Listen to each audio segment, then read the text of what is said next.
the Horside Mother. And the voices of the interface call to them from beneath the earth of the house that Mother is keeping them in. Keep that in mind for later, but for now we move in to a retelling of the American invasion of Iwo Jima during World War II. I said it in the intro, but nothing I do here really does justice to the original narrative. This is a one-of-a-kind experience to go through these things.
Well, hello, welcome, come one, come all to the RedDeathMask stream. Here I am, I'm your host, RedDeathMask. We are here to read some spooky stories. Let me put my teeth in. Beautiful. So first and foremost, I just want to say a big thank you, I have tremendous appreciation, tremendous graciousness, basically, for everybody. Sorry, I'm kind of nervous. Jesus, gotta shake it off. For everybody who upvoted and commented on this post that I put on Creepcast submissions. Now, I did this for a few reasons. One, I just wanted new stories from new authors. I have, a lot of friends, people in Discord who are writers and who send me stories, but I'm always just looking for new stuff, new types of stories, new directions that they can go. So I put a post out, and I never thought I would have this many submissions. This is pretty spectacular. I've got, there's 30 plus comments on the video. I got multiple comments from or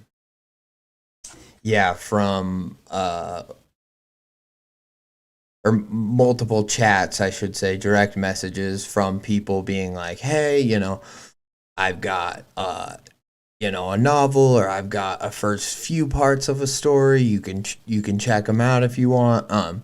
And so I've just been really overwhelmed these past few days, but in a good way, with all the stories. And I'm really, really excited to just get into some new stories.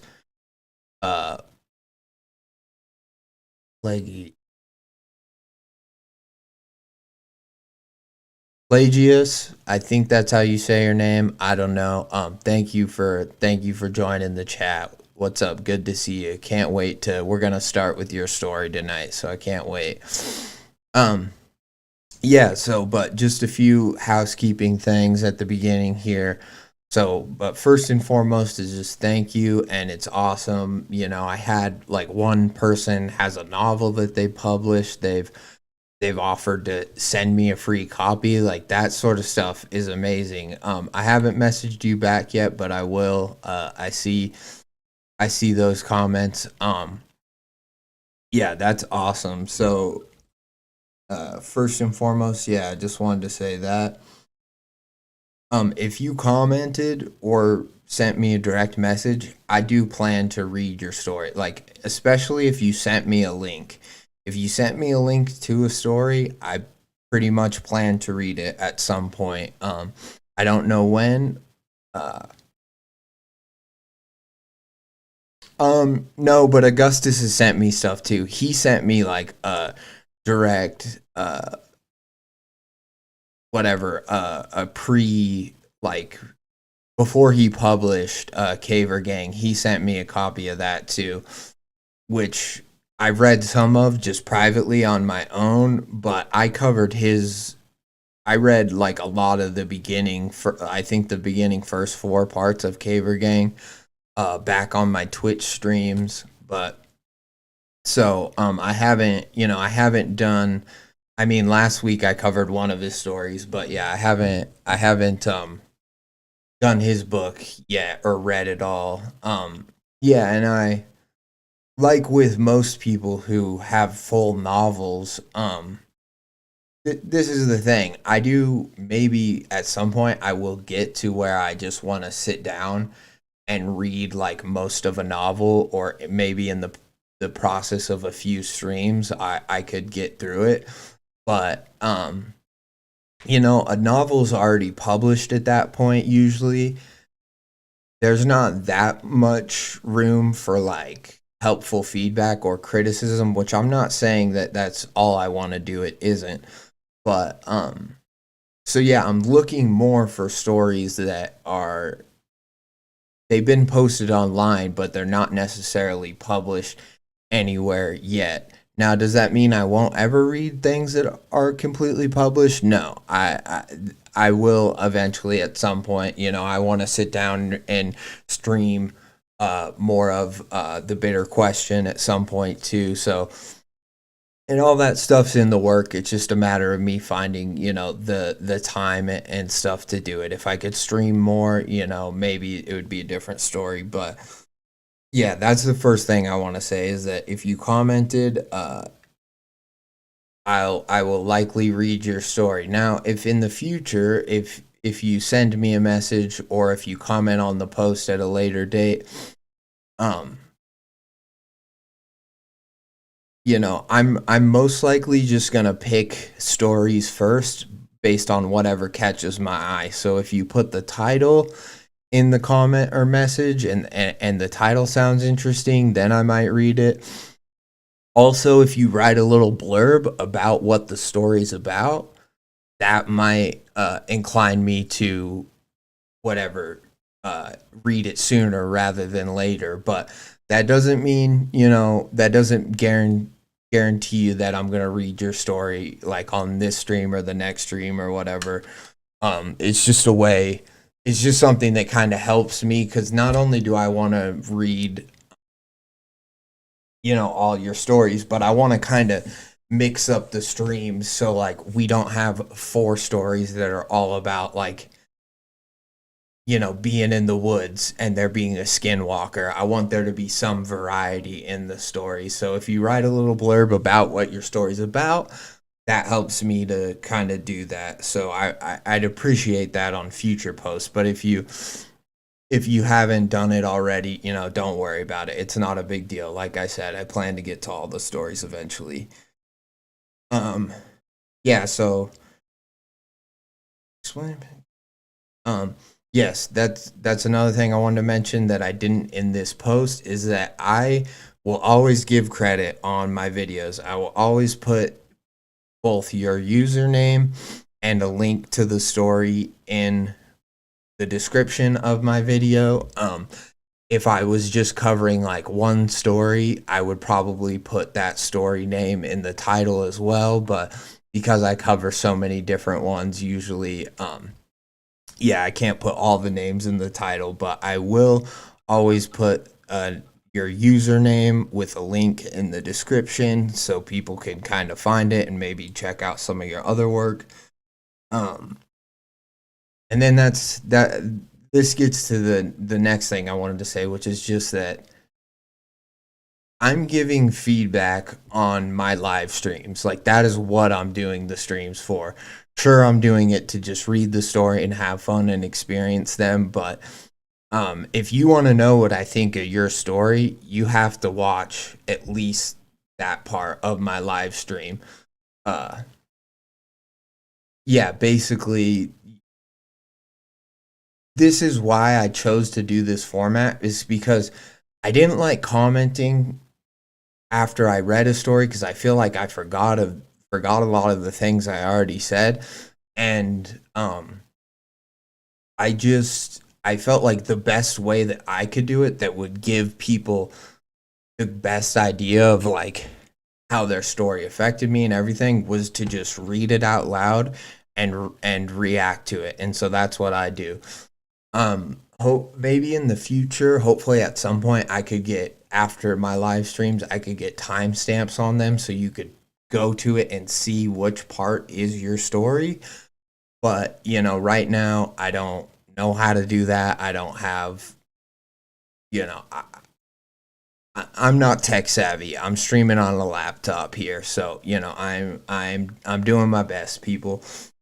So yeah, I wanted to say that, but like, because a few people messaged me and were like, "Oh, like let me know what you think," and I assumed that they meant like, on the live stream or whatever. But maybe some people were just expecting like a response of like, "Oh, this is what I think of your story." And I probably won't be doing that much because there's just simply too many. So I'm not going to live stream, read the story for however long it takes me, an hour or so, and then afterwards go in and message you writing a summary of all the stuff that I said on the live stream. The live stream is why I do it. So just watch the live stream, scrub through the video and find when when I have your story on screen, sort of thing. So yeah, I wanted to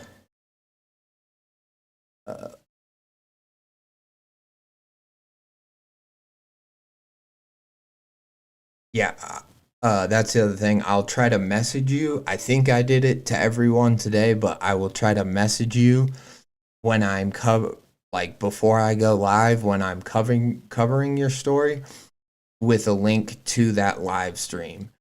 Now, maybe I won't always do that, or maybe I'll just send you like, "Hey, I'll be covering your story this week," sort of thing. I don't know. I tried to do it shortly before I went live to everyone today, but in the future, I will try to let people know, because in a few weeks from now, a lot of people will probably have forgotten about this post or whatever, and they'll think like, "Oh yeah, I never heard anything about that." So I'll try to kind of remind people or let them know.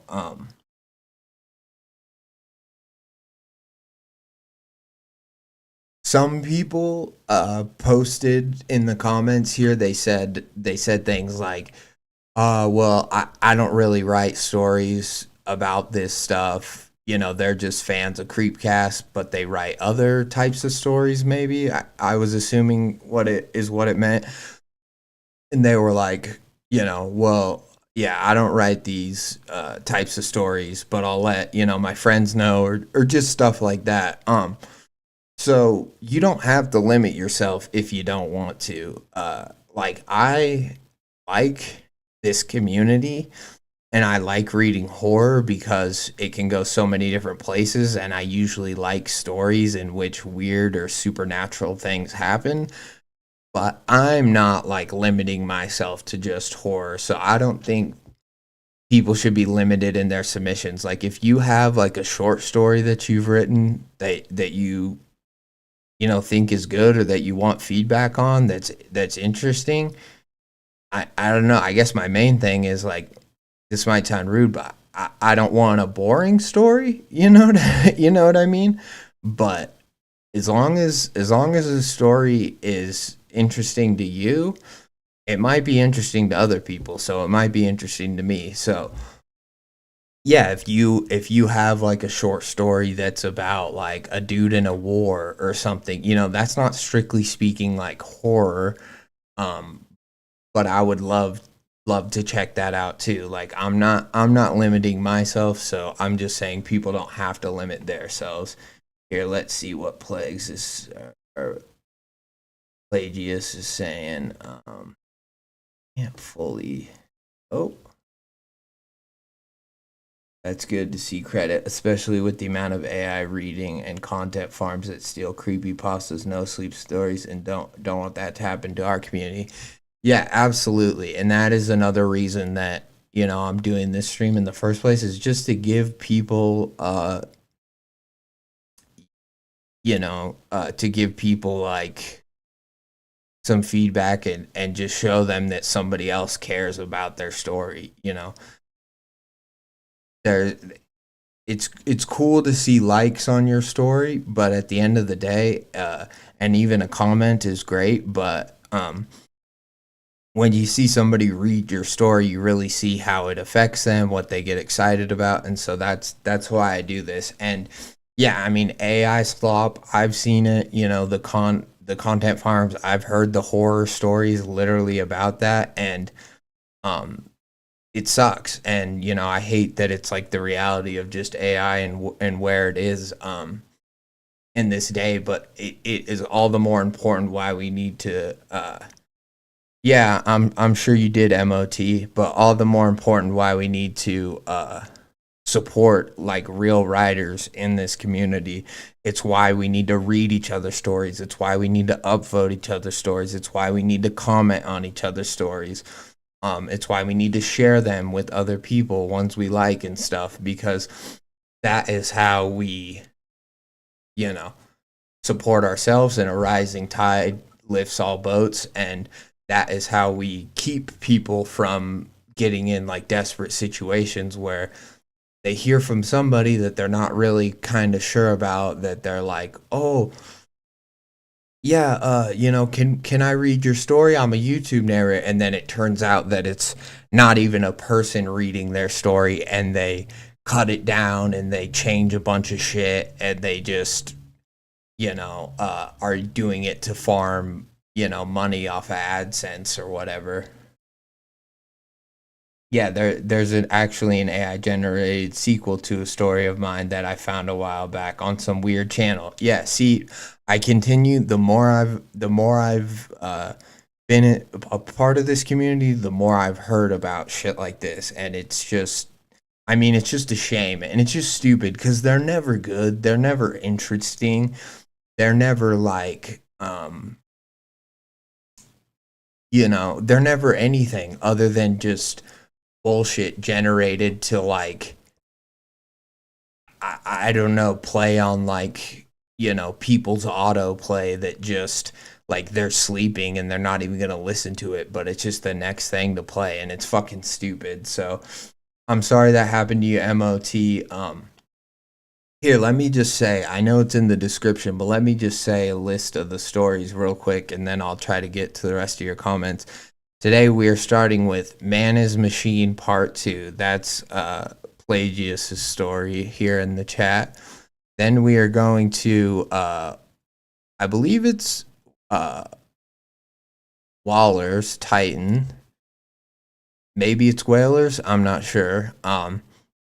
Then we're gonna do Cicada Bells, and this is an ambitious stream. I hope we can get through all these, but I don't know. We'll see. And if I don't get through it, then the three the three or how many are left at the end, I will start my next stream with those ones. That's how this works. So, Cicada Bells. Then my artwork exemplifies finality. The language that spreads from SamDenner, and then Frecklehead 451, The Last Days of John Rott. So yeah, we've got a great lineup of stories here today. Cicada Bells is yours. Hell yeah, nice. Yeah. Congrats on getting that on creepypasta.com too. I don't know if that's like super hard, but I know that there is like a submission process, so that's really cool that you took that time. I think that bodes well for your story, because it just means like you believe in it that much more. So that's awesome. Yeah, and it's a sick title too. You're absolutely right, Plagius. It's a fucking badass title. I feel like for a long time I never heard people talk about cicadas that much. Like growing up, like I never noticed it. And now as an adult, it seems like people talk about cicadas and cicada season and all that shit like all the time. I don't know, maybe it's because I didn't grow up in an area with like a lot of them, but now it's like I hear about cicada this and cicada that. It's really interesting. Pelagius does have another story in the work, and I think you'll get a kick out of it. It's a medieval horror. I will absolutely get a kick out of that. Please send it when you're done. I will slip it in somewhere with all these new ones I'm trying to read. So, but I will totally check it out. Did you report something like that? Like,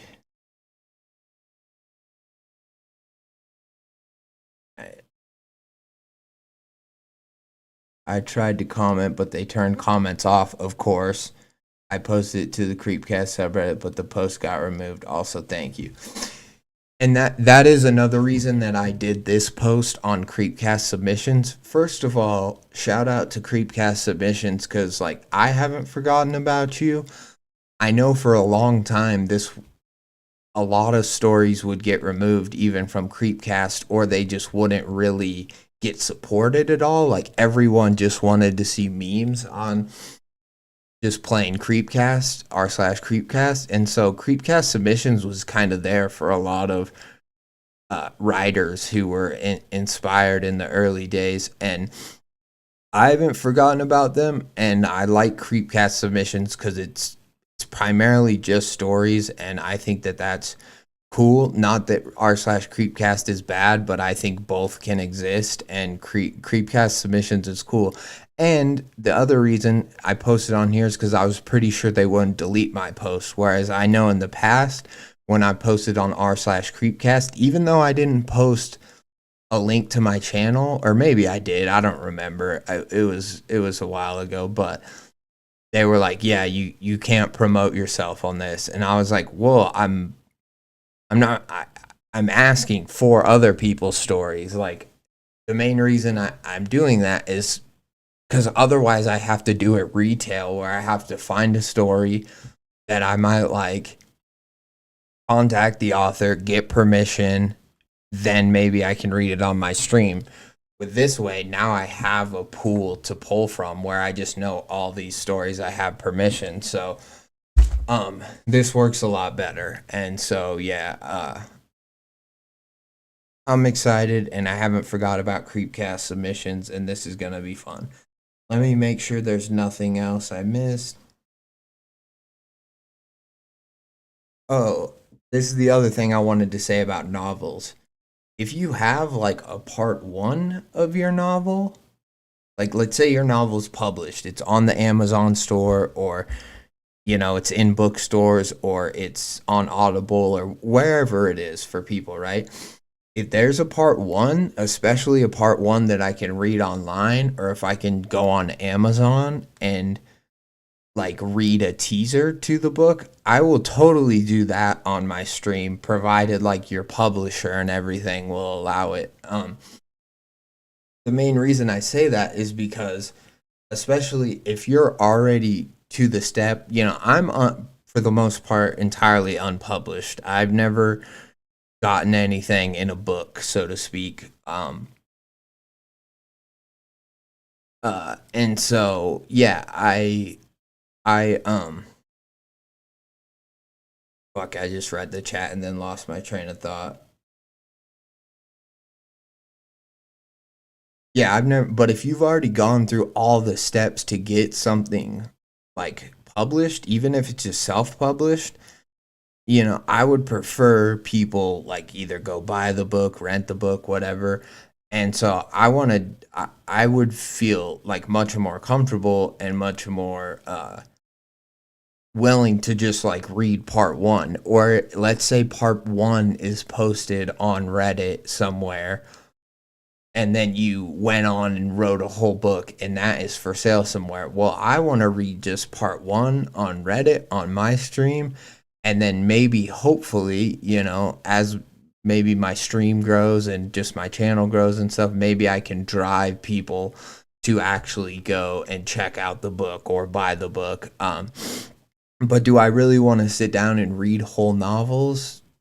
No, not really, although I probably have already, considering how long some of these stories are. So I don't know. That's just where I'm at with novels right now. But the one thing I really like about this stream is that like I can I always have another story to read, and so I try to finish like a specific part that I'm on, but then I can switch to something else. And I feel like that's really helpful for me because I just don't get too entrenched in any one kind of story.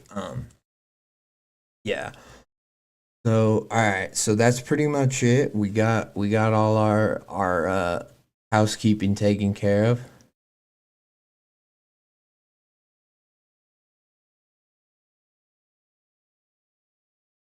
Dark topics. Okay.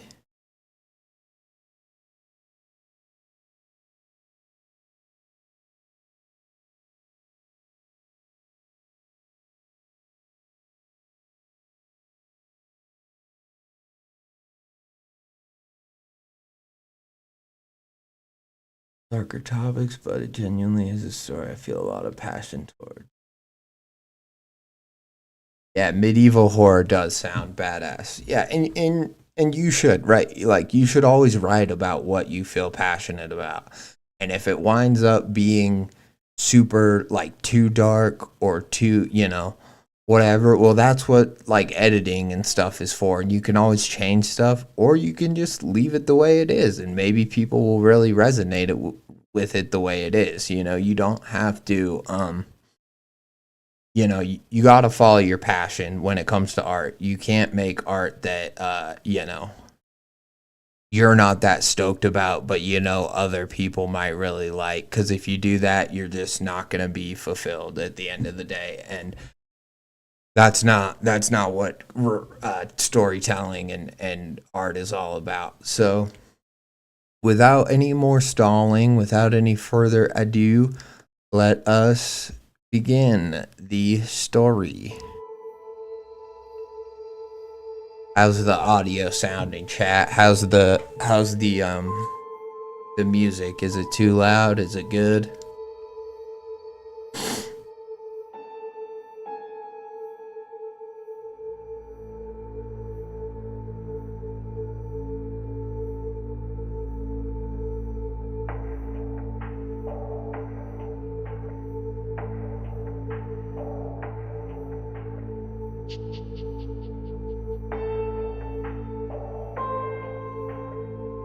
All right, you guys are talking back and forth in chat, and that's great. I love it. Cool. Now we know the audio's good. Here, I might turn it down a little bit, which I think will turn it down for you guys too, but I just don't want it blaring in my...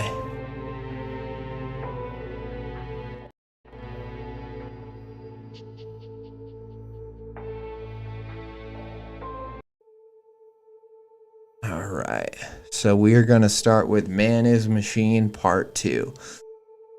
So yeah, real quick, since we didn't read Part 1 on this stream, I'll just give a brief kind of summary of what I remember of the story. Is it starts off, a guy's in his house, I forget his name, we'll get it in the story though, and essentially he just gets kidnapped. It seems like there's some sort of separation in society where there might be a really machine, a technologically advanced part of society, and then there's a more desolate that's kind of a remnant of like modern day America or modern day life. And so he's kind of living in the outskirts, and that neighbors. Oh, what?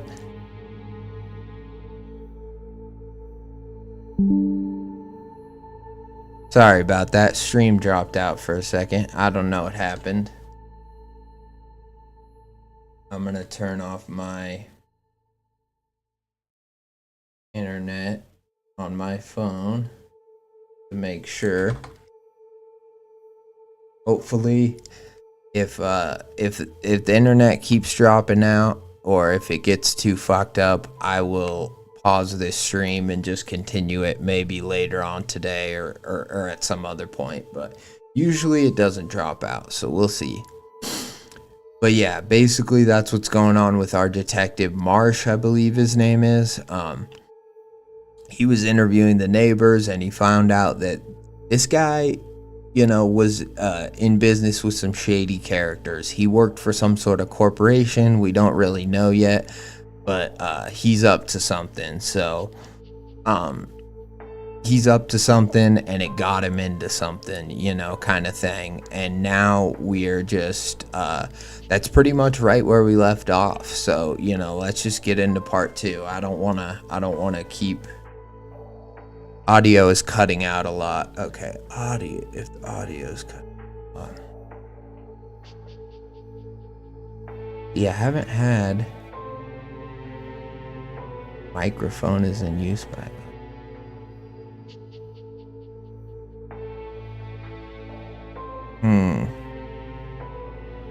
I don't think it's my microphone that would be cutting out. Oh. Here, let's go ahead and kill the music for a second. Let's see if I can get this figured out.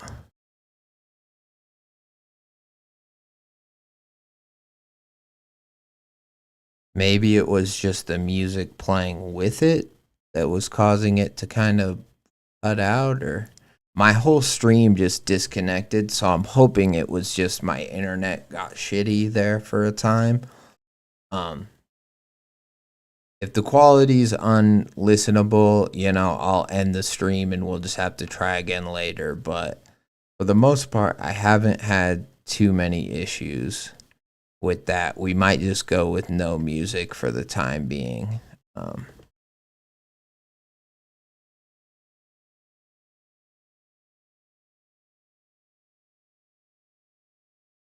Listen to it too in my other headphones so I can kind of see what's going on.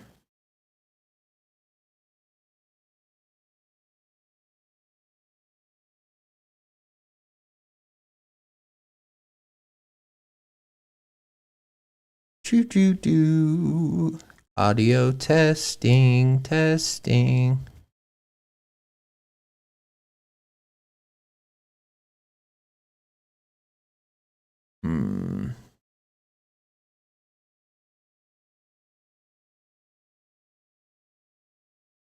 I mean, there's always been kind of a lot of. Hello. There's always been kind of a lot of background, but.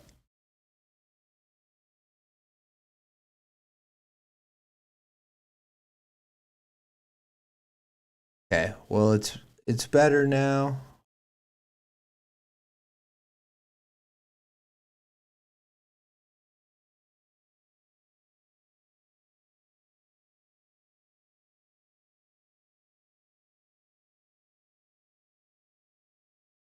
All right, let's get into it.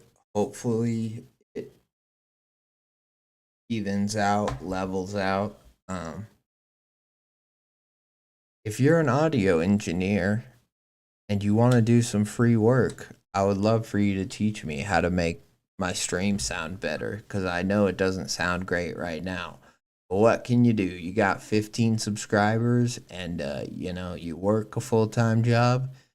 Can't always make your stream sound the way you want it to. So anyways, Man is Machine, part 2 of part 7.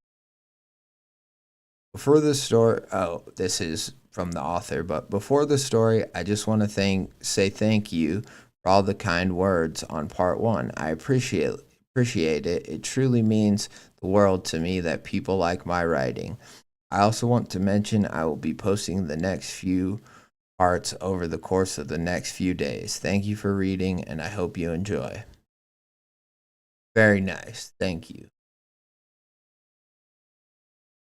Marsh was still thinking about the events earlier that evening, replaying the sadness of the old woman as he sat at the desk in the station with Officer Collin and Hill. Their words were muffled to him for a long time as he stared off into space. The smudged glass windows of the office were draped over by shades, and the concrete floor was cold from the light. The lighting was dim, the room illuminated by a lamp on their desk and a faint light bulb on the ceiling. "What did you find?" Colin asked. There wasn't a response.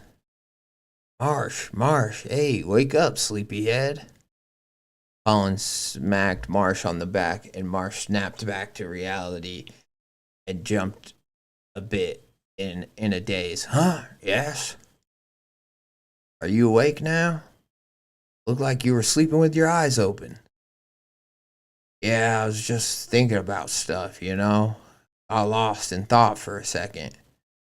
"Well, did you hear what I asked?" "No. Officer Hill couldn't. Oh, no. No." Officer Hill couldn't help but snicker a bit at that, and Colin sighed. What did you find out from the neighbors? You're a sleuth, remember? A detective?" "Oh, yes. From what I heard from the neighbors, he seemed to be into criminal activity. I think one of his neighbors said he was around a lot. Drug dealers and criminals." Colin nodded and shouldered Hill to take notes on the. Oh, nodded and shouldered Hill. Okay. Colin nodded and shouldered Hill to take notes on the notepad he had on his desk. I see. You think he might have been involved in any gangs or criminal organizations?" "Most likely. His neighbor had said he had. His neighbor had said he'd said he couldn't leave the criminal world." Pause. Love detective shit. Love this so far. Like I said in the last one, realistic characters, realistic interactions. Just this quick, like his neighbor had said he said he couldn't leave the criminal world. You could say you could just use a different word. So you say most likely uh his neighbor thought uh or his neighbor reported something like that. Reported that he said he couldn't leave, you know. You could say something like that. You could phrase this in a few different ways so you're not saying the neighbor had said he couldn't leave the criminal underworld. It's just a little confusing, and for people with like dyslexia, which I don't know if I have full blown dyslexia, but I definitely have something because I can't spell for shit. It just jumbles up in the brain, and it's not a clean sentence, you know. And so that's just a little quick note. But so far, I really like the relationship between these three. You have Marsh, our main character, where he's kind of like the old timer. I don't know if he for sure is a cop or works for the department, or maybe he's just like consulting for them. But he's clearly the one that these boots, these rookie cops are, you know, kind of looking up to him to maybe solve the case for them, or to, you know, provide them with some sort of lead, you know, kind of thing. Um so yeah, that's what I think I like the most about the story right now, because we really don't know much about our guy who got kidnapped yet, and so we'll see where the other characters. But I love a detective story, and I love like you know, a flawed detective, I guess I will say, which it definitely seems with like our detective almost kind of falling asleep and stuff. He definitely is that, you know, he's the overworked, uh, burnt out, hard boiled detective, you know, he's that kind of detective, which I really like. I love that. So, um,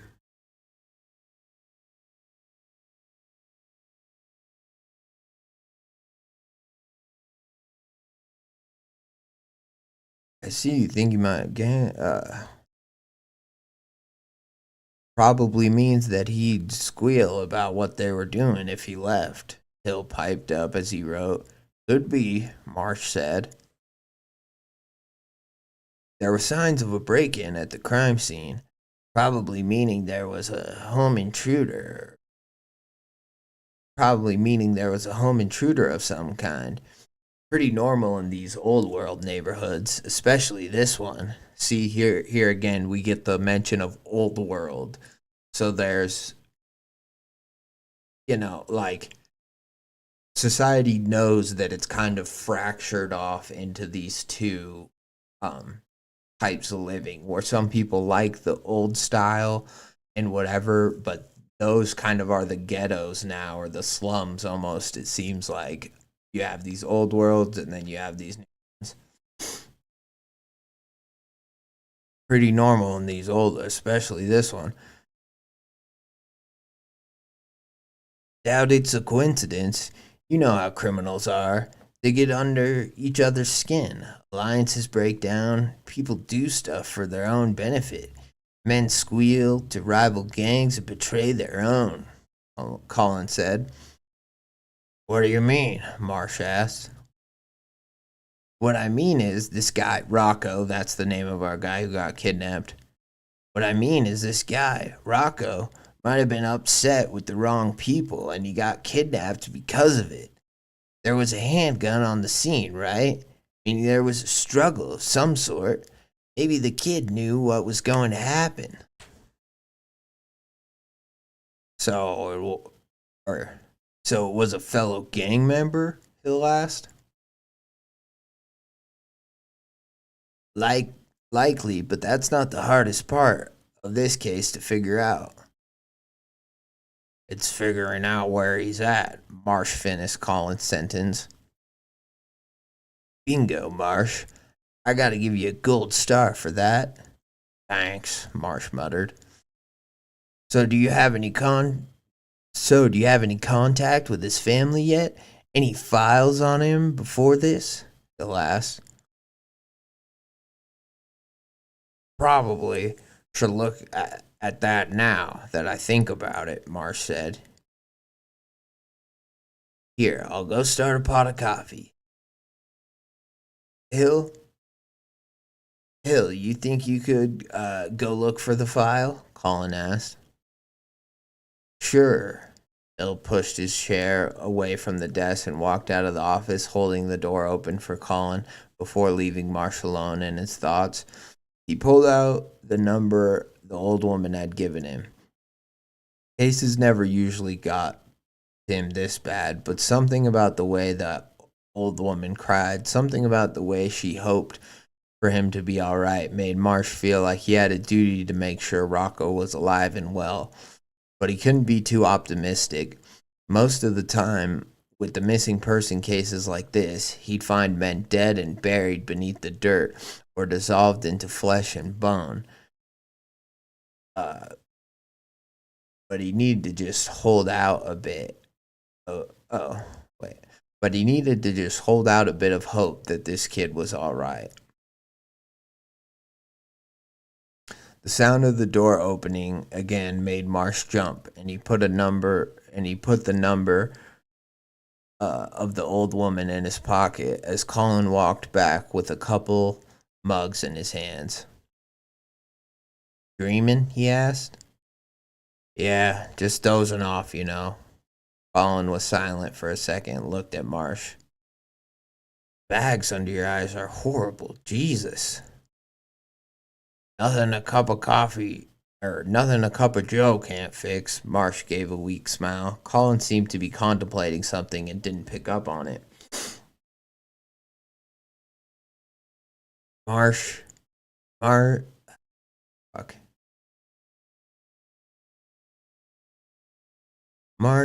you're fine to come live with me at my place.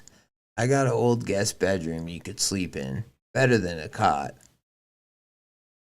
Marsh looked at Colin, his brown eyes and stubble on his face. Mark shook his head. I'd be a burden, Colin. Plus, with this case, it'll be a while before I see any sort of home at all. I'm telling you, Marsh, you're absolutely fine to stay with me. Maybe I can help you find a better apartment, too, while you're out there. Marsh didn't respond. Or while you're there. Sorry, hold on one. Here. If I have to take a break, we're going to play Mother Horse Eyes, which right now there's a kitty scratching at my door. And read it for yourself, even if you just listen to Hunter and I read it together on Creepcast. Again, I highly encourage you to check this out in the description before you let me spoil it for you. In this telling, the invasion of Iwo Jima starts the same way it does in real life, with the American Navy bombarding the island.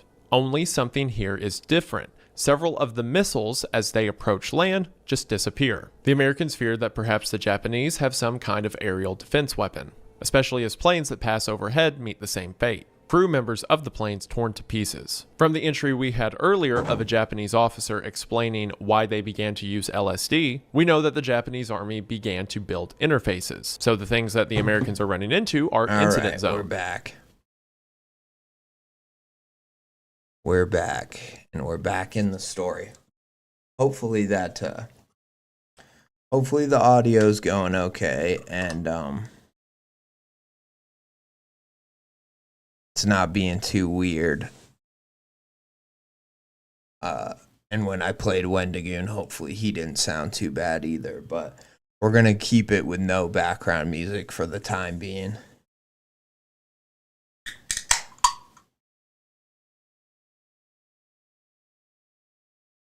Breakfast of Champions.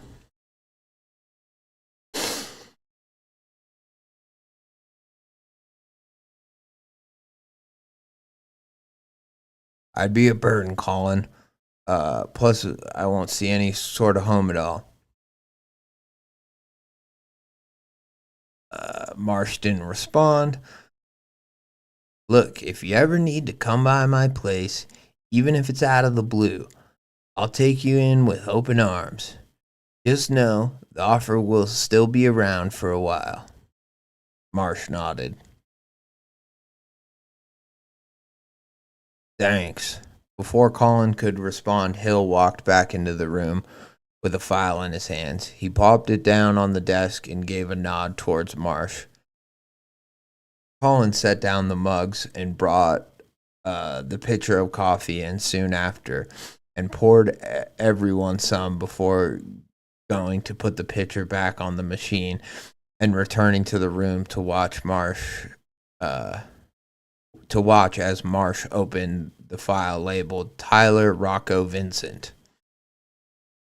Colin whistled out of surprise as he looked at the papers inside. Real piece of work, huh? Colin said. Below the section labeled crimes. For the section labeled crimes, there were a number of charges against Rocco.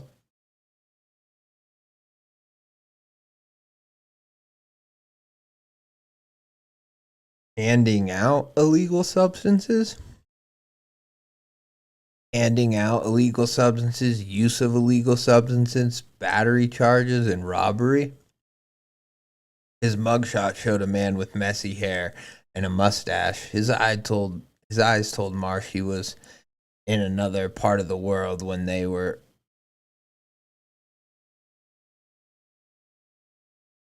His eyes told Marsh he was in another part of the world when they were taking this photo. So I assume that's meaning to say his eyes told Marsh that he was like, high fucking on drug. Rocco was on another planet. And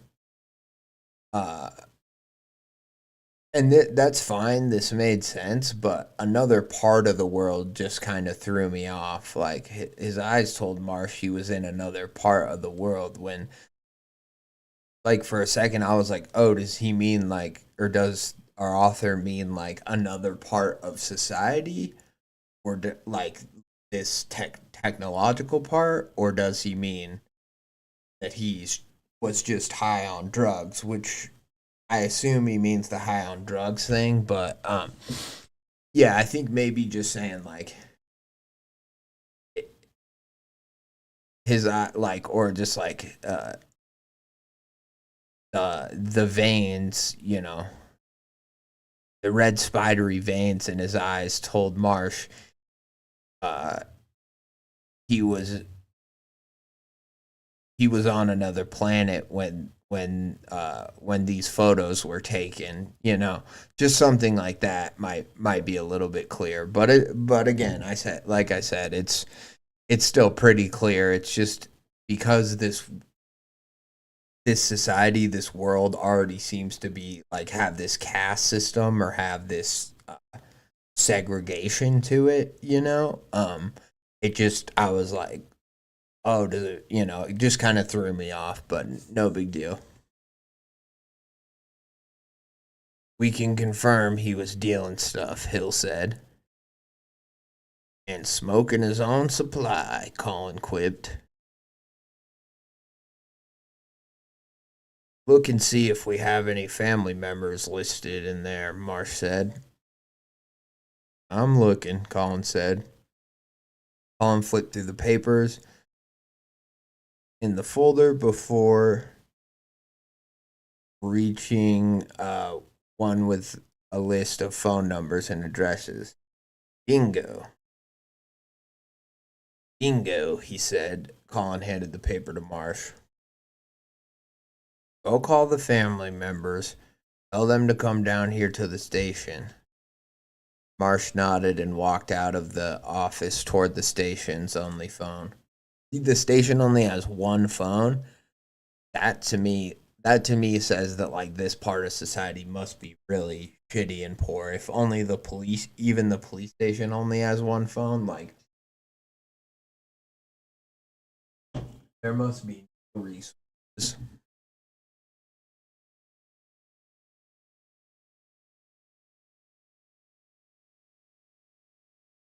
Damn cats keep opening my door.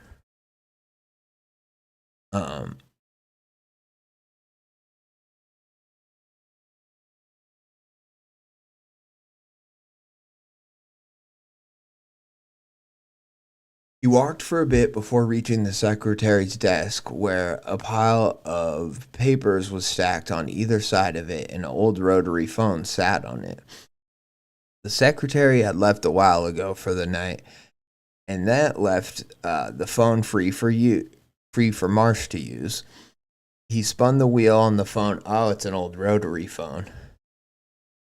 He spun the wheel on the phone, looking at the paper to see if he was putting in the right numbers, only for his finger to slip off the dial and reset.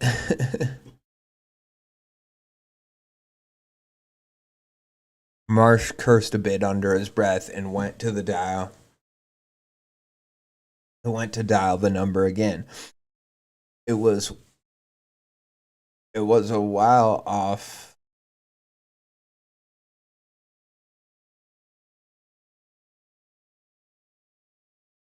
So I think this is supposed to be of here. I think it's just a typo. It was a while of, whereas right now it says it was a while off. It was a while of spinning the dial before he was actually able to hear the noise of the phone calling Rocco's mother. Marsh stood for a while. See, again, there's a repetition of words here with the while and while. And I just think a change. Like Marsh stood for a beat, listening to its beep, and even that like might sound cool because beat and beep kind of rhyme. So Marsh stood for a while, listening to its beep, and almost thought it was a lost cause before he heard an old voice on the other end of the phone. Hello? An old voice? Is that what it said? Heard an old voice on the other end of the phone. Hello? Oh, it's a woman. Sorry. Hello? Hi, ma'am. Would this happen to be Mary Vincent? Yes, how come? I'm with the police department in Burbank. Your son, Tyler. Does he need to be bailed? Oh, that's too Spanish. Hold on. Does he need to be bailed out again? Ah, that boy cannot go a month without a drug charge, I swear. No, ma'am, I can assure you it's not that.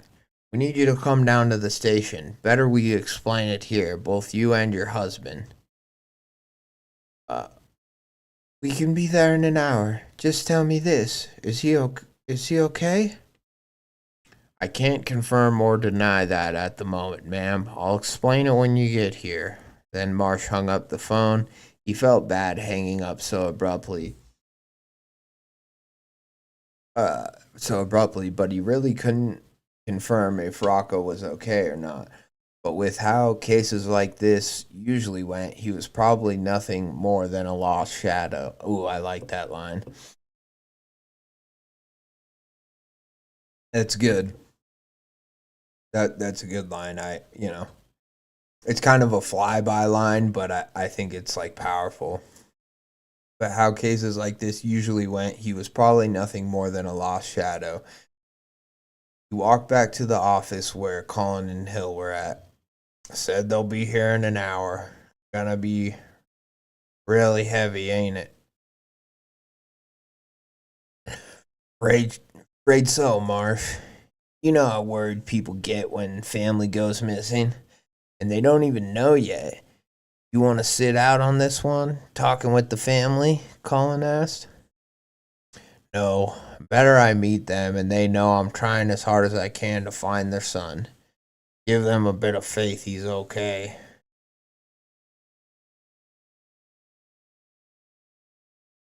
Oh.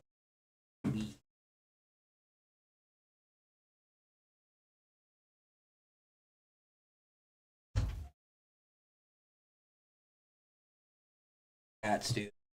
They break in, they scratch at my door, then they come in for 2 minutes and then they leave.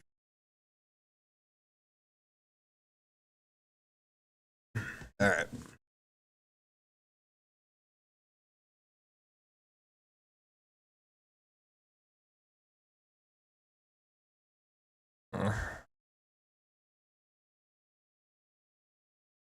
Bit of faith he's okay. If you say so, just know it's gonna be a long night. I've worked longer. Colin chuckled a bit at that, and Hill let a smile slip. It lightened the mood a bit, but only for a brief bit. A bit that would dissipate as soon as it appeared like a puff of smoke.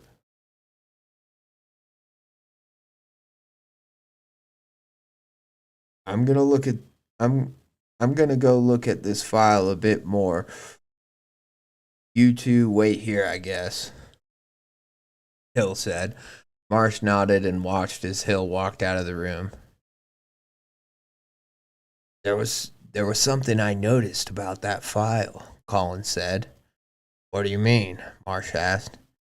Apparently, he's got a job office out in New Mesa. And?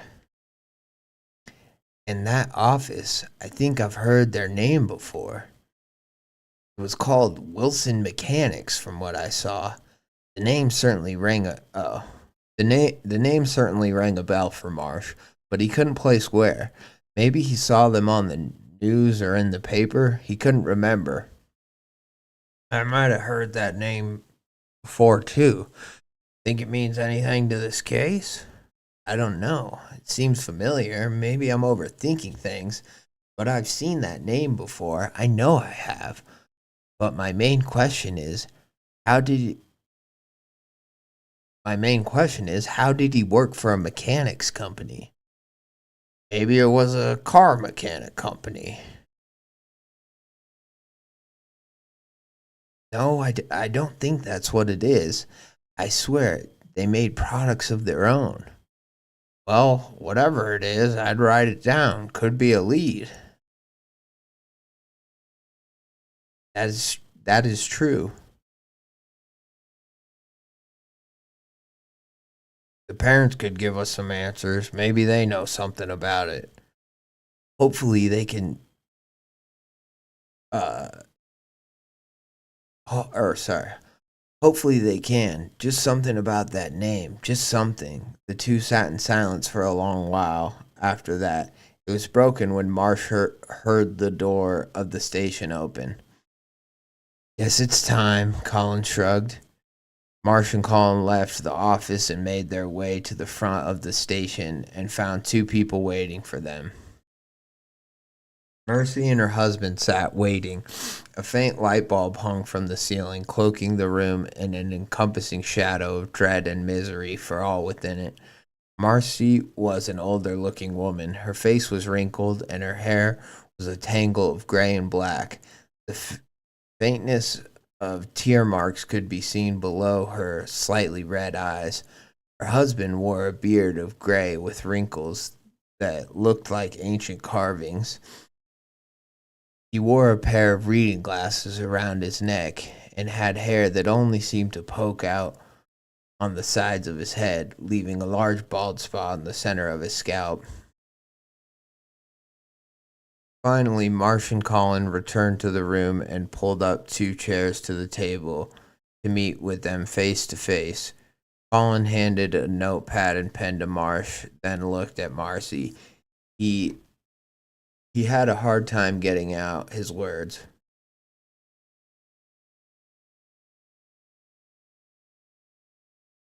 Ma'am, your son, his house was broken into earlier tonight. There were signs of a struggle, and it appears he's gone. What do you mean, gone? She asked. He was missing from the premises when the police arrived, and we think he might have been taken by someone. We think he might have been into criminal activity, including interacting with gangs of criminals from what we found in his file. Colin pulled out the file from his coat and slid it across the table for the two to see.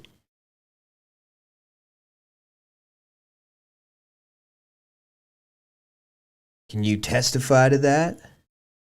The two were silent for a long time, Marcy beginning to quietly sob and placing her head into her hands. Her husband, Tom, was the first to speak. I'm afraid so, yes. How long would you say he's been this way? Well, ever since his last year of school. He started acting out. He started to act out. How so? He started to show up past his curfew, always late at night. First, we brushed it off. Maybe he was working later. Maybe he just had a hard time with traffic. But then it became more common for him. He'd start showing up late again and again, sometimes at 1 in the morning with school the next day. We punished him, but that didn't seem to do much. He'd either sneak out or do it again. Hold on. I want to do this real quick.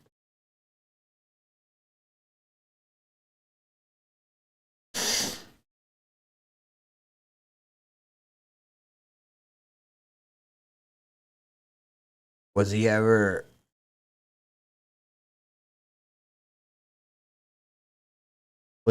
intoxicated in any way? Not at first, but then he started to show up high. His eyes would be red and veiny. His clothes would smell of smoke and skunk. Did he graduate?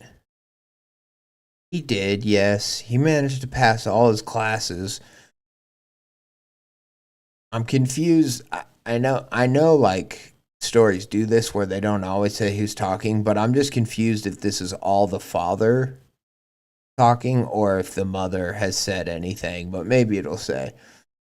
He did, yes. He managed to pass all his classes, even with all this going on. He even got accepted into a trade school for engineering. We were proud of him, but we still knew he had a problem, we still knew he had a problem, one that needed to be addressed. How did you go about it? We sat him down one night and talked to him. He started to get real defensive, telling us it was his life and we should stay out of it. but we didn't. So we told him if he did it again, we'd kick him out. Did it again. Did he have problems after you kicked him out? Too many to list. He started selling drugs. He got caught using them. He even tried to rob a convenience store. Beat the clerk to near death. But we always bailed him out because he told us he would change for the better. But he never did. That last incident was our final straw. Didn't bail him out that time. He got out recently, and that was the last we heard of him.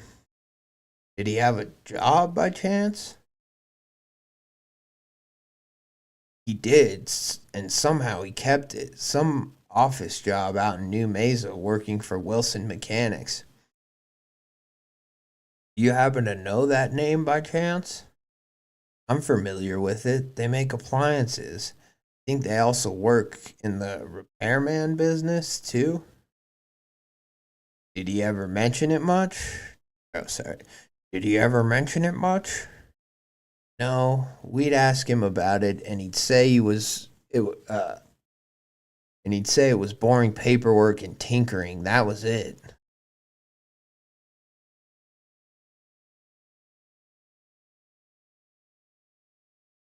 Is there anything else you'd like to mention about your son? The pair were silent. Marcy sniffed and wiped the tears from her eyes, and Tom shook his head. Colin looked over to March and tapped him on the shoulder, his head rising from the notepad. This man right here is Detective Marsh. He'll be the one trying to find your son. Marsh stood up and placed the notepad on the table. Sir, ma'am, I assure you, I will do my best to find your son. Even if I risk my life in the process, I will return him to you. He's another human being, and I won't allow him to be another number added to the ever-growing list of missing people around here. I won't allow him to be another statistic. He reached his hand out to Tom, who shook his hand firmly and nodded. He did the same to Marcy, who pulled him into a hug. Her tears streamed down her face, and stained Marsh's coat. Please find my son. Please find him. I will, Marsh said. I will. Marcy released him from her grasp, and Colin opened the door to the room and gestured toward it.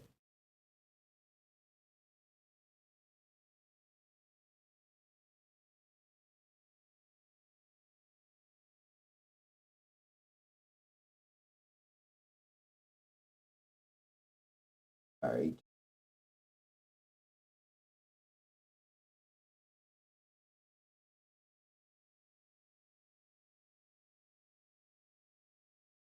So it seems like everyone might have left from the chat.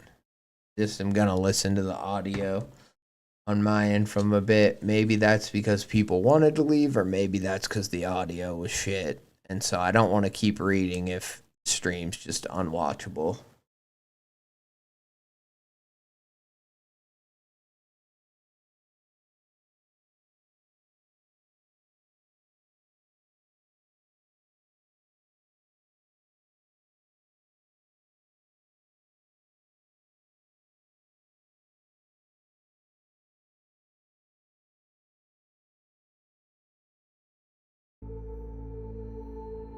Here. Now we got some music. And now let's listen. Let's see how the sound goes.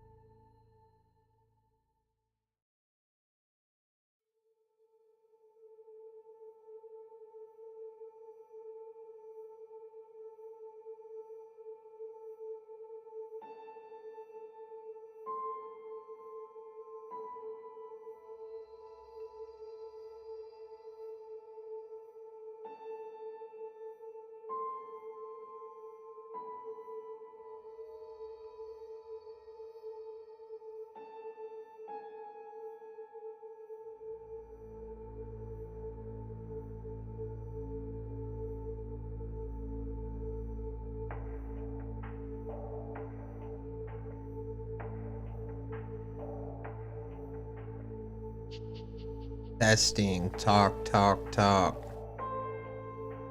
Let's hear. Let's do what we can to hear.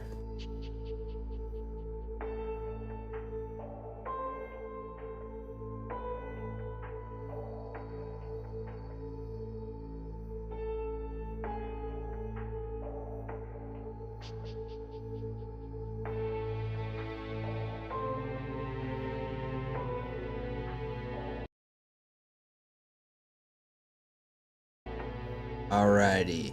ID.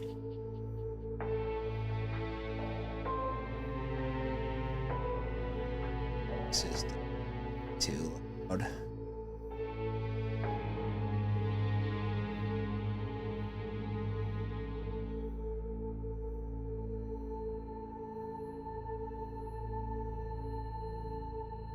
So we're gonna turn that way down.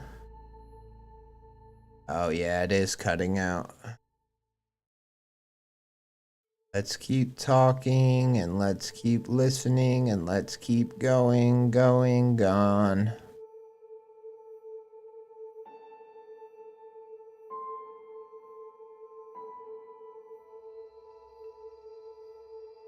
All right.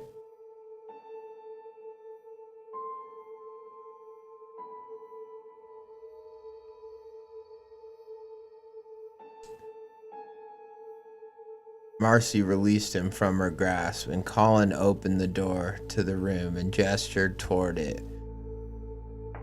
We'll make sure to keep in contact with you both, Colin said. They didn't respond. Instead, Tom pulled his wife closer.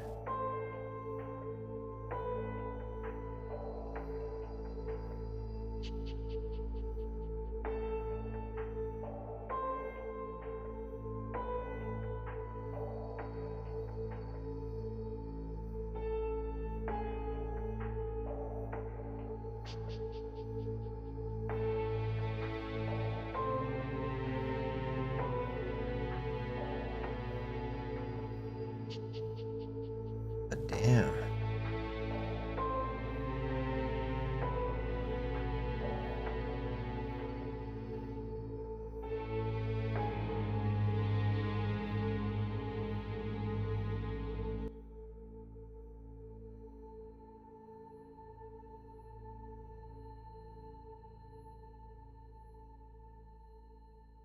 It's so quiet, but it's so loud in my headphones. The background music.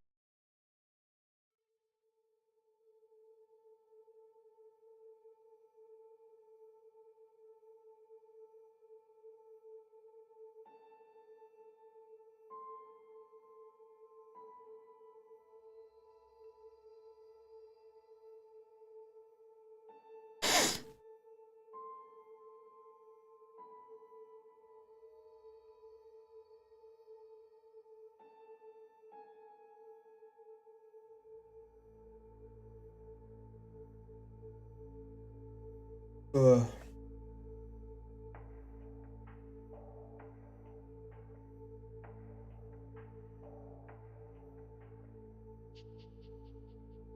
All right.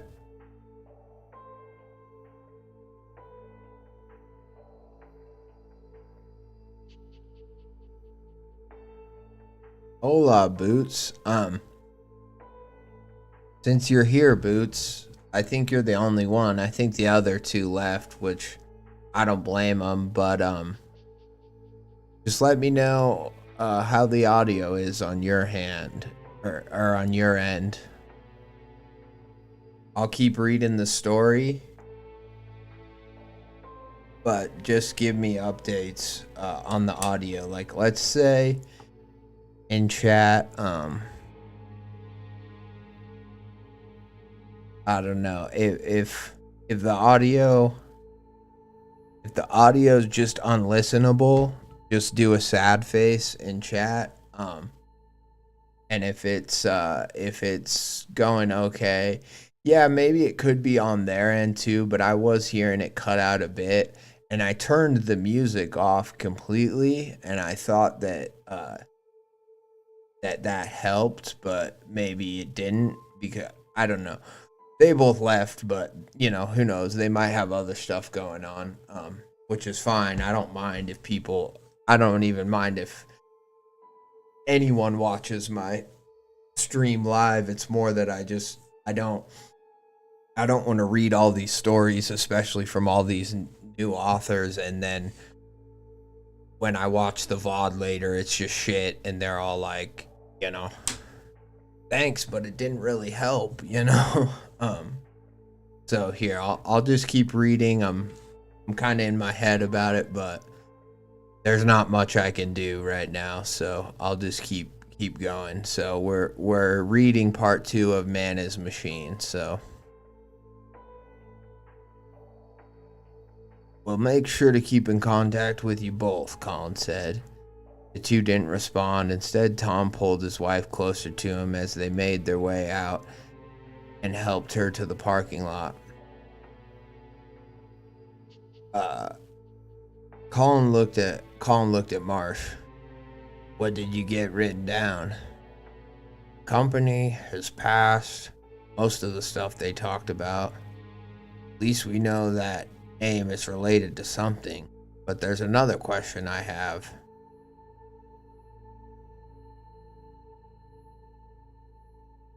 Oh, at least we know that name is related to something. There's another question I have, Marsh. What is it?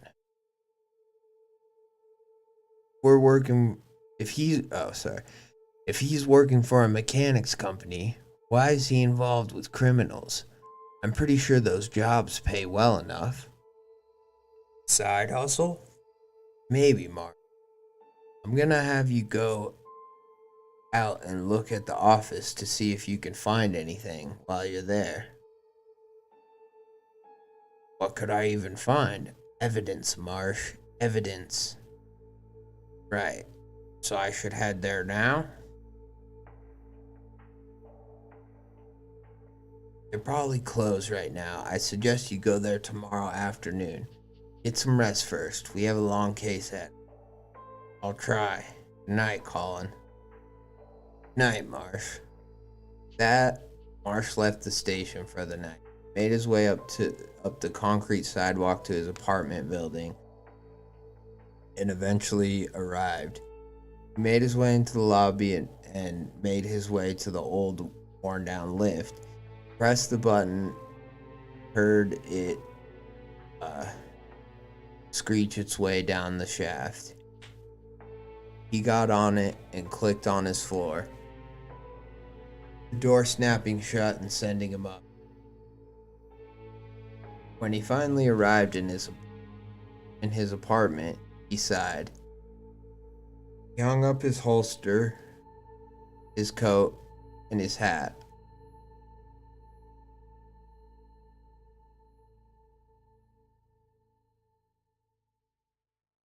He hung up his holster, his coat, and his hat.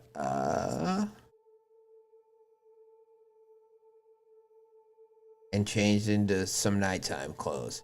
Finally, he laid down on the roughness that was his bed and looked at the ceiling above him. He could only think about Rocco's.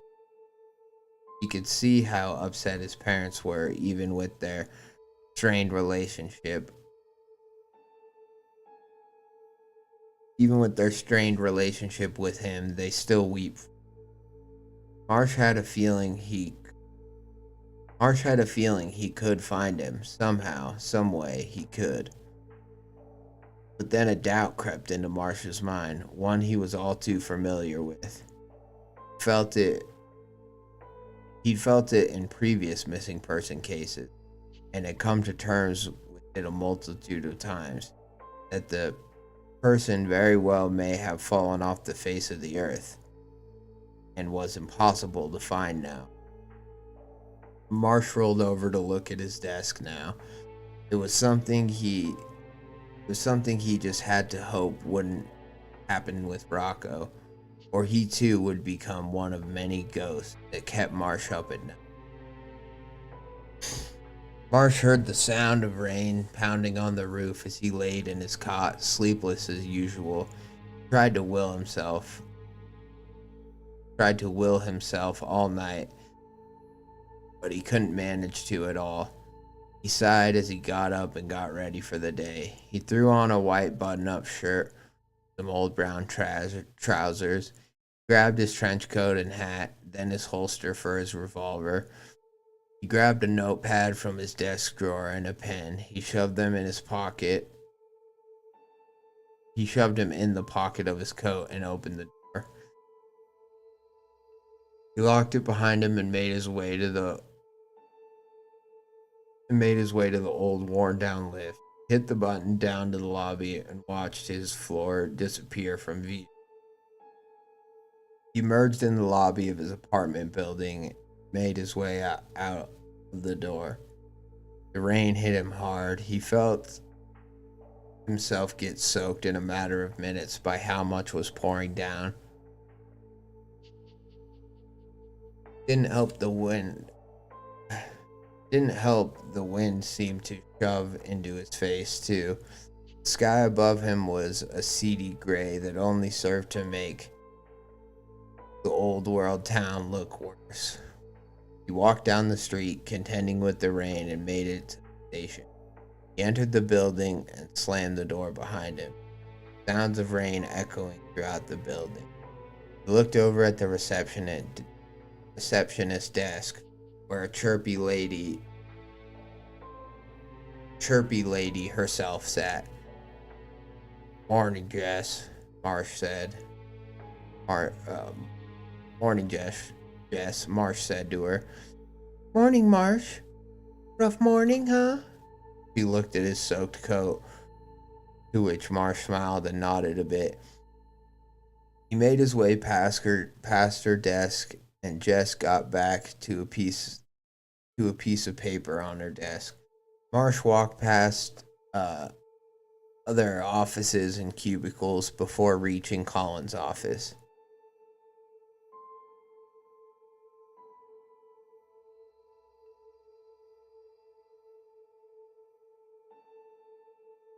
Okay, well,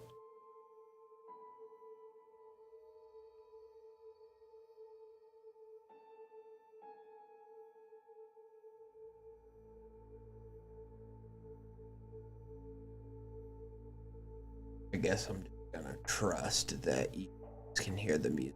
I can't hear the music at all. I have it so quiet, but I had it loud because it was so loud on the damn stream. Anyways.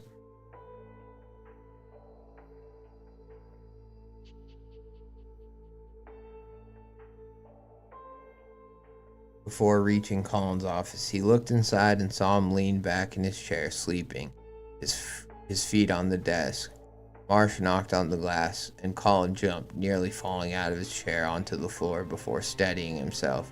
He looked over at Marsh and said,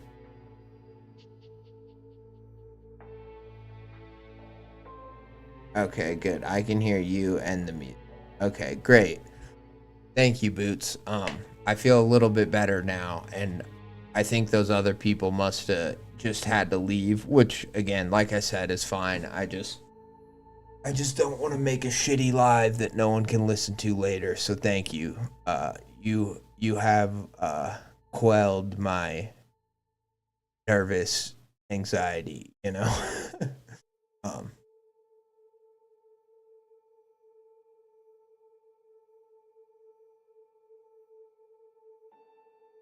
Over at Marsh and said he couldn't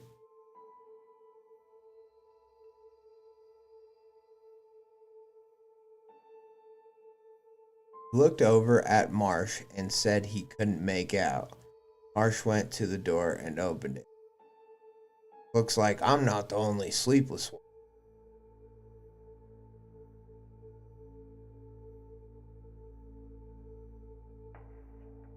I don't know what that means. Like, I'm not trying to be mean, but like the whole he looked over at Marsh, said he couldn't make out. Yeah, maybe it's a typo and I just can't figure out what it's supposed to mean. Looks like I'm not the only sleeper. "Yeah, well, I didn't expect you so early." "I did say afternoon, right?" Colin asked. "Couldn't sleep. Might as well get it over with while I'm awake. Colin sighed a bit. If you're so eager, he threw Marsh a keyring that almost slipped entirely from his hands. Don't go dozing off behind the wheel. Those cars are expensive. Won't make any promises. Won't make any promises, Marsh said. He walked away from Colin's office past the old storage room before reaching a back door he walked out of. He made his way through the parking lot filled with multiple police cars before finding the one the key. He threw himself inside the automobile and threw his coat, hat, and revolver to the driver's side. He placed the key in the ignition and started the car. He backed out of the parking lot before making his way to the road where he took a right, past his apartment building and multiple old homes and businesses. He had one destination in his mind, right? That place was New Mesa. So yeah, this was the end of part 2. And we got hints more as to the situation with Rocco, but we really didn't get any questions answered on this part 2, which is kind of a bummer because I was hoping to at least get a sense of maybe what has happened to Rocco. I mean, you know, we know more about his past, and we know more like that you know, drugs probably played a part, and you know that he might have gotten and that there might be something hinky going on with this mechanic place where he works as an engineer, but we really didn't get any information. I think because I'm pretty sure they got the name of the mechanic place, or no, maybe not. Anyways, so in terms of pacing, I do think that the story could be paced up a little bit. I think we could figure out things a little bit quicker. Like, I think the whole discussion, or the whole like paragraph or two of like, Rocco went home, he put on night clothes, he laid in his cot. Like, it does give us a sense of like how kind of like sad and desolate his apartment and his life is, which is good for Marsh, but we also already saw all that when he woke up to go to the crime scene, so I don't think we really need to go back to his apartment at all.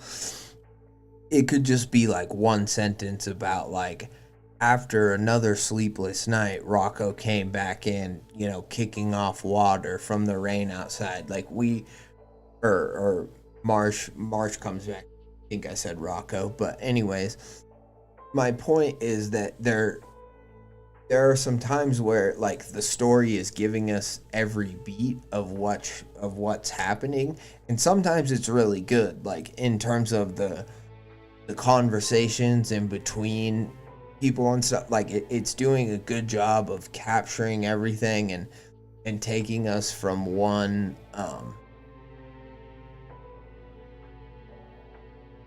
taking us logically, like, you know, through the conversation, and it's engaging and it's interesting. But then there's other times where I'm like, I don't think we need to know everything about like, you know, Marsh going home and then Marsh waking up and grabbing his pen and, you know, like, and all that stuff. It's like we already assumed that, like, yeah, he got ready for work and he left. You know, so it can just be quick things like that. Or like I said, he could just show up at the police station the next morning, and you could say after another sleepless night, Marsh showed up at the police station covered in rain, you know, from the storm outside or whatever. And then in so doing and summing up these things where virtually nothing happens, we can get into more things like, you know, Or he could have just showed up. That's another thing, is he didn't even have to go to the office, because the only thing that we really figured out was that Colin was still asleep. He said morning to Jess. We got introduced to Jess, but Jess hasn't become like a character in the story. She's just an ancillary character right now. And then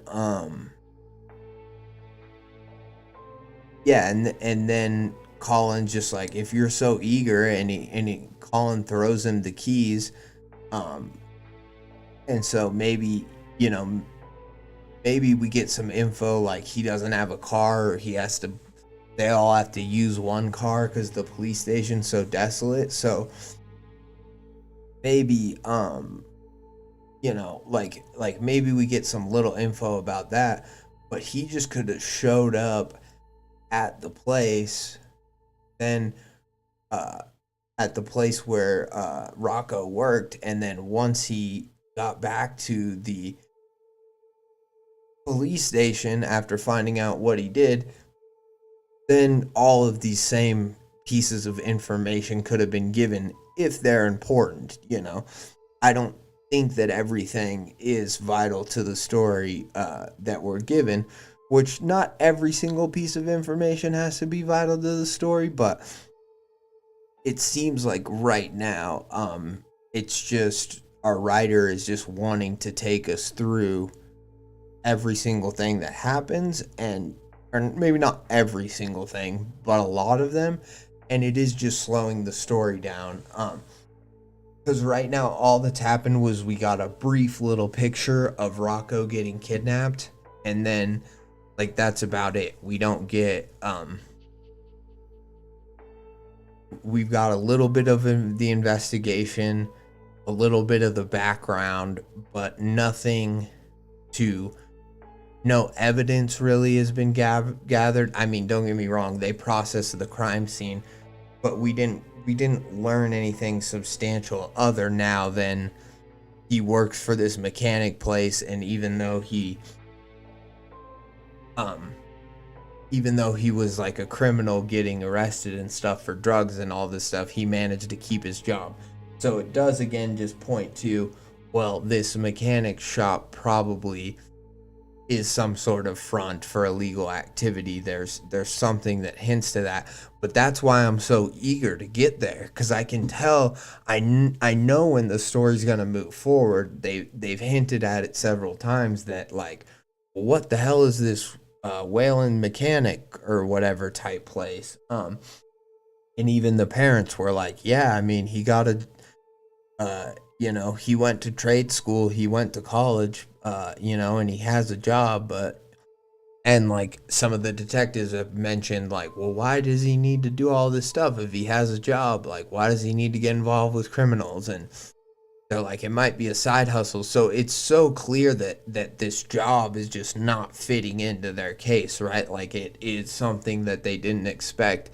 And like, that's what a detective will tell you, is like, the squeaky wheel is the one that gets the oil, or the piece that doesn't fit is the one that matters. You know what I mean? And so that is what is going on in this detective case. And to me, like as the reader, I want the story to be unraveled. And granted, like neither of these parts were super long, so like we have some more opportunity. Like there's 7 parts, right? So we're only into part 2. So it's like, of course, there's a lot more to the story. I just think more could have happened in these first 2 parts to really hook us in. Because other than the fact that it's a detective story, and we know a little bit about this futuristic, separated machine, technologically advanced maybe society, we've only seen shitty part of society. We've only seen the old world part of society, and nothing else really substantial has happened. So it's like, I want to see something. I want him to go into the flying car part of the city, or whatever it is, so to speak, or I want more to develop about the case. Like, we figure out his company's after him. His company's actually just a subsidiary of some giant machine company, and they're after Rocco. And everyone at Rocco's job uh won't even admit he ever worked there or something, you know what I mean? Um so I don't know. That's just where I'm at right now with this story. I'm probably going to continue it in later streams, but I just do want to say, like, it's good and I'm interested. I'm drawn in. It's done a good job of making me care about Rocco, despite the fact that he's like a criminal, whatever, degenerate, drug addict, like whatever you want to call him. Um, insert undesirable name here. It's done a good job of making me care about Rocco, and I am interested in Marsh too as the detective. I want to see if he's competent, if he'll succeed. There's some things that like have made him seem kind of more competent, and then other things that I'm kind of not sure about, like how he was like talking with the other cop and he's like, for evidence, Marsh, or it's a lead, Marsh, and so I'm like, well, maybe Marsh, despite wanting to be like a good cop or whatever, maybe his life and everything is so sad because maybe he's not that great of a detective, or maybe this is the story of how he proves himself. Like maybe he feels like a failure because all these other people have gone missing and stuff, and there's some nefarious reason why no one knows what's going on that really isn't his fault, but maybe because of that he's kind of lost all his confidence and he's just kind of flailing and he's just kind of going through the motions. So yeah, like I said, I'm interested. I just think the story could be paced up a little bit. I think it could have it could have more going on earlier on, but again, there's 7 parts. So, and if this is just the first draft, it's like, maybe this was just the first draft and they had to get all the parts out, and then once our later drafts can like come out, it's like then everything will be paced out, and maybe the story will move down to 5 parts, you know what I mean? And then we'll have it'll be like a punchy, really fun, edge of your seat thriller, but yeah, so that's where we're at right now with Man is Machine. Like I said, interesting. It has done a good job of making me care about Rocco. I almost wonder if the story at some point is going to move back onto Rocco, and Rocco's actually our main character, and we're just kind of following the detectives while they're until they finally figure out what's happening with Rocco, you know what I mean? But yeah, so cool story. And I'm just such a sucker for detective stories, so I'm like so down to just pretty much until I figure out like, oh, this is what happened, or unless they're like, and the case will probably never be solved, he was never heard from again, then I'm like, okay, so I'm not gonna keep reading then. But yeah, I'm super curious to see the other part of the society and see how in the parts that have changed from society, what has changed, and then see what's happened to Rocco. And I also too feel like Rocco's kind of a fall guy for something. There was something in the first part, I think I remember. Like, I think maybe he took something or he did something. I don't remember. But anyway, so now we're getting into story number 2, which is Waller's Titan, I believe is what it's called. And I'm excited for this one. This is one of the new stories that I got submitted from my Creepcast submissions post that I did over here, where I did an open call for stories. And so Yeah, I'm excited to get into it. I hope that. Well, I hope that the stream is still sounding good first and foremost, and then let us continue.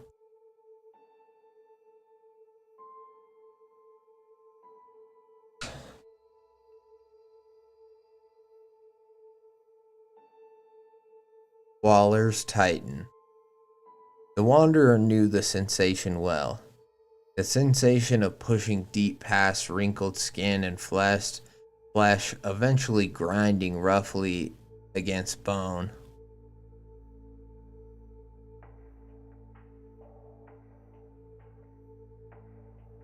That's right. Eventually grinding roughly against bone. He knew the feeling when he drove his spear into a deer or tapir. I have no idea what a tapir is. I assume it's a type of animal, but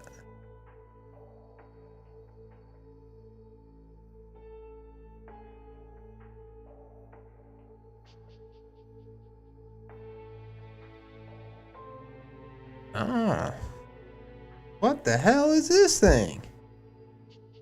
It's like an anteater?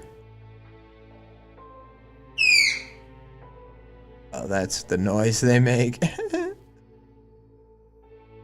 Inhabit the of South and Central America, Southeast Asia.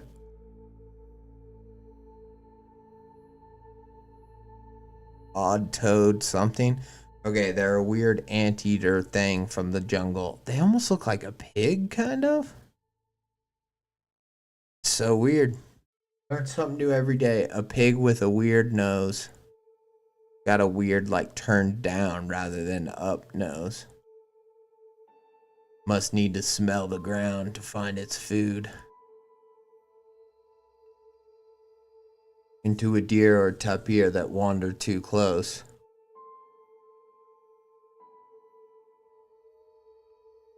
Yeah, I assume it takes place where the tapirs live, which is Southeast Asia, it said, right? Yeah.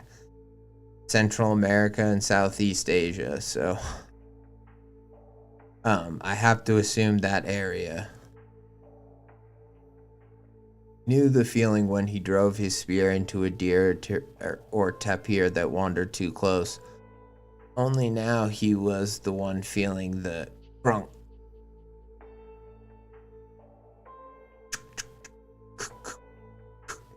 of the beast's hardened beak gouging into his face. Oh shit.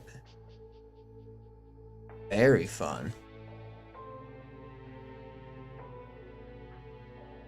He didn't feel the pain, not yet, just the surprise, the dizziness of the mounting pressure which collected where his jaw met his skull.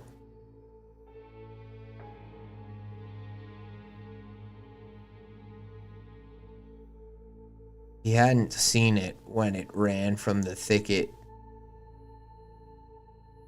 He hadn't seen it when it ran from the thicket of this forgotten valley. He should have avoided this place, followed the mammoth south through the eastern plains. They knew the fastest way south to best the snows that laughed from the glaciered north. They knew to avoid this valley, after all.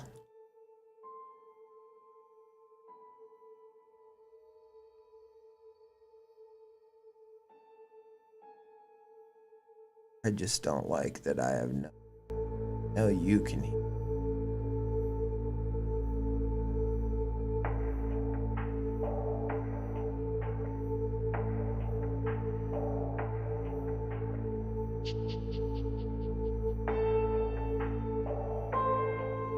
But the Wanderer, whose name has no translation in your modern tongue, thought he'd found a shortcut, a respite, a sanctuary. Grassy oasis in the rocky hills, a place shielded from the worst of the cold. A place that storied living gods, feathered men that cackle in the night like things out of place in the march of time.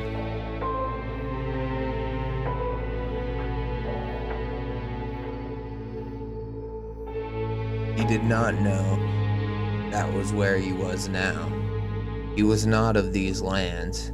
He had not heard the stories that had sprung from the tree line which he'd been facing away from.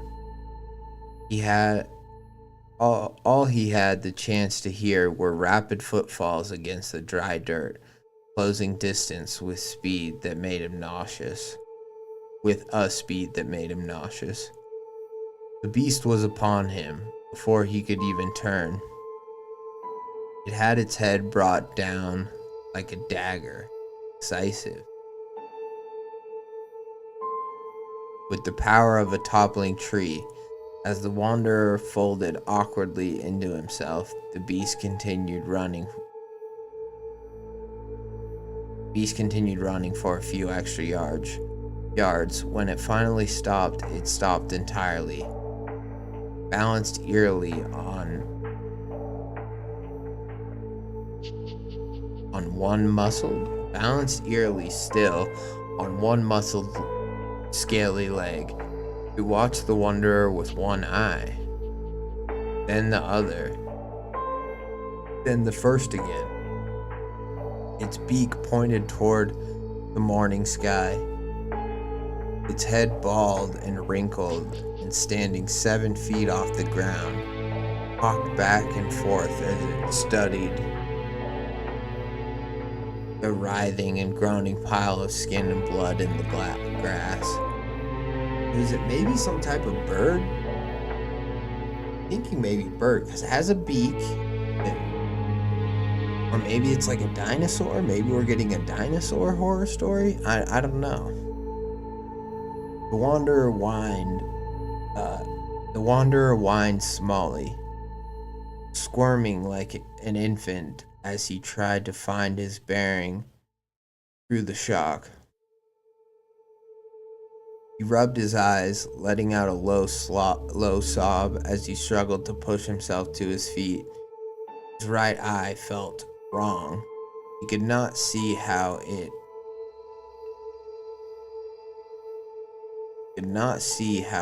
now bulged from its socket, glistening gelatinous over the sinewy, dripping hair that grinned from the bottom of his right ear to the corner of his mouth. From the oozing red canyon rose the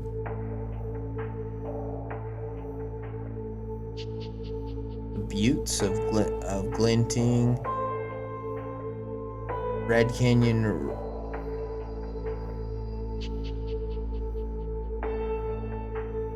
From the oozing red canyon rose the buttes of glinting white bone that was his shattered jaw.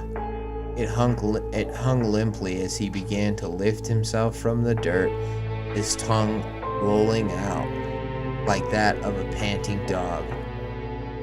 His legs kicked, but could not find proper bearing.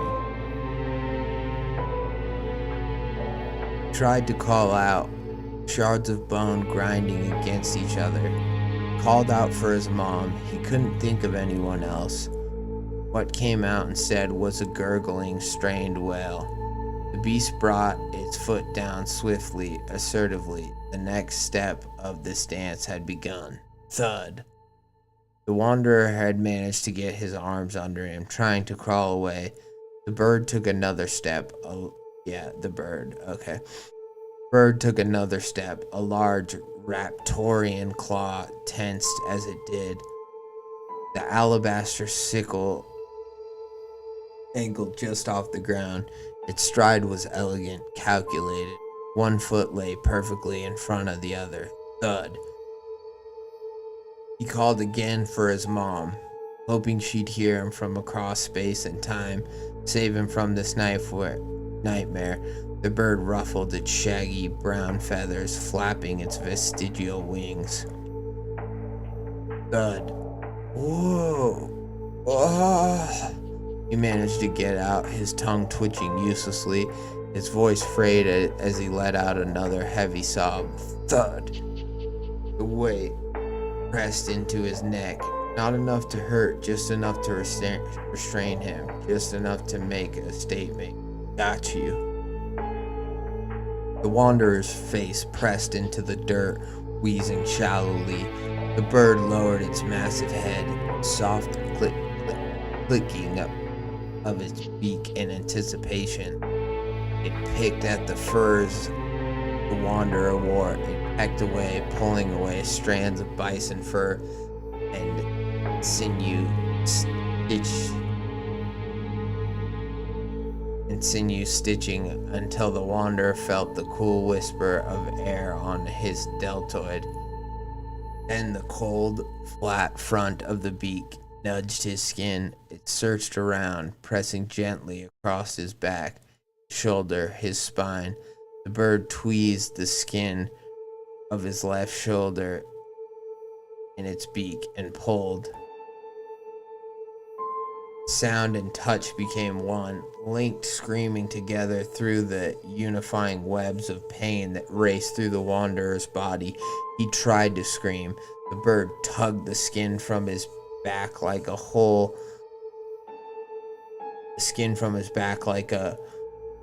bloody birch bark. There's some great alliteration in this. Let's keep going though. Tugged the skin from his back like bloody birch bark. He could hear the hollow, taut strip peeling slickly away. His muscles visibly flexed in the open air as the wanderer grasped at the beast's leg, pulled scaly. He felt its weight shift as it lowered its head again. Its beak, like a great pair of pincers, took a hunk of quivering flesh in its mouth. The wanderer wheezed, pleading for the bird not to as it jerked its head back. The pain became a singularity. The world became a mess of shapes and colors, blurring pervertedly against each other. His arm fell limp, sinew and fibers twanged loose. He could feel his ribs flex unnaturally as his left deltoids tried with all its might to cling on. The bird was stronger. The wanderer was still screaming with all the pitch and ferocity of a dying cat as the bird lifted the flap of dripping flesh in its jaw, pitched its head back, not chewing, to force the meat into its gullet. It bobbed its head, the sickly bulge in its throat undulating downward. It wasn't satisfied. Its head came down again, nudging at the exposed ribs.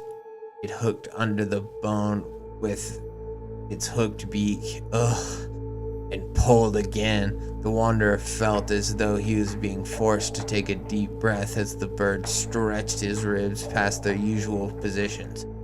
Pop, pop, pop. Oh, God. The wanderer tried to scream, but could only gasp. Then he could do nothing. The bird had torn his diaphragm as it prodded stickily through the fleshy bowl made by his abdominal cavity. It messily shuffled through winding pink eels that swam here, pulling them out and casting them steaming into the cool mountain air. His intestines.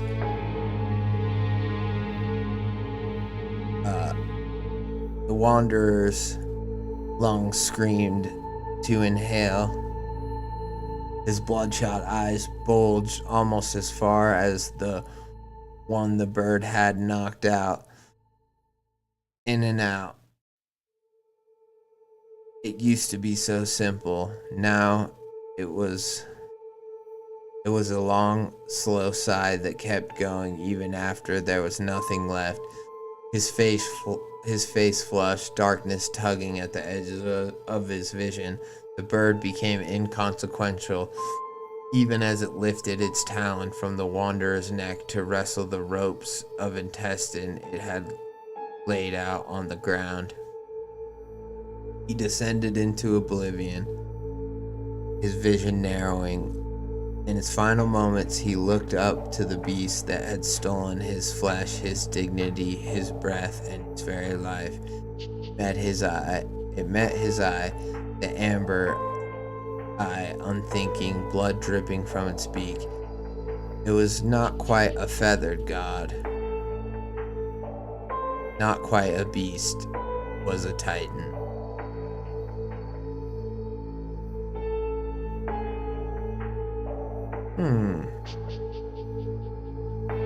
Okay. Then we just get this. One of the most interesting and most terrifying things to come out of the Cenozoic was the Urushahakids. I don't know how to say that. Dinosaur word. Better known as the terror birds, rising to power from the ashes of the Cretaceous-ending asteroid. The terror birds reigned South America as its dominant dictatorial carnivore for over 55 million years, taking the cold winds and of an oncoming ice age to spare the rest of the world their wrath. Only one species managed to escape the confines of the southern continent, Titanus wallari, one of the last of this formidable family. It's believed Titanus and other terror birds were quite fast, striking prey with their massive beaks and heads like a pick, targeting a head or neck to incapacitate. Like its closest relatives, Serimas, terror bird had a sickle claw like the dromaeosaurids, which it used to pin and hold struggling prey that it ate while it was still alive or nearly dead. Mercifully, the last terror bird breathed its last almost 2 million years before the first human crossed Beringia and into the New World. That is, of course, unless a relict population managed to hold on in some forgotten valley where the climate stayed just stable enough for the unfortunate traveler to stumble upon. Okay, now author's note, and then I'll give my thoughts. Author's note for those who care. I care. Hi, my name's Red. I care.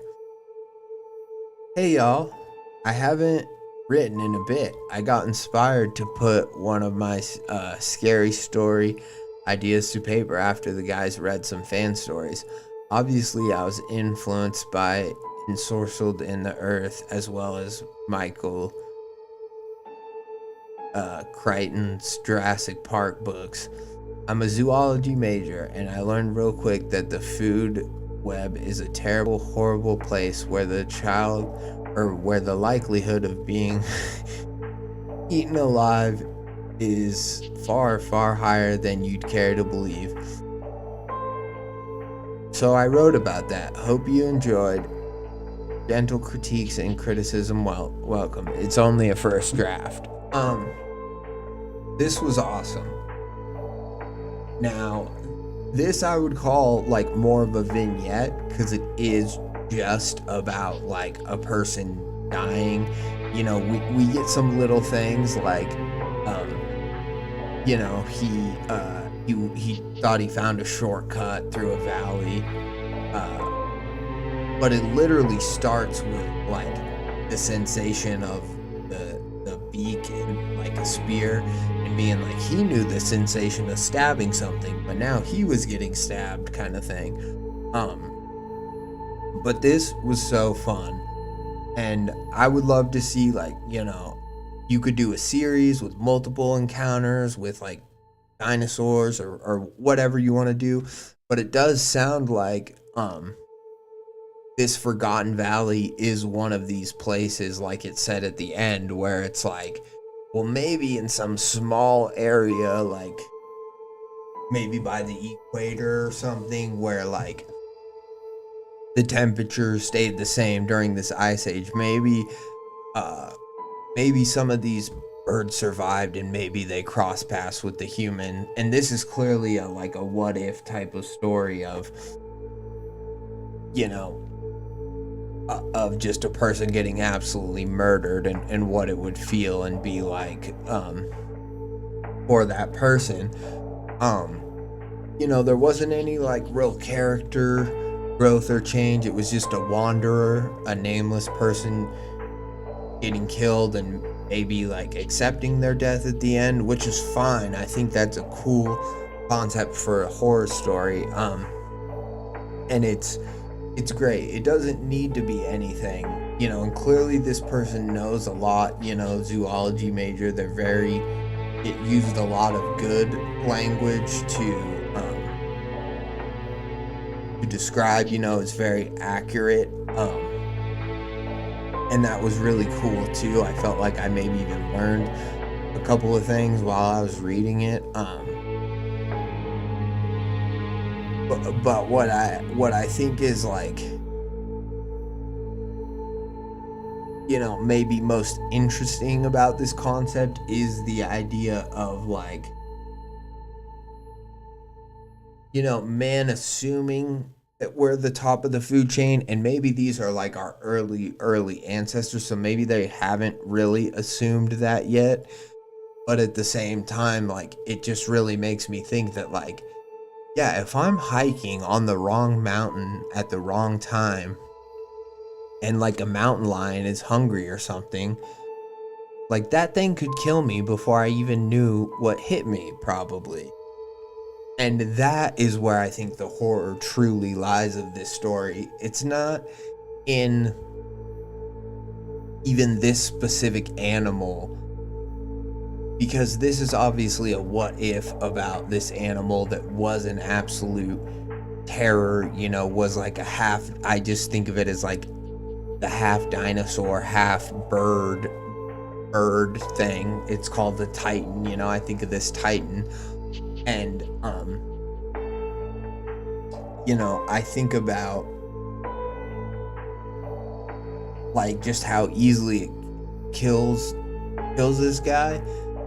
But then I also think about man, what folly it is for man to just be oh yeah, I'm good. And one thing I can kind of be related to is with the animals on my property, they're goats, right? I'm not really that scared of them. But some of the bigger ones with the horns, when they're really pissy or really they'll fucking start rearing up and seeming like they're just gonna try to impale you with horns. And it's easy to just be, because you live near something or whatever, to just kind of assume that well, that can never hurt me or whatever. But it's no, and any more mosquitoes kill people than whatever, and obviously that's from a sickness and that's different.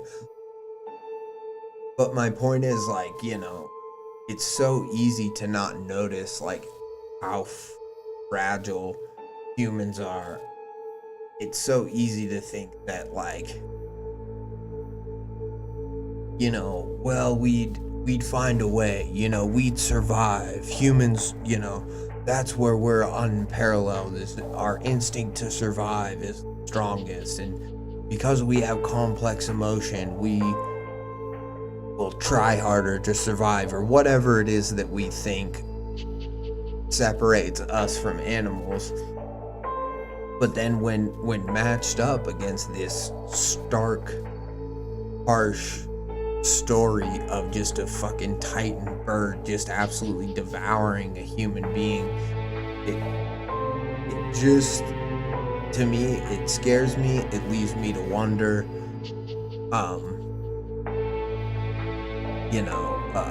It just leads me to wonder, like,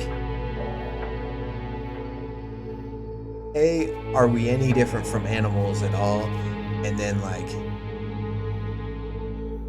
B, what subtle little thing could have, like, what, like, I don't know. This might sound kind of dumb, but it's like,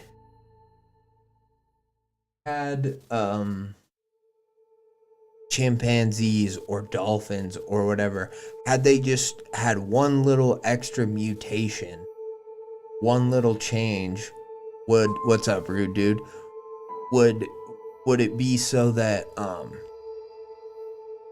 if dolphins were just a little bit smarter, or if chimpanzees just fucking had one little slight mutation, would they be the dominant species, and would we just be still as smart as we are, but would we just be some hunted other thing?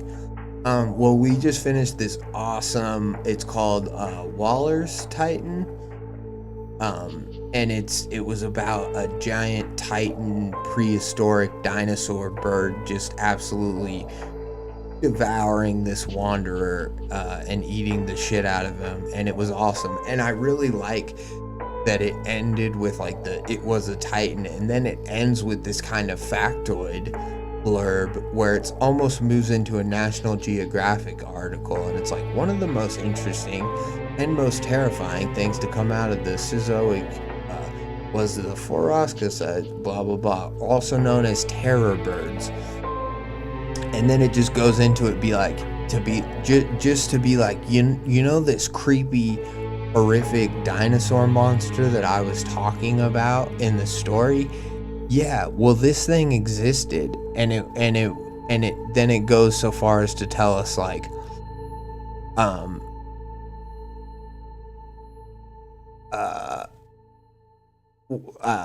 blah blah blah. It might have even existed close to humanity in terms of like the timeline and stuff, and maybe there was a way where like some population managed to hold in some forgotten valley where the climate had stayed just stable enough for some unfortunate traveler to stumble upon. So you're like, God damn, it just is, it does a really good job of educating you, but also leaving in that little bit of truth to be like, and maybe this could have happened. Maybe there was a whole tribe that got wiped out by these Titan Jurassic terror birds. And so I just think that's a pretty awesome way to end this short little vignette story. And I would love to, hear more. I would love to hear more like dinosaur-esque, whatever you could say, like dinosaur meets man, man on the verge of whatever evolution, or like Homo sapiens on the verge of whatever, becoming smarter, and that mixed with all the other shit that was going on with all these horrifying dinosaurs. And it is crazy to think about, and it's crazy to think about just like just seeing whales and shit nowadays is always really impressive. But I mean, I've been to the museum recently, and we saw at the Denver museum, and it was the whole shark slash giant like water dinosaur exhibit, and it was it was just amazing to look at the jaws of these creatures and like think about that is compared to like one person, you know what I mean? It's fucking crazy. It's absolutely mind-boggling, and it's a great place for horror to whatever grow or foster to come out of. So I really like this story. I'm in it. I would like more, give me more dinosaur what is the word? Historical, I guess, stories, horror stories where it's, it's prehistoric is more what I was looking for. It's like prehistoric fiction slash like dinosaur fiction, I think that's awesome. I think that's a really cool whatever premise, I guess. Super fun. So far we've read 2 stories. We are now going to go into Cicada Bells, which he was in there earlier, but this MOT, I like the trend I'm seeing in prehistoric horror. Give me more. Yeah, absolutely. I mean, and I was actually going to say, and you showed up perfectly in time, Rude Dude. It was like that last one that we read about the saber-toothed tigers, and now we have this cool ass. And this is a short read. I mean, this Waller's Titan is not long at all. Like, here, I'm gonna actually upvote it. Anyone can read. Anyone could pretty much get through this, and it has this great blurb at the end where it teaches you some shit. And I would say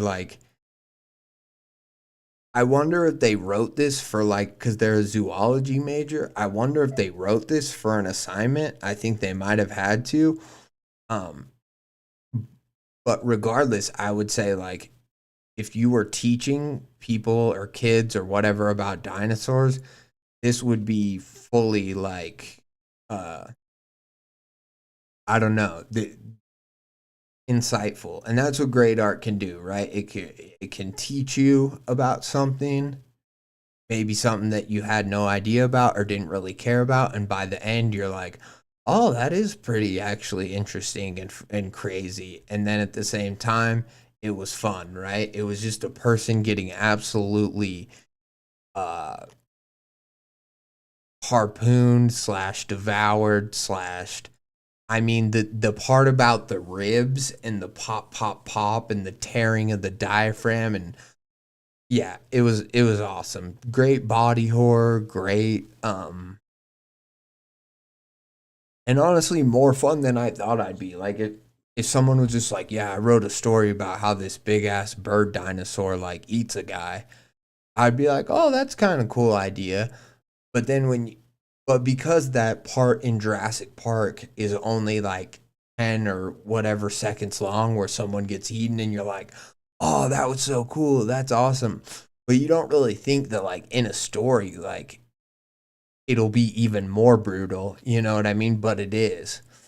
And I think that's maybe because it was just one person and great, spread out in great, fantastic detail with good alliteration and metaphors and stuff too in there, so it's just really fun. Now if you had a story where a bunch of people are just getting eaten by dinosaurs all the time, yeah, in a written format that might not be as fun. I could see that, but just for one and the brutal detail and the cool details about the actual Titan bird itself, very fun, very interesting. I look forward to seeing what else Panthera, which apt name too. What else Panthera has. That was very cool though. I enjoyed it, thoroughly enjoyed it. So now here I'm gonna go to the bathroom real quick. We're gonna start Cicada Bells, which is on Creepypasta Wiki, which is pretty cool. So shout out to, I'm just going to call them, their name is something different on Reddit, but I'm just going to call them MOT or MOT. Because, yeah, it is cool to have a story on creepypasta.com. That's badass. And this it at least has a cool name. I really don't know much about oh, and I guess there's a foreword here. Cool. So we'll read this forward as soon as I get back from the bathroom. In the meantime, you guys can enjoy Mother Horse Eyes. Eventually, the Americans hit the beaches and began charging forward, but strangely, no one's shooting back at them. They run up, take defensive positions, and nothing's happening. Until suddenly, one soldier takes the wrong step and his leg disappears. Another turns and his arm disappears. All around, people are screaming and shouting. Wherever a limb is removed, there's no blood, simply a red stump where the limb used to be. Men are shouting, screaming. They think they're being attacked by some unseen Japanese weapon, but through all of it, no gunfire, no Japanese soldiers in sight. Eventually, the soldiers begin to put together what's happening. There are these large pockets on the ground where it looks like the earth has been hollowed out, as if invisible circles of space on the ground have been deleted. Large, perfect cuts and holes in the dirt and the rocks and the sand. And sure enough, anything or anyone that steps into these disappears. They begin to avoid these invisible pockets on the ground before a soldier steps forward and his top half disappears while his legs continue to run on their own. The men then realize there are several of these same pockets in the air around them. So they change their strategy. They begin to tie shirts to sticks and hold them out in front of them. If the shirt disappears, they get another one and work their way through like a giant game of Minesweeper. The men continue to push forward. The orders are the same. Take the island. As the men work through their silent battle, they eventually see what appears to be a Japanese soldier. He is sitting on top of a mountain at the middle of the island. They fire at him, but the bullets disappear in air, as everything else does that passes through these pockets. The man doesn't seem to react, and the Marines push closer. As they get closer to the mountain, they hear a terrible noise. The sound of thousands of men screaming in agony, followed by laughter and giggles. The laughter rises and becomes deafening before it fades away and gives way to screams of panic and fear. It's as if the earth is shaking from the volume of what they're hearing. As they get closer, they look at the man sitting on the mountain once again. A Marine trains his binoculars on the mountain again. The man is still sitting there, Japanese, wearing a uniform. His head is floating several feet above his body. The body is in several pieces with lines of sunshine between them.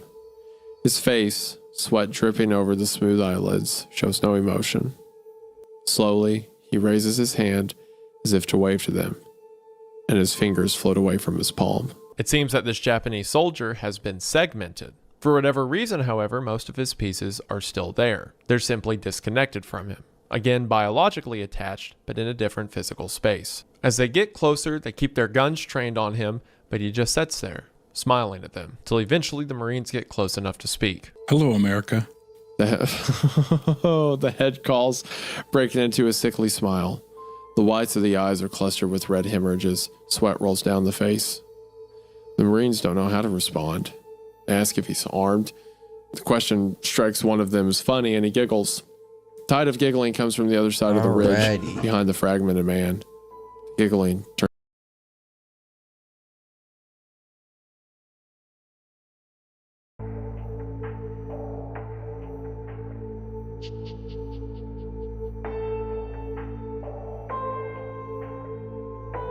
Perfect timing then, huh, Root Dude? Yeah, I was honestly pissed it dropped today because I was like, fuck, I wanted to stream today. I was like, well, I could just not stream and watch Mother Horse Eyes, but I was like, no, I'll get to it. Mother Horse Eyes. Mother Horse Eyes. Yeah. Honestly, he doesn't have that bad of a lisp. Like, I think maybe sometimes it comes out a little bit, and I know when he was a kid he might have had a lisp, but like the way that Hunter gives him shit for it, like the way Hunter fucking mocks him is like brutal sometimes, you know what I mean? It's funny, but I'm just saying, like, Mother Horse Eyes, you know, like that, like.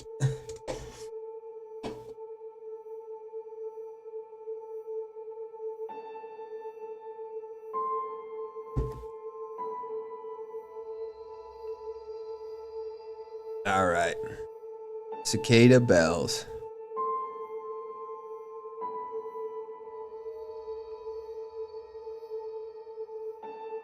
Forward. Is it not? See, this is what pisses me off, though. I want creepypasta to at least just have the name of the author. You know, our author for this one,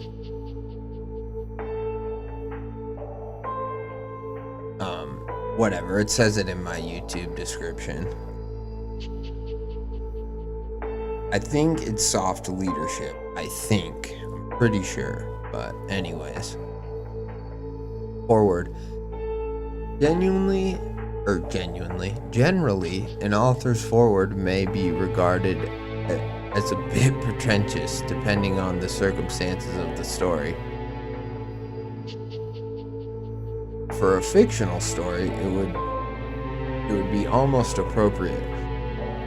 Thank you to my daughter Sydney for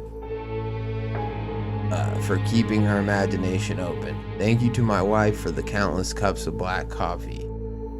Very James Patterson for a non-fictional one. It might be a bit of a whining sheet. I don't know what this means. It might be a bit of a whining sheet. I think like a sheet, like a piece of paper that has you whining on it. Is that what it says? Or is that what it means? Might be a bit of a whining sheet, I think. Oh, woe is me. The stress of collecting public information and formatting it into several hundred paragraphs has taken my sanity from me, kind of thing. Okay, yeah. I haven't done so many of these as my other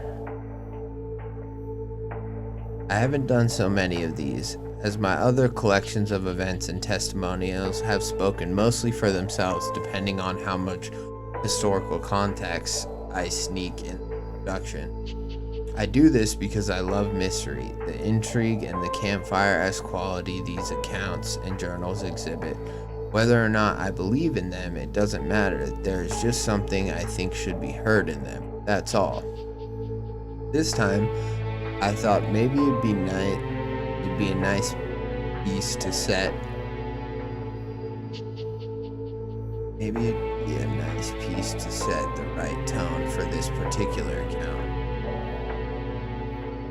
I thought maybe it'd be a nice piece to set the right tone for this particular account. My name is Sam, and my last name is Geist. I worked for 3 years in the Ribbons County Library as an archivist, and I never went to college.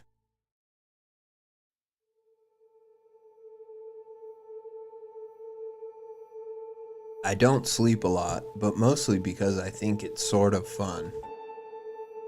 Does that mean he thinks not sleeping is fun?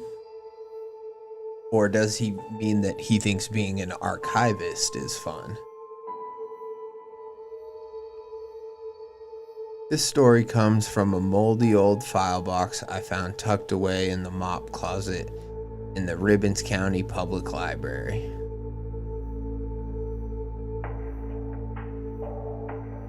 I remember it was a late... Is this still the forward? Yes. Okay. But I think this is a fictional forward, meaning I think this is the character, and we're getting a sense for like the character of the narrator, not so much like the author. Unless, I mean, it could be, but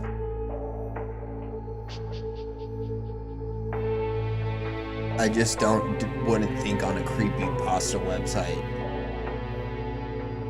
this is my name, you know, this is where I worked. But maybe some people do.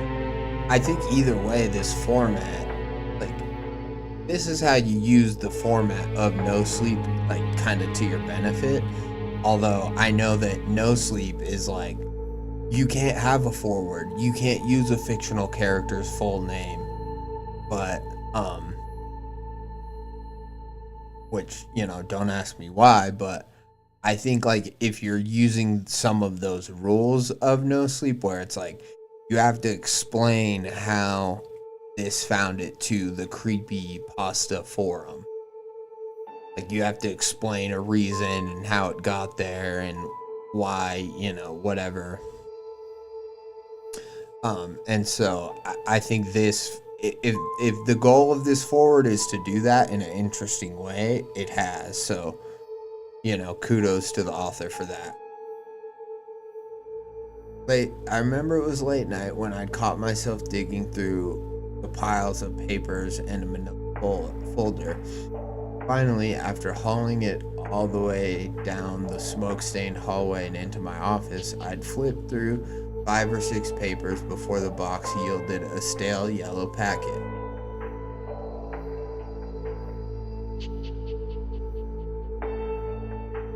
As the text pressed into the front page indicated, I was looking at a report, an affidavit from the Ribbons County Police Department. Oh, interesting. It was bare bones, just enough to get across that Mr. Thornhill had suffered from harassment and intimidation from somebody, or in hindsight, something, on the night of October 30th, 1967. Mr. Thornhill, joined by his wife and son, had only moved into a shabby little den a mile from town the day before. Apparently, it hadn't taken long for the town's stranger side to peek into their lives. Nothing appeared to come of it initially, just a small report in the bottom of the file box. Curiosity must have gotten the better of me, as I couldn't help but ask around the sheriff's office come morning. It was purely a hunch, but it had been so long since I found the pool house journals, and I was hungry for another spooky story.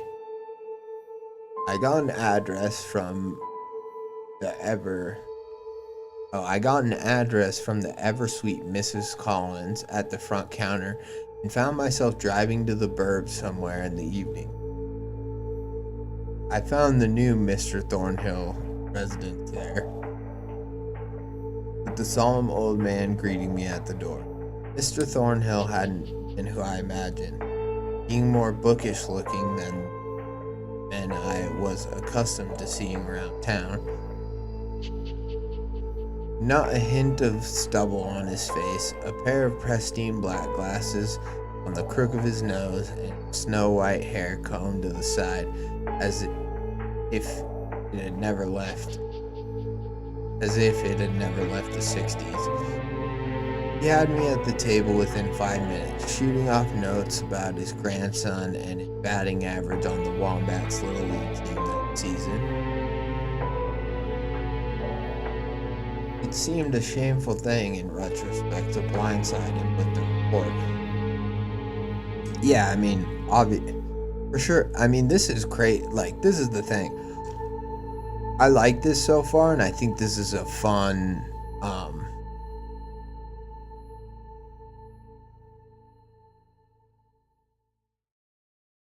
the problem is the one problem I'm having is it doesn't seem like there was an end to this forward.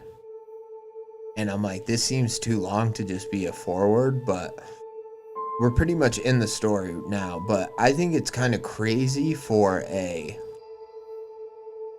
guy to be like, yeah, I found this police report at the library, which already, why would it be at the library, I guess.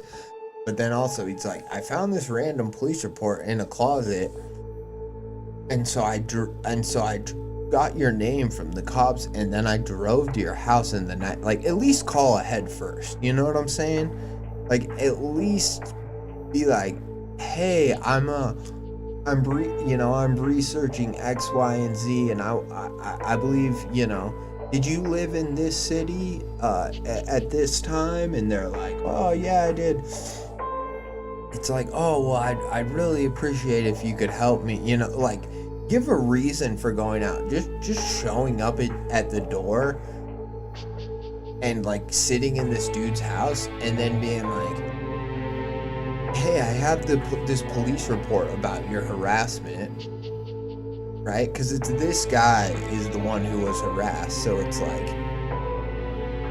yeah, he had suffered from harassment and intimidation, so it's like,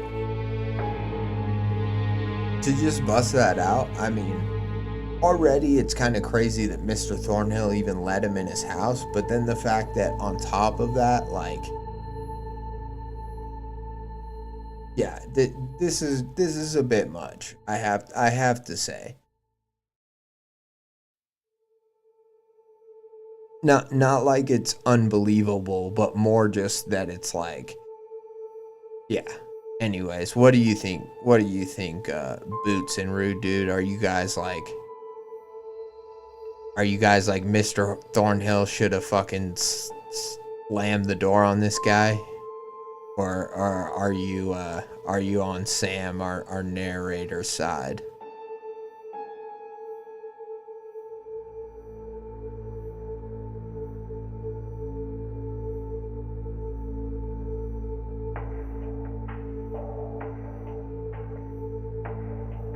Mr. Thornhill clamped.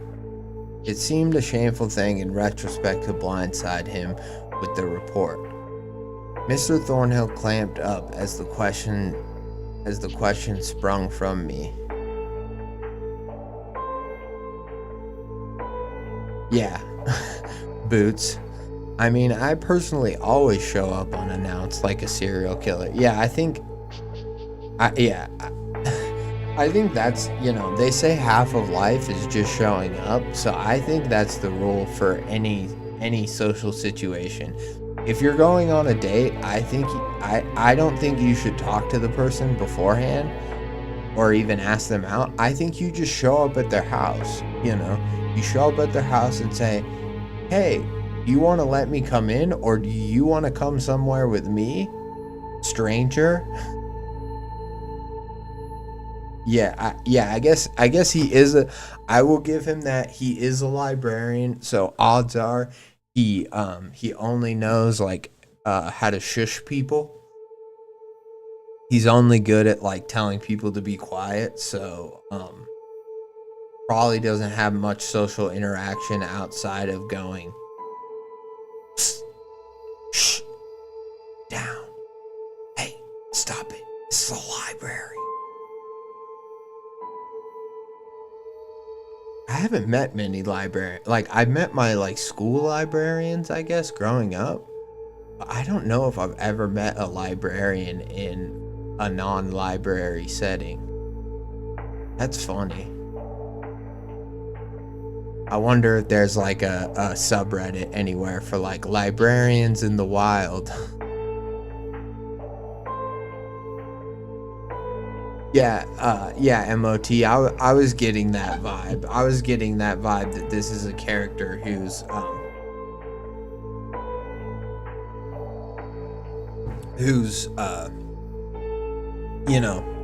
cataloging spooky instances. Maybe like a bit of a paranormal investigator in his own way, but he does it kind of through data, through the archiving that he does. He finds and accumulates these stories, which is a great idea, right? For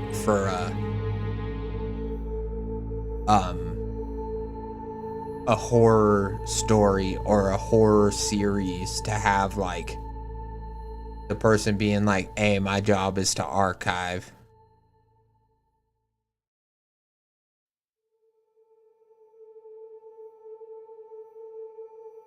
No, we're totally vibing with that, and that's the other thing is like, we're making the jokes, but this is what I like to do on my stream is like, I like to be like, is this person crazy for doing this thing? Now, don't get me, I don't think you should have wrote it any differently. That's not what I'm saying. I think this totally works, and I like what the story is moving, in a good way. It's paced well.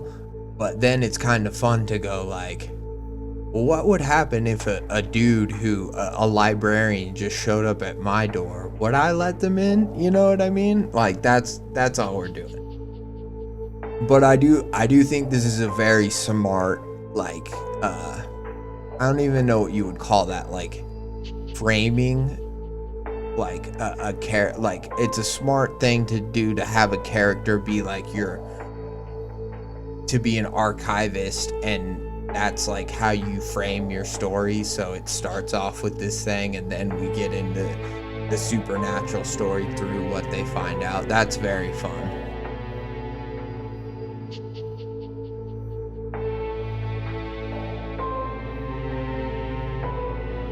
Don't be sorry. Do not be sorry. Even if you completely like had a bunch of typos in one sentence, never be sorry.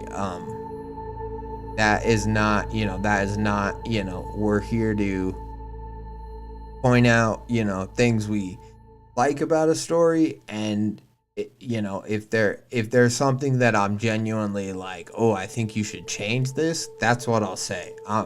But if I'm just making jokes, it's more just because I think it's funny, the idea of a librarian showing up at a dude's house,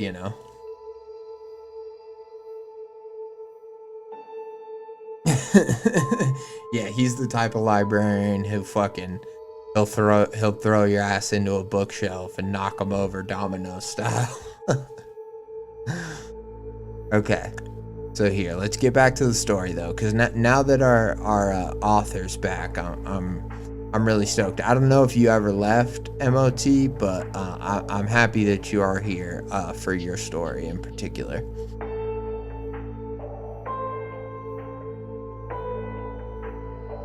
Yeah, he's clearly a man on a mission, and he's clearly one of these people that like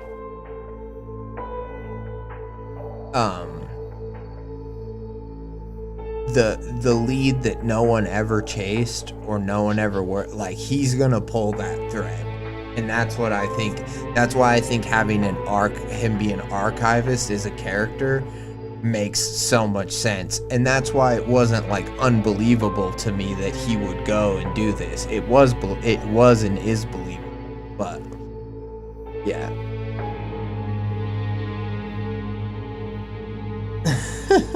Yeah, Be Quiet throws patron across table and WWE music plays. Exactly, Boots. It seemed a shameful thing in retrospect to blindside him with the report. Mr. Thornhill clammed up as the question sprung. Mr. Thornhill, is it I guess it could be clamped up, but I always thought it was clammed up. But maybe I'm wrong about that. Mr. Thornhill clammed up as the question sprung from me, and I was afraid he'd shut down and throw me out. Maybe I hit the right note, but he didn't shut the door on me completely. Instead, he asked that I give him time to write. This was strange, as I'd never met a subject of my post before, let alone been offered a written account from the horse's mouth. A week after, I received a call and excitedly came by a second time to pick up a hefty few pages from Mr. Thornhill's own hand. That night, I read them until the sun came up. I happened to live in the woods just a few miles west of the location talked about in the report, and after reading the packet in its entirety, I never looked at those trees the same. Between the double-wide trailers and the outskirts of the burbs, when the asphalt roads turn to dirt ones, I feel it there when the sun gets low.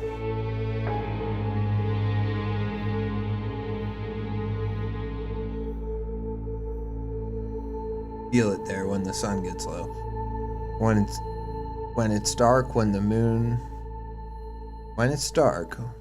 moon comes up over the tops of the pines, there's a tinge of hell there now. I'll always look twice when I see a sewer drain or even a simple office vent. Okay. I think we're just missing an A here, but no big deal. I'll always look twice when I see a sewer drain or even a simple office vent. I can feel it every time I look into the ink-colored space between every branch. This testimony is the reason that childhood fear of the night has crept back into my life. Here's to hoping that the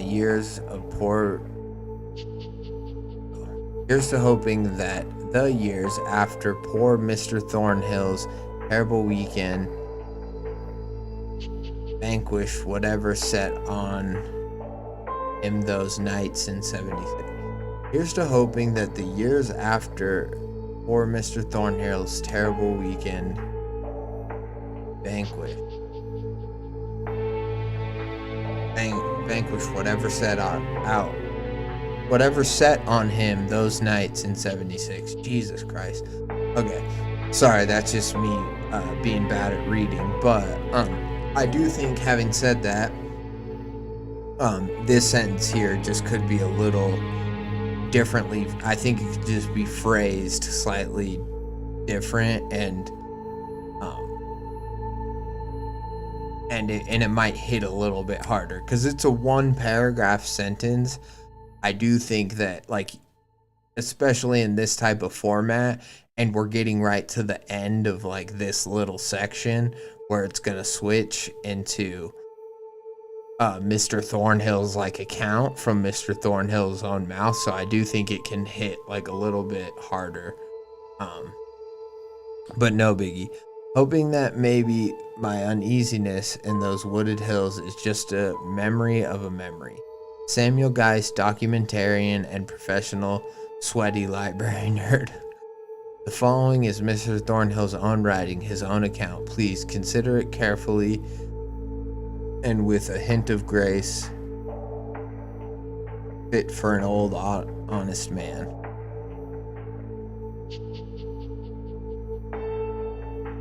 I think the best place to start would be the crash. We were 15 miles out from Winewick, I think. It's hard to remember. What comes back to my mind was the road. God. The dirt and rocks kicking up and smacking the undercarriage kept the car constantly loud. The forest on the other side was like two walls of green. No gap went over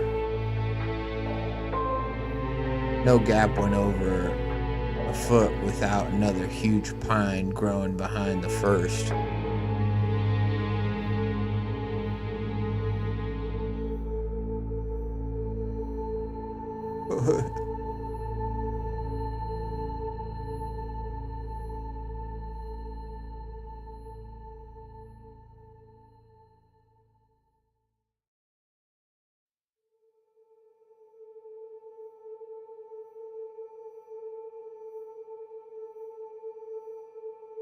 Yeah, and I don't even think it's too wordy up here. I just think this sentence right here, here's to hoping that the years after poor Mr. Thornhill's terrible weekend vanquished whatever set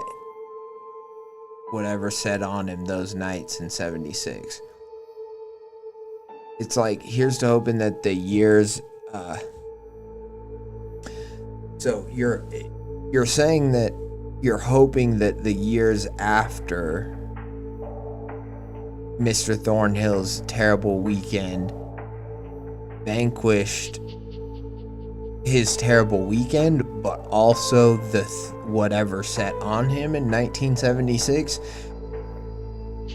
And I get what that sentence means. You know, you're saying, I hope that time has healed Mr. Thornhill's wounds and kept whatever was after him in 76 far away. Or I hope, time has healed the wounds of Mr. Thornhill's terrible weekend and vanquished the creature. See, that's what I think it could be. I think it's like, you could say, like, here's to hoping that time has healed the wounds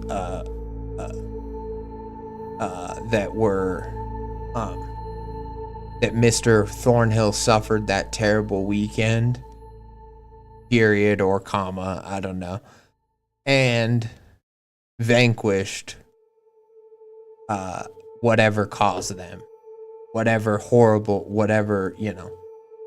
creature caused them, like just something like that, where it's like but where it's like, here's to hoping that Mr. Thornhill's better, and that thing's not after him anymore. You see what I'm saying? You see how that kind of, like, to me, that's just a little more simple, rather than going, here's to hoping that the years after Mr. Thornhill's terrible weekend vanquished whatever. I don't know. Maybe I'm not making sense. Maybe that is making sense, but this is how I try to give notes on writing. Sometimes I'm eloquent, sometimes I'm not, and hopefully that seems helpful, and if it doesn't, then no worries. Anyways, back to the story.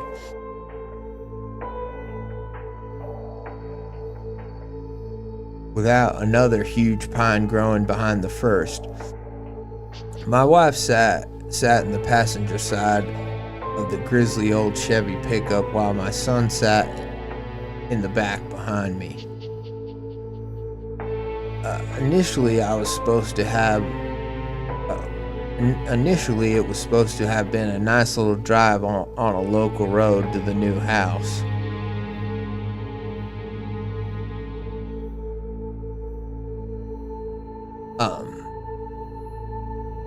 Nice little drive on a local road to the new house.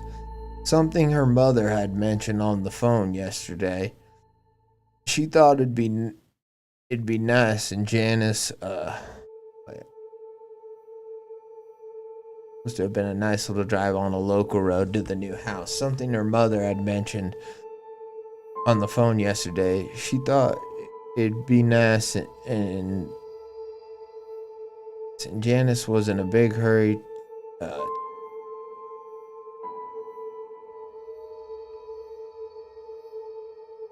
Janice was in a big hurry to feel as local as possible, though I was in no hurry at all. I mean, the boys started at the elementary school the next day, and I still hadn't figured out what bus to get them on. She hadn't found a job, and I wouldn't be starting work at the firm in Portland for another 4 days.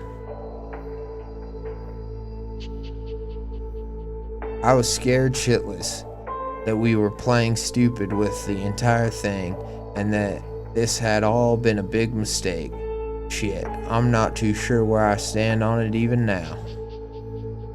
What do you guys think about? I'm trying to do a subtle southern accent. Do you think that's right for this character or not? It's Thornhill, and if they're in, it says Portland, and then he's talking about passing Eugene, so they're in Oregon, which I know plenty of people, even in Portland and in Washington, where I grew up, still had southern accents or affected some sort of southern accent, so.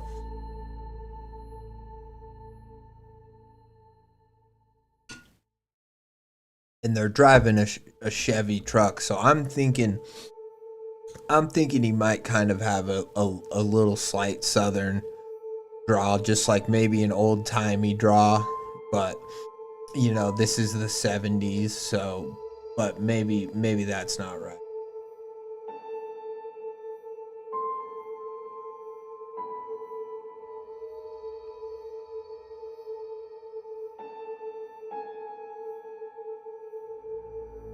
I was scared shitless that we were playing stupid with the entire thing, and that this had all been a big mistake. Shit, I'm not too sure where I stand on it even now. It's a West Coast Southern, its own thing. Yeah. That was kind of what I was trying to do, but yeah, I mean, yeah, you got, if it's annoying at any point, just let me know. Or if you're like, just read it, don't do a voice. then I will, But her mother had told me about the scenic little road that cuts into town from just past Eugene. And she didn't want to come in feeling like a tourist. But I humored her, as I always do. She always smiles so much when I play into the cute little ideas she gets, and I'm a sucker for it every time. That's who she married, an idiot. Maybe the road wasn't so bad. Maybe I'm just being a big Nancy about the whole thing, but it was loud. But it was loud before we found it. That's when I saw the taillight straight out down the road, staring back through our windshield like eyes in the dark. The dust and dirt kicked up by our own tires danced in the beam of our headlights as I slowed our 35 miles per hour to a 10. The vehicle didn't move, and the beam of the yellow light trickled down rocks as we slowly crept forward. That's when the rusted back bumper slunk out of the dark, and the bed of the truck followed it, till the vague frame of the cab was just beyond visible. I stopped. Janice had lightly punched my knee, picking her head up and gesturing to the truck. Keep in mind, I'd already been at my wits' end 10 miles back where we'd come, so I didn't take the assignment without what amounted to a few angry grunts. Needless to say, I hesitantly opened the door to the Chevy and heard her turn and distract our son, who was excitedly stirring now that he noticed we'd stopped the drive. As she asked him for a game of rock, paper, scissors, I felt myself nervously retucking the waist of my shirt under the belt as I shut the door and took the first few steps toward the truck. The brush was buzzing with crickets as I neared the bed of the truck, and the sun had now completed its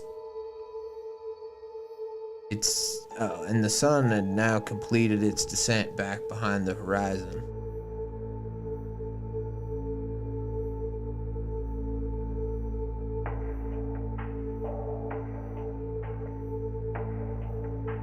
I was startled, sure. I'm not expecting any trouble in the small walk to the window of the truck. I picked up speed and reached the driver's side before stepping back. I saw the tree first, still standing strong, with the lip of the herd curled and bent around its trunk like a piece of tinfoil.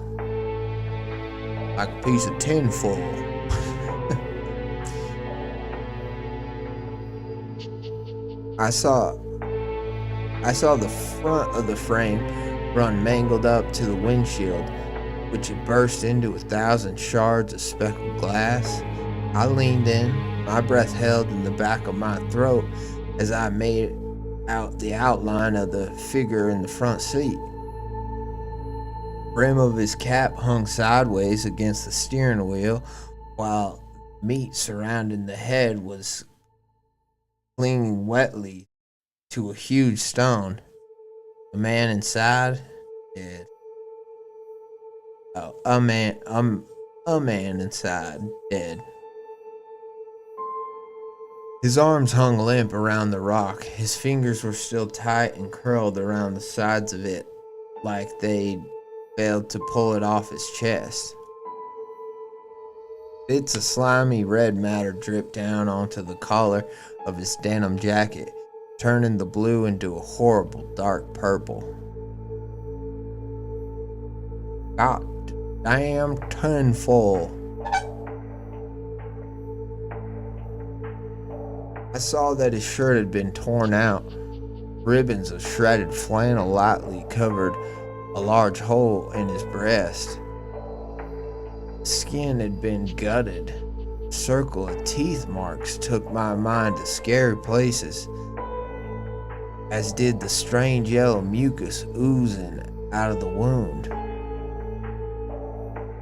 Maybe I'd felt sick, I don't remember. What I do, though, is gripping the handle of my car door tightly before immediately jumping in and letting out that bated breath. Janice turned to me like I'd asked her to find the TV remote, but must have gauged the situation better than I expected when she lightly ran an arm around the width of my shoulders. She asked me what was wrong, and I told her that we needed the police as soon as possible. Maybe she thought I was joking, but when she let out a chuckle in disbelief, I slammed my hand down on the wheel hard. We were getting the police as soon as we got to town. We were getting the hell out of Dodge. She leaned back to the corner of on the passenger side and told my son that everything was all right. He wasn't listening, though. I peered at him through the side mirror and saw his face pressed against the window, fog growing where his mouth met the glass. All three of us sat there quiet while the engine purred, my wife shooting me a look before we heard him pipe up from the back seat. "Slinky man, Mommy! Look, the Slinky man!" Neither of us spoke, but we shared a confused smirk before we reached back, clicked his seatbelt back into its slot. I started the car and bent the gas down till the debris on the road kicked up, and I pelted the bottom of the vehicle at a decibel unheard of before. I do realize now that was the first sign of things to come. I can't pull out all the specifics from under the fluorescent bulbs in that tiny police station, but I remember Sheriff Grant and company being the kind of guys I'd only seen in spaghetti western. The sheriff himself was shorter, but his arms were packed with the kind of muscle that you only see in a farmer or prison inmate. I remember a scar running down the length of his neck and a handlebar mustache that could have fit perfectly on a Hell's Angel. There were few words in between my details from the crash, just a yes sir, and a no sir, and a down on Lynch Road. They'd asked what the truck looked like, if I could describe the man's features at all. I told them they'd be hard pressed to do it themselves if they'd seen how rock and face had become one in the driver's seat of that beat up pickup truck. Any idea where the stone came from? What the hell am I supposed to say? I have no idea. So we gave them what we could, and judging by the bags hung under Grant's eyes, I don't think he was happy to have to run out to that boony road and haul the vehicle back to town at 1:45. Who could blame him? "You coming by for the fishing, or are you on your way out to Portland?" I explained that we were moving into a place in town. It was on Harrison Trail. Grant kinda scoffed, but not in a bad way. He just raised an eyebrow and finished writing down the information I'd given him. "Gonna be a lot of fun out there, fella. You were?" I told him my name was Ferris and asked what he meant. "Shoot, Ferris, you got yourself settled into a far little branch of town. It's a bit out there. Might be the only house I can think of for a few miles in either direction." A deputy spoke up from his place at the water cooler. "Nah, the Clark Castle is out a little further that way." The sheriff brushed at his mustache. "Oh yeah, yes sir.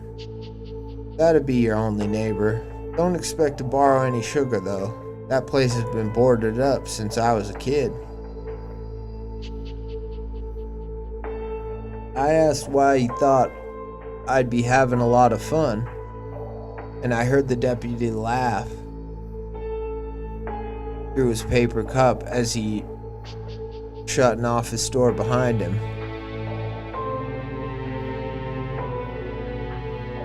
Well, that patch of ground has been neat for kids to explore and make spooky stories out of is all. Not just kids though, I guess. Started 10 or so years ago when an old man was out fishing and caught sight of the big guy. He must have noticed my crooked brow because he patted me on the shoulder as he stood and held the door to his office open for me. It's nothing at all, Fair. It's just a story. Besides, it's not something people are scared of. They want to see him. Nobody has ever been in my office screaming about Bigfoot killing their dog or something. It's just a fun little story for kids and old timers. I asked him if maybe he knew what happened to the last tenants out there, or maybe the Clark Castle, but the sheriff didn't really remember. The den we'd moved into wasn't really on his radar, but it was probably a place yuppies had owned as a summer vacation home. Thanks, rude dude. Thanks for stopping by. Auf Wiedersehen, amigo.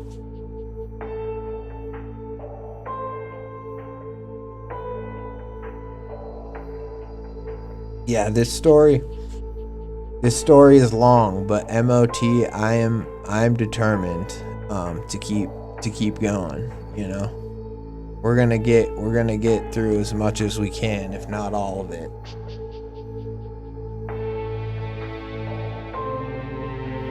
Because I'm digging it so far. You can tell I'm drawn in because I haven't been pausing much, but now we're getting a shape for this town. You know, we hear about the Clark Castle, we hear about the Slinky Man is what the little kid says. Now there's some stories about a Bigfoot creature. This is good. This is fun. This is this is like it is evolving in a fun way where it's a new family in a new town, and they've already went and talked to the sheriff, and he said some concerning things like, oh, have fun out there and don't get some sugar, don't expect to get sugar from the neighbors. But he's being very, like whatever, neighborly, and like is pretty much as good of a, other than finding the dead body, this is as good of a introduction to a new town as you could kind of hope for. And so, I mean, obviously it's gonna turn and things are gonna go sour. We can expect that in a horror story, but I'm liking it so far. It's charming. It is very charming. This thing with the sheriff and all this stuff has been pretty charming. I would say the scariest part of the story so far to me, I mean, obviously the dude with his head smashed in and clothes torn up like a creature attacked him, obviously scary. But I think that after the dad kind of is freaked out and they're like, we need to get to the cops, and then to just have the boy say, daddy or mommy, Slinky Man, that to me is the really menacing part where I just go, ooh, like, chill. Or I'm just like, I don't like Slinky Man. Now it's one thing to say, oh, there's rumors of a Bigfoot and all that. Like, Slinky Man to me is a hell of a lot scarier than Bigfoot, but maybe they are the same thing. Maybe people, Bigfoot like can just be a lot of Bigfoot can be just a word for something that you can't explain that you saw in the forest, and I feel like I feel like that's very realistic, that it's like, oh, plenty of people claim to see Bigfoot out there. We don't know, you know. It's just a story people like to tell, and they hope they see him. They're not afraid of him. It's no big deal. It's all doing a very good job of lulling me into a sense where I'm feeling the same way that Ferris is feeling, where it's like, he just moved his family out here. He's starting a new job. He wants to make this work. He hopes he can make this work. And so I'm hoping that it works. You know, even though I know where the story's going, I am emotionally connected. And that's a good sign. You know, that's a great sign. And that is how you want the beginning of a story to go.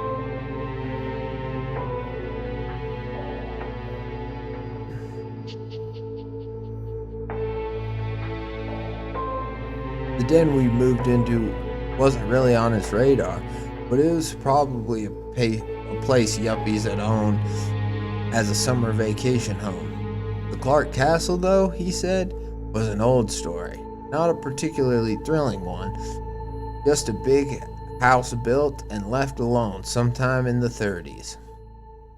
I remember rambling off a couple Spitfire questions as he led me back to the lobby, a reassuring smile on his face and a pat on the back.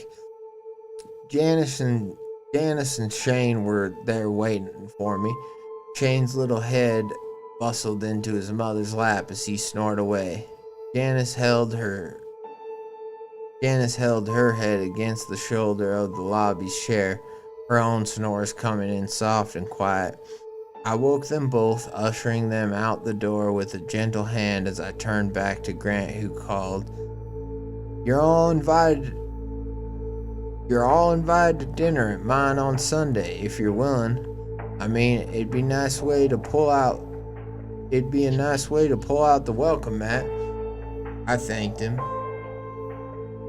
Off we went then, out down a list of boulevards and streets I had to follow from a map made up of the of and upper switched here, made up of red looping lines and green landscapes, made up of red looping lines on a green landscape. What's up, Professor? Thanks for stopping by, dude. What up, doggy?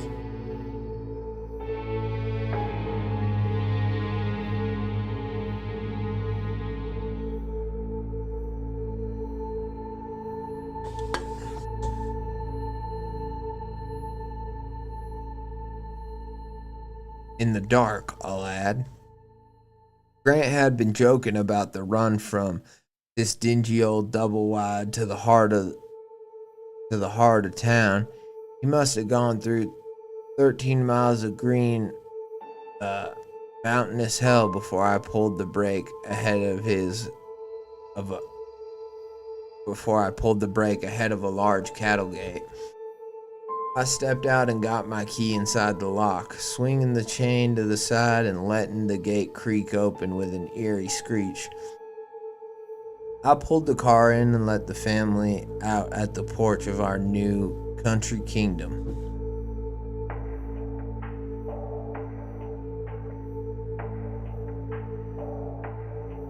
Crickets and moths plagued the yard.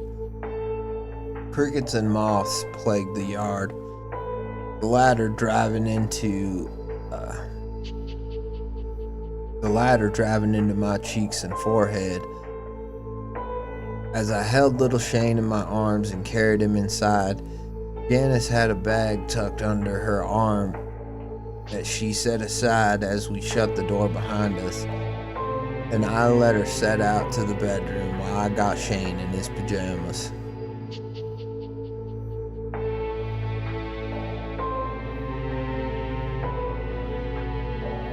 He would sleep with us that night, and I was relieved that at the very least the trailer had come furnished. A dusty floral couch and a Sears catalog dining table awaited us inside. The floor was Shag, and I eyed suspicious black lumps that dotted the corners, having a hunch we'd walked into a roach graveyard. Ugh, gross. The bed was thankfully new, being a housewarming gift from Janice's mother. I had hardly a glance at it before I saw my pajama-clad wife slip beneath the covers and slide off into dreamland. Shane followed after, toothpaste foam still sticking to the corners of his mouth as he nuzzled in with her. I remember that I flicked off the light switch. I saw the whole world fast asleep under those big plush blankets. But I also remembered the sweet, blissful taste of tobacco smoke as it danced against my tongue and slipped through my nostrils in a big cloud. Maybe I had promised to quit, but a couple of Marlboros weren't gonna hurt anyone. Besides, the relief of being alone with something that was truly only mine was beautiful after a day like that. And then, under the blanket of stars, I found a small moment of peace. My dad had smoked too. He passed a long time now. But back then, the tumors had only just found purchase in his lungs. He'd been a resident in a facility since before Janice and I had gotten married. I hadn't visited much. Shit. I wouldn't let Shane even grace him with a hello on the phone. Some things are best to be set in only a few words. And those are these. I wasn't terribly fond of my father. He was bad at being a parent. He was a drunk, and he wasted his life without me anywhere near him. I'd been terrified at the time as the move got closer and closer that maybe that man in the mirror I saw every day was starting to look a bit too much like his dad. I was only a year into the practice, but the firm was very well regarded, and I was nervous that I'd gone and moved us out here just to fumble the ball. In Arizona, I would handle public intoxication cases or small claims, but here I would be getting in an army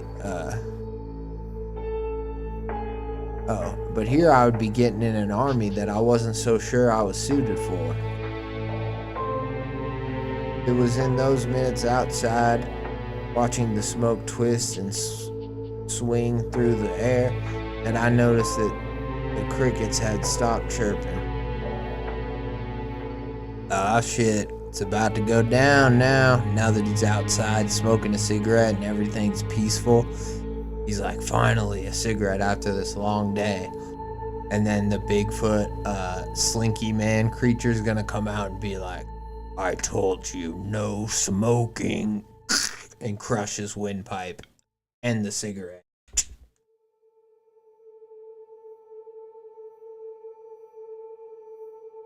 That's my bear trap. That's my prediction for the story.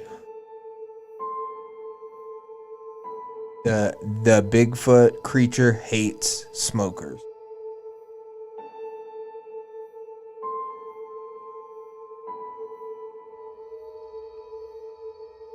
All right. So he's a lawyer. But I also think that my accent is somewhat correct, because I feel like if he's from Arizona and he's moving out to this like he said it was a country kingdom or whatever, it's like a little farmhouse or trailer on the edge of town. So I'm thinking my accent's pretty apt. Although some people don't, some people are like, I just think Southern accents sound dumb, which isn't true. Obviously it's not an indicator of intelligence, but I do I think this type of a character in the beginning, like, it's interesting because, like, they're moving to a new place and he's worried about moving his family out here, but at the same time he like, you know, he's a man who, you know, whatever, like, he's got firm footing, you know what I mean, which is all the more telling or explaining, like, of him as being a reliable narrator, and why he, when the guy is like, I wanted to ask you about this report, and he's like, give me some time to write, and he's just like, I'm gonna write you the story of what happened, because he's gonna, you know, he's used to you know, getting down his thoughts in a concise, clear way where, you know, he can explain. So it's putting pieces together for me, and it's making it, you know, it's making me invested, but it's also like, it's making me like the narrator, and I'm just like, or I get, you know, yeah, I guess he is the narrator right now because this is his firsthand account. There's two narrators in the story. I mean, there's like the archivist Sam, and then there's this guy Ferris. I forget his last name, but oh well, it doesn't matter. Thornhill, I think, yeah. But and I'm just, you know, I'm in, and I think that it's good to have kind of well-rounded characters like that. Like, we got a lot of info about our archivist librarian, and then we got a character like this who's very, you know, like I trust him, and yes, moving into a town and finding a dead body is a pretty brutal, harsh way to start, and it does kind of give you the indication that maybe this isn't gonna go so well. But it's like, can you really blame him? He already got this new house and moved out to this new place, so it's like, he really can't. This isn't one of these stories where they're like, you're like, just leave the log cabin, you're stuck in the cabin, don't be in the cabin. This isn't one of those stories. You feel very understanding of why he's got to kind of try to stick it out in this new place. He has this new big fancy job at this new firm, and you know, his wife doesn't have a job or anything yet, and so they are kind of dependent on making this work, right? I like it.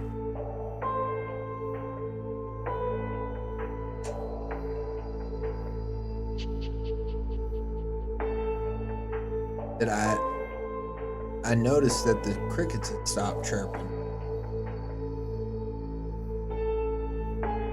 I didn't know how long I'd stood there in the quiet, but the realization hit me, and I felt the thoughts of my father slip away.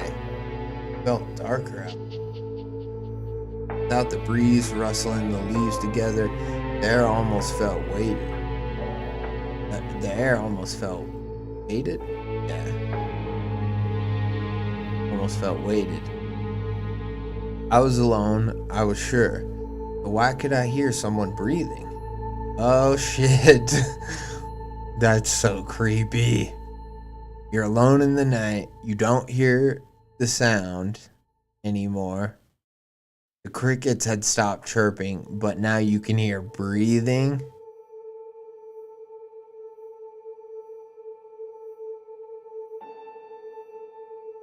Of course, Boots, see you later.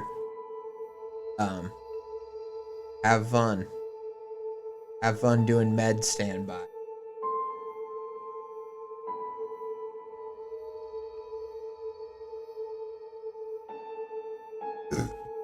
Excuse me, sorry.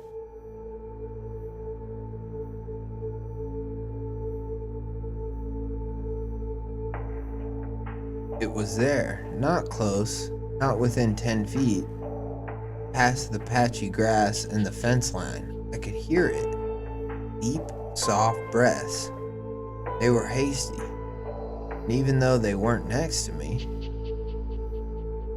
thought I could hear a wet tongue of something lashing in its mouth. Ugh.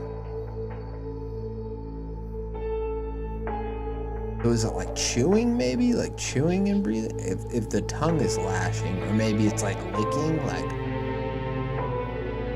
or maybe the tongue, it's like the way a dog like pants. It's like maybe running or moving. I don't know. I'm just trying to get a picture for how you could hear the tongue, like, or what a tongue lashing sounds like as a sound.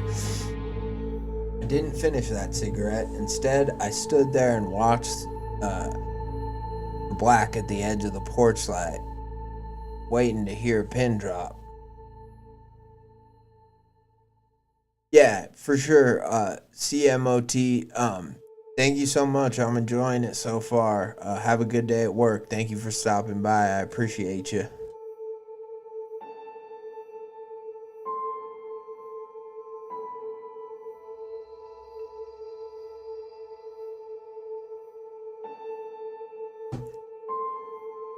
Maybe if I got a flashlight, I could catch whatever it was.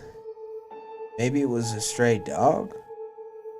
Then, thoughts got worse. What if it was a bigger animal?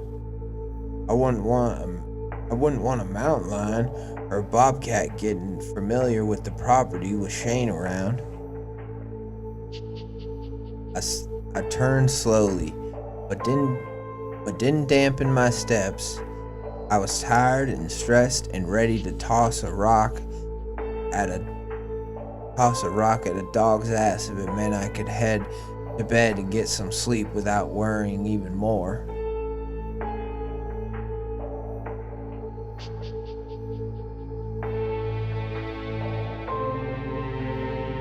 I opened the front door and stepped inside.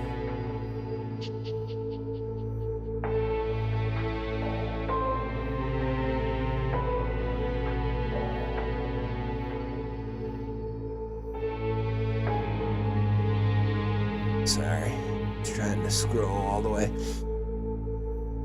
In the saddlebag by the fridge, I had a small silver flashlight packed in case the power wasn't on by the time we were ready to move in.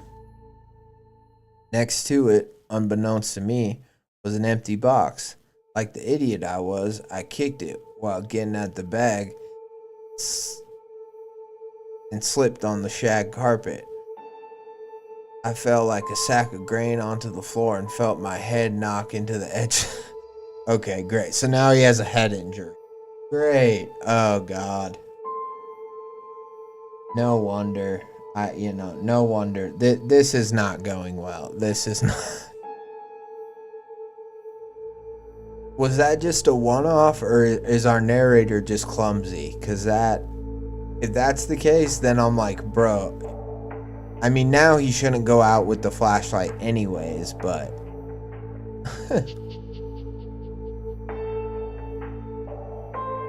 Hell yeah, that's what we want around here, man. We want a Sunday on a Saturday.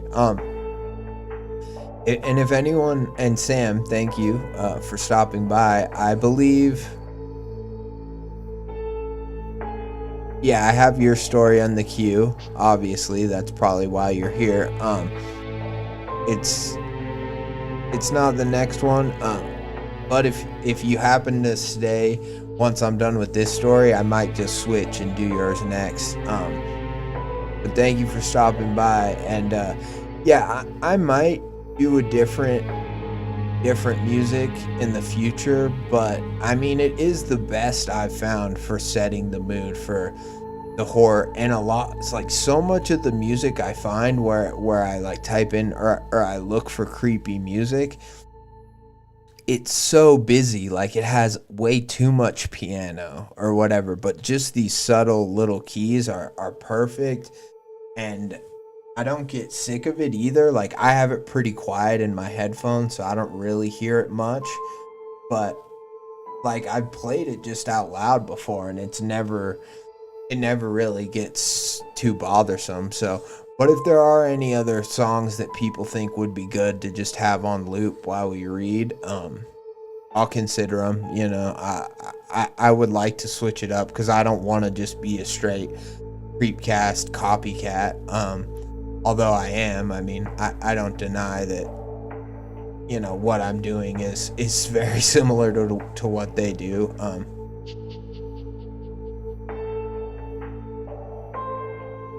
Okay. Well, just so you know, I have changed in the past. But at the beginning of the stream I explained this, but you know, don't worry, because even if I don't, like, I stream for just as long as I can go usually, but then I don't, if I have 2 stories left over on this stream, if I don't get to them, then I'll start the next stream with those 2 stories, you know. So I always try to give myself like more than I think I can do, so that way I already have my next stories picked out for next time, and it's just easier that way. So yeah, that's kind of how I've been doing things. But all right, back to the story, because it's getting good. Our main character just hit his head on the counter while he's trying to grab a flashlight. Shit's about to go down. I felt like a sack of grain onto the floor and felt my head knock into the edge of the kitchen counter. Stars danced around my head, and I angrily got up and dug into the bag. Finding the stupid little light, I kicked the box into the living room and swore I was going to burn it. What's in the box? It was just left there. It's a brand new house. It doesn't sound like you've even been here before, so I'm curious what's in the box, you know? I opened the door and looked out there again, but the light slipped. Okay. Well, now I'm just like, bro, you're clumsy. You might have like a head injury, you know, so maybe that's why you dropped the flashlight. But now I'm like, clumsy narrator, and you should definitely not go outside. But the light slipped from my hand and bounced off the wooden slats with a clunk. Hanging from the banister below the porch. Hanging from the banister below the porch roof was a snake? Oh my god, bro. This is like, it's not, I'm not saying that it's badly written, because it's not, but I'm almost like, this is too much. Like, me as the reader, I'm like, now you're putting a snake in the midst. He just hit his head. There's a box that he doesn't, that's just in his house. Like, I guess maybe like a moving box, like maybe his family or somebody just left it in there. But there's a random box in his house that he just tripped over and hit his head. He heard this thing breathing outside. He got the flashlight and went to get the flashlight, and all this shit happened. And now he drops the flashlight. It bounced off the wooden slats with a clunk. So I assume, yeah, like, so it either fell like maybe it underneath the porch, or I don't know. But then hanging from the banister below the porch roof was a snake. I nearly cursed, jumping back before letting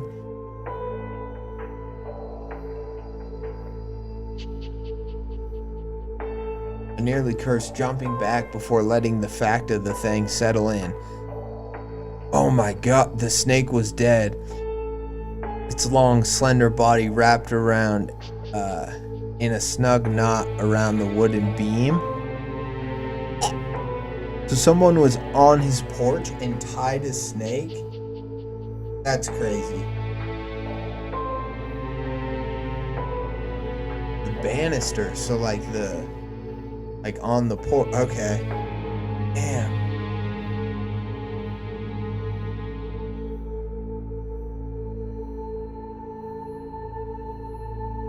Its pattern showing. Oh my god, it was a diamondback rattlesnake. Its pattern showing a string of diamonds down its back, and I looked up at the rattle as it hung down from the knot. Its yellow eyes were wide and hollow, its mouth open and fangs showing like knives under the porch light.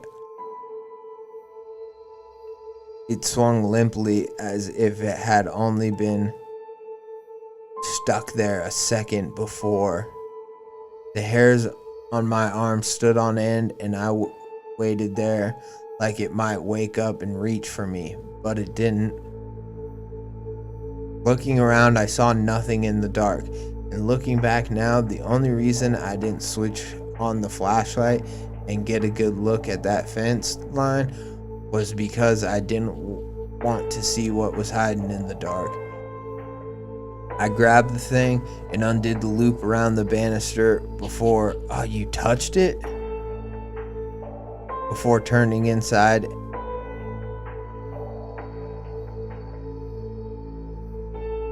So we brought the snake inside, the dead snake. It was okay. You say so, man. I don't know. I probably wouldn't touch it though. At least not right then. I grabbed the thing and undid the loop around the banister before turning inside and burying the snake beneath a pile of newspaper and tucking it in the damn empty box. I placed it next to the trash can and stepped back, my body frozen.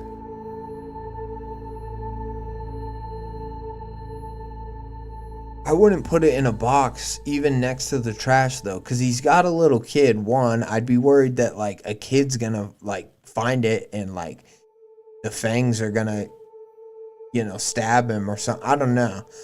I'm too on edge right now. There's too much shit going on, like I said. It's fucking nerve-wracking. Maybe it was the storm of tasks I'd have on my hands tomorrow, or maybe the drive that left me exhausted, but I refused to think about the snake longer than it took to walk over to the bedroom door and shut it behind me. I just couldn't take another straw on the back of that camel. Now, these years later, I know that I was truly the idiot I painted myself to be in my head. It was the snake that should have tipped me off. A diamondback strung up and tied to the porch like a big red sign on a highway. Stop. Don't go farther. Turn back. Now I see the intent of it. It said, "I'm here." It said, "I'm here and can be as close as I want to be." When morning came, it was a sunrise greeted by my agitated yelling and whining. I overslept by an hour or two and had to ready Shane in whatever clothes I could find and run out to the car in my boxers and t-shirt. I got lost in a patch of houses at some point of the drive, but we reached school around 10 a.m. The poor kid had to hold his father's hand in the school lobby. As I explained the situation to the ladies in the front office, other kids on their way to class pointed and chuckled at the funny old man standing in his... You went into the school in your underwear, bro? You cannot do that. How's it going, Mars? Dreams of memes? Mars is here. Woo woo! Shout out. Mars bars.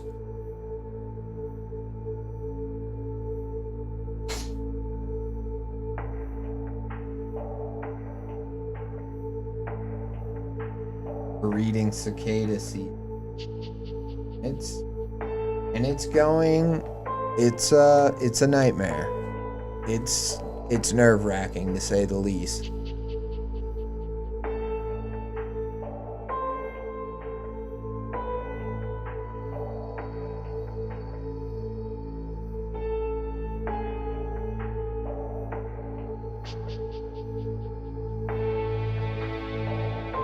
I tried to make a joke out of it, but I'm not sure he thought it was very funny. He still waved back as he set off to go to his second grade classroom, but I'm sure he was beyond embarrassed. Walking back to the car, I locked eyes with anybody who dared stare. A dad's gotta do what a dad's gotta do. Unfortunately, Janice didn't seem to find it nearly as funny. Yeah, no shit, bro. You cannot go into a school in your underwear. Even in the 70s, I feel like that's crazy. Am I like, I get it. You gotta, like, at that point, I feel like you just drop your kid off and you just say, okay, buddy, go tell him that it's your first day and you're here to register. You know what I mean? Like, the fact that he walked him in is I mean, it's funny, you know, and it shows how, you know, it shows how desperate this dad is to, like, I don't know, make this work, even if things aren't really going his way, or even if he's overslept. Like, I would just be like, buddy, you can start school tomorrow. You know, daddy slept in. I'm sorry. You're gonna start school tomorrow. You know? Like, who gives a shit? It's one day. It's not gonna make that big of a difference. Yeah, I was gonna say, like, you do that this day and age, you're going on the registry. No, as you leave the school, they're like, okay, let me take your visitor's pass, sir. They take his visitor's pass and they're like, and here, you know, they hand him a piece of paper and then they just snap his picture and they put it on the wall. Do not allow this man in. And they're like, so you're gonna want to go register with your parole officer? You know, and they just process him right there at the school, bro.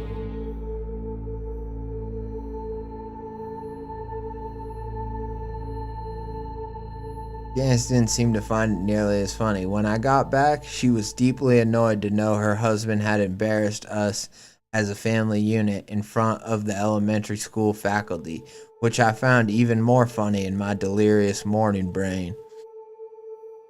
Maybe I'd been a little too cynical while I spoke back. Hell, it hurt no one to admit it now.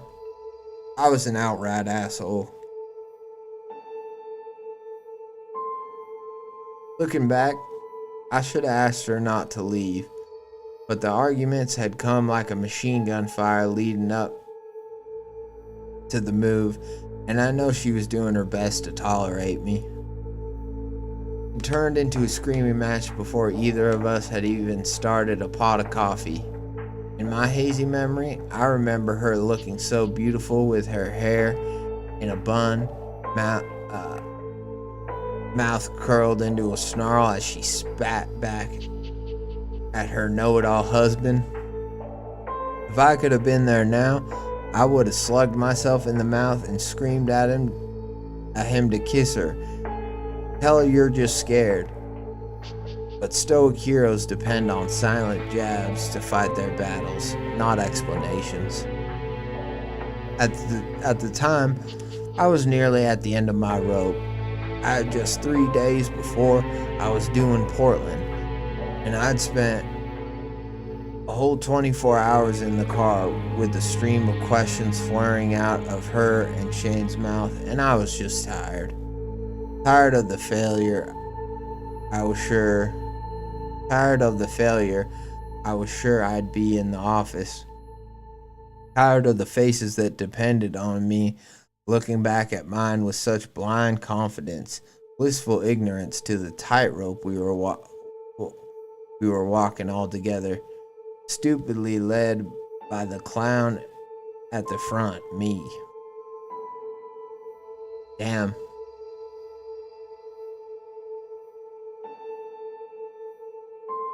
That's, you know,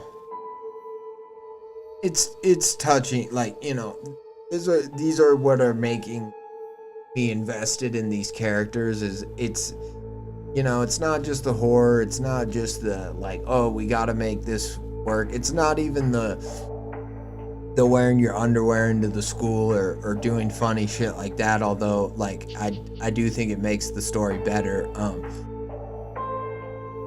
But, you know, it's the, like, well, with hindsight, I can see that I was just scared, and it's all it's admitting all this stuff, and then it's like the admitting that, like, you know, I am just a fool, and you know, I you know, this is just what it means to be like a dad, and how hard it is, because you're just scared that you're, you know, that you're gonna fail for your family and all that stuff. And so yeah, it's just very endearing, and it's making me care about our narrator and these characters a lot. Very good at getting, and we don't even know much about Shane or Janice yet. Like, we got little snippets, but like, I care about this whole family, and that's what a good, because I care about not only, well, primarily I care about our narrator, but you can see how much he cares about his family, and so we care about them, you know, and that's good. Is very good. She said she was going to her mother's and that she'd pick up Shane tonight with her. She didn't want to be around me anymore with how much attitude I'd been pouring out these past few weeks, and I don't blame her. I sat at the tacky dining room table, staring at my feet as she showered and dressed and packed a small bag. Figure it out, Ferris. We want to be happy here. Please figure it out. And then she left. I must have stayed on that porch for almost 4 hours after watching the car pull out of the driveway and through the gate. I felt the sun boil on the surface of the yard as it slowly dripped down the face of the sky. By the time the afternoon had ended, I'd been heaving breaths through a wet pipe. Oh, yeah, because he's so hot. I'd been heaving breaths through a wet pipe, going cigarette after cigarette had mucked up my stomach and lungs, and I feigned ignorance to it as I pulled another one out. I was bored and hopeless and felt a lot like I was the sorriest bastard on the planet. I saw the sun near the tops of the trees, and I started out at the end of the yard as the blue deepened into a soft purple.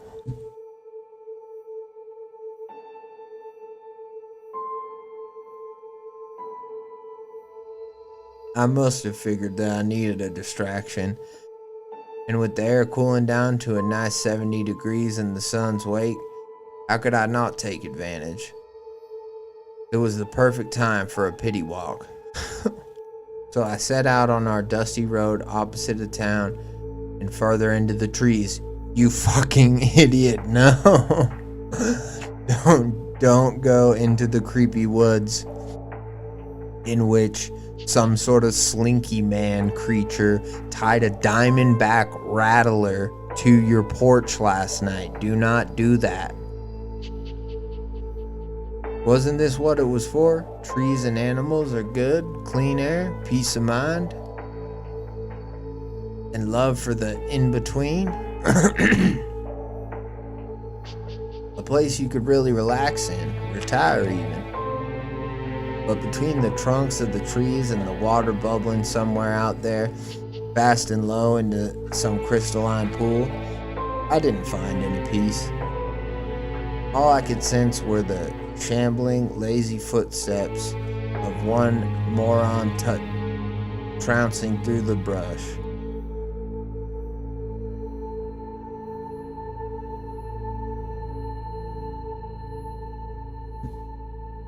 An arrow of large birds flew above the green in a wide V, and I watched them go. The animals cawed and tweeted all around, seemingly unaware of my footsteps on the gravel. That would be around the time I noticed an old wooden post stuck into the shoulder of the path up ahead. I followed the jagged, rusty barbed wire strung between it and another post, and then another. The fence line led haggardly to a huge mass of growing vines and branches arched all over a sun-bleached gate. The white paint turned yellow and faded long ago. The latch rusted into the wood-like candle wax melting against glass, and I looked through the overgrowth to try to peek at what could be beyond. It wasn't doing any good. What I assumed were garden vines and bushes had long exploded into their own microcosm of green and completely engulfed the yard, keeping the property a secret from anything behind its gate. In an act bathed in childlike curiosity, I figured, of course, that I wouldn't let this old rose garden get the better of me.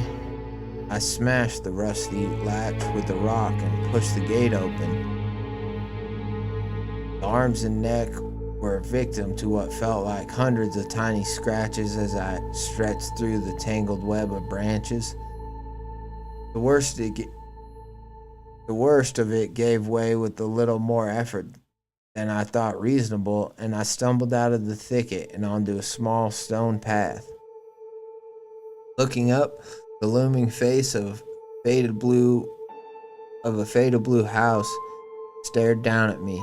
The crest of the roof bent inward like a dip in the McDonald's sign, a large crack running down the length of it until it tapered off at the front doors.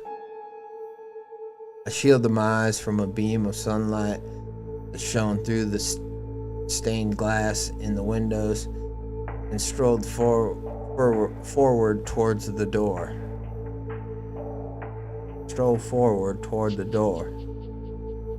Toward the doors. I curiously reached for these shiny little clumps that dangled from the old gourd vines that climbed the base of the house. Hundreds of thin insect-shaped shells clung to the vines, spotted the walls like Christmas lights. My grandmother called them cicada bells. The crunchy old skin the little bastards leave behind when they molt. The air was thick and humid. The scent of old bile traveled from somewhere close, and I suddenly felt like I was in a movie. My shirt stuck to my skin and the back of my neck felt like a small flame had been lit against.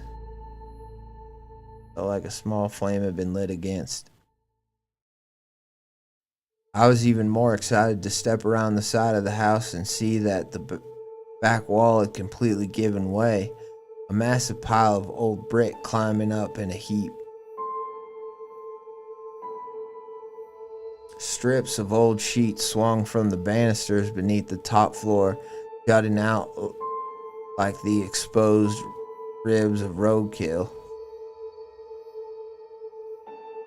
They swung in the light breeze lazily, dancing above the blanket of forgotten junk on the ground. The empty living room and kitchen sat exposed to the forest like the enclosure of a zoo.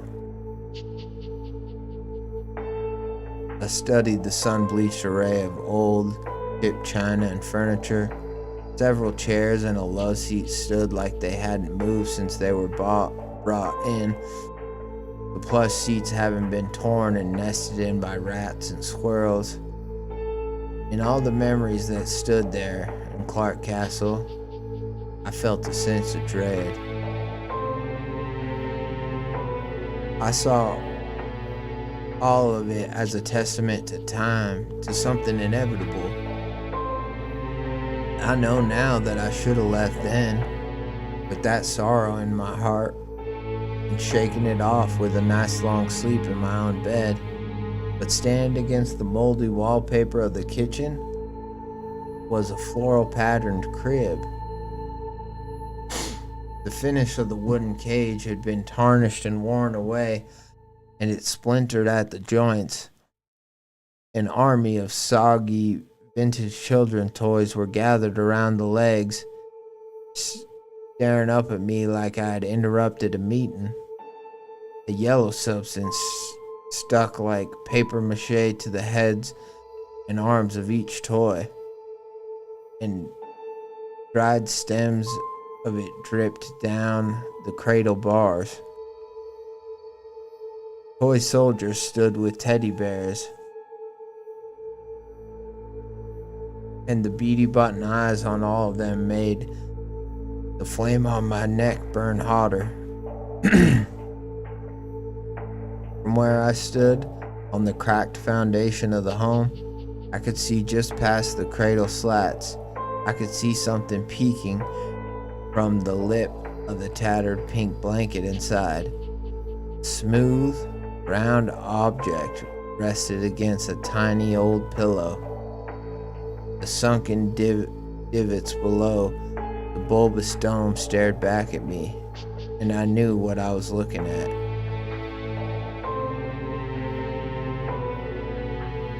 The sunken divots below the bulbous dome stared back at me, and I knew what I was looking at. I didn't want to be there anymore. So is there a dead baby in the crib? Am I crazy? Is it a dead baby, or is it like a creature? I don't know. Let me know. I didn't want to be there anymore. I turned tail under a blanket of red sky. The sun finally muzzled behind the mountains in the west and leaving a crimson tarp in its wake. Oh, damn, that was beautiful. I feel like I need to read that again. The sun finally muzzled behind the mountains in the west and leaving a crimson tarp in its wake. Yeah. Damn. That was fucking awesome, though. Like, I'm sorry to be like, is it a dead baby? But I'm just kind of shocked because I was not expecting that, and it was already, the house was so creepy. Like, even just the description of, like, it was like a zoo, you know? And, like, the vines and everything's like that nature has completely reconsumed this house, and like that alone was so creepy. And then just continues on, and then you're seeing the yellow substance and these toys staring up at him, and they're like, it's like he interrupted them. And then in the crib there's this dome with divots. Very, very sad and very crazy, and I don't understand why there would be a dead baby in a crib unless somebody like abandoned it, or was, I don't know, was like keeping it in the house like after. So I don't know. I'm sure we'll get some answers, but that's great. Like, it was already so creepy, and then to have this like, I was expecting him to find, like, the creature or whatever, but to have this creepiness that might be related to the creature, but might be completely unrelated to the creature, is... It was like this just left hook that I wasn't expecting. It was very good, though. And I feel like I remember something about a yellow substance on the guy who was... got in a car wreck earlier, or was dead, like the dead at the beginning of the story. And so now I'm like, well, if there's this yellow substance on the toys or whatever, I don't know. I'm thinking that means that the creature was there, that the creature leaves that, whatever this slinky man is, yeah, but God, that was crazy. That was great. That was a great fucking... Oh God, he fell again. God damn it. I must have taken a wrong step somewhere in that bolt and felt my foot get latched under a large root, and I tripped over and down a decline and rolled towards the ravine.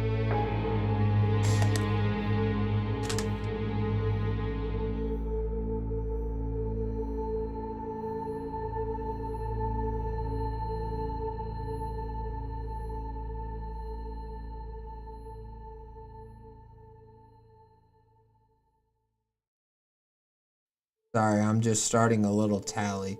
Because he's already dropped something once, and he's fallen twice.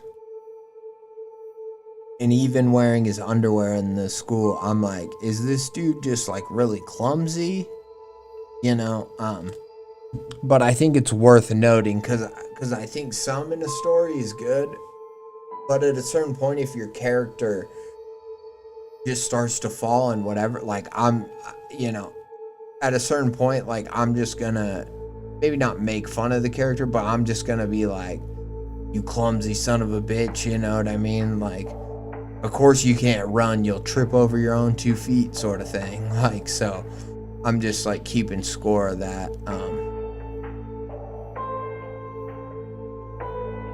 I don't remember the fall well, but I remember the cut across my temple and the feeling of hot blood rushing down the side of my cranium. When I'd slid into the stop at the bottom, I felt the rocks and wet leaves swallow my hands and shoulders. The pain in my head distracted me from what I'd come to realize was a twisted ankle and a couple of jammed fingers. God damn. This was the least of my worries. As my eyes refocused, my nose was immediately burnt with the thick, sweet smell, swamp, and rot. I'd focus my breath deep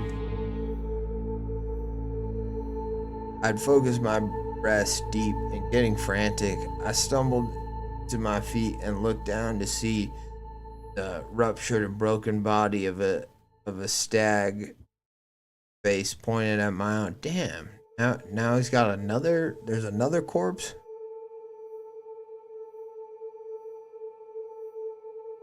The horns had been snapped and thrown somewhere to the side, and the legs were broken and tugged into disgusting ankles. The head faced me, twisted around at a jagged tilt with its mouth wide open, tongue swollen. I stared down at the shoulder blades of the corpse and saw several palm-sized divots carved from its back, pounds of flesh missing between the teeth marked. Between the teeth marked circumference.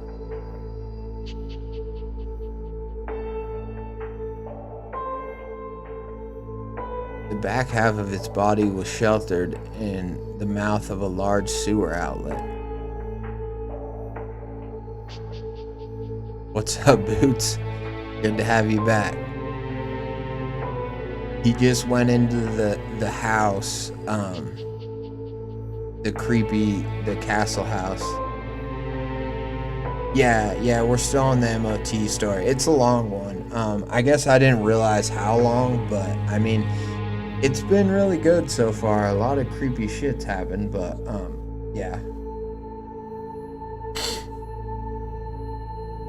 I guess maybe I should have done this one maybe on just one stream, but I mean, we're over halfway done now. Here, I'll try to read faster. We'll try to see what we can get through.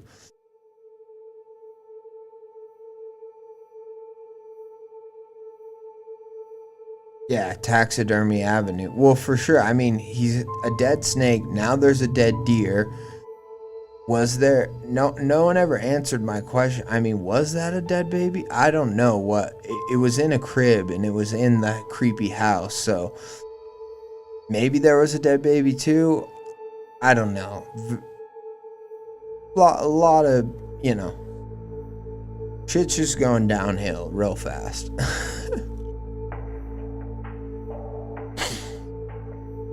Oh, this is the yellow. Okay. The back half of his body was sheltered in the mouth of a large sewer outlet, swallowed by the dark inside. I saw thick yellow syrup spill out from beneath the deer, in a stream, dripping down onto the rocks below. I cursed, holding my hand to my head and marveling at the carnage in front of me.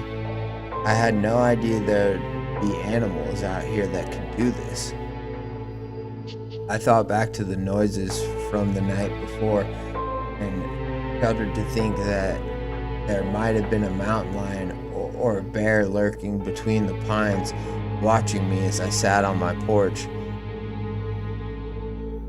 The same animal that could be right there with me.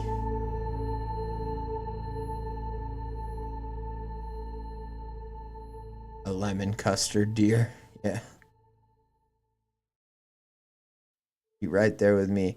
I wasted no time digging my Converse into the side of the hill and pulling myself back up the ruin, speeding off and away from Clark Castle. I smacked and pulled my way through the brush and let the odd thorns pull and tear at my skin as I reached the other side, feeling some sort of presence at my back. I felt the history of those old bones standing in the shape of the dilapidated house grow behind me, standing like the colossus of Rhodes with a patchwork graveyard at its feet. My eyes weren't playing tricks on me. Even in the twilight haze, I knew what I saw behind the bars of that cradle, tucked like a sleeping child beneath an infant's blanket.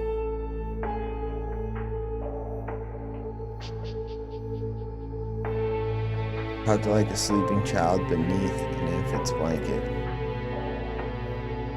The body left rotting in the pine needles, the smell still wafting into my nostrils and curling my stomach as the rotted blood and viscera soaked into my clothes. I would call the sheriff, get a whole load of deputies in that old shack. That's what I'd do.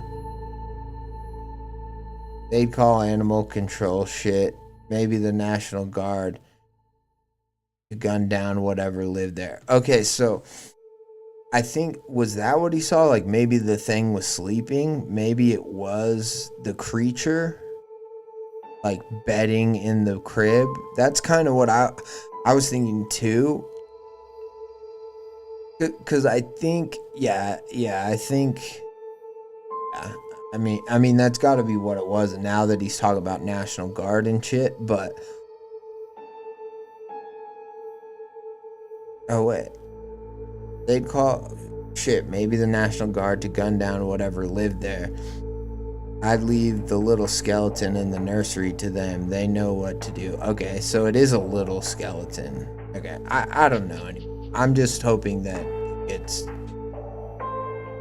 you know, it gets figured out. Or not figured out, but I'm hoping that, like, we get a sense of, like, how exactly how this monster looks or whatever, and then maybe it's answered why there's a dead skeleton in the crib. Like, does the thing kidnap babies? You know, something like that. Like, maybe it feeds off of children, like, you know. And when the familiar outline of my double-wide trailer showed against the shadow at the end of the road, and I pounded the soles of my shoes against the gravel to reach the cattle gate, that's exactly what I intended to do. At least until I stepped onto the porch and noticed that the front door was wide open. Ah, shit. I put one foot in front of the other, slow and deliberately quiet. The carpet swallowed the bottoms of my bloody shoes as I pulled both arms back in a boxer's position. I must have looked terrifying enough, hair matted, clothes stained red. I hoped just the sight of me would at least make a mountain lion pause long enough for me to run outside and lock the door once I'd identified the intruder. The house was dark. A weird energy was silently clouding the place. When I breathed, I could feel it fill my lungs and fly through my veins. My spine felt like concrete. I wanted to scream. I was a grown man in my own home, scared like a child. I reached for a large kitchen knife from an open box of cooking utensils sitting by the door. Sword in hand, I braced myself as I stepped through the living room and into the hallway. A small noise bled softly out of the dark somewhere down the hall. Velvet consonants in open air. So small you'd think they were a child's. My hair stood up on end as the whispers joined the vowels and articulated words were pieced together in my mind. Bleep, bleep, bleep. Big sheep on black hills all go chewing. I stared down the hall at the open bedroom door, knowing that someone was in my home now, and I was pissed with myself for not thinking till I brought my 9mm out on my walk, instead leaving it in the safe next to my bed. I was going to come down on this man like Muhammad Ali in a tight corner.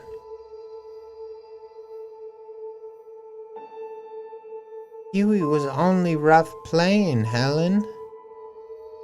The whispers sung wet from the back of its throat, like tears would follow soon after. I put my weight on the back foot as I crept closer to the doorway. Huey didn't mean to make you break, little baby. I stood now before the vast dark space. In the shadow, the moon painted the walls a soft blue.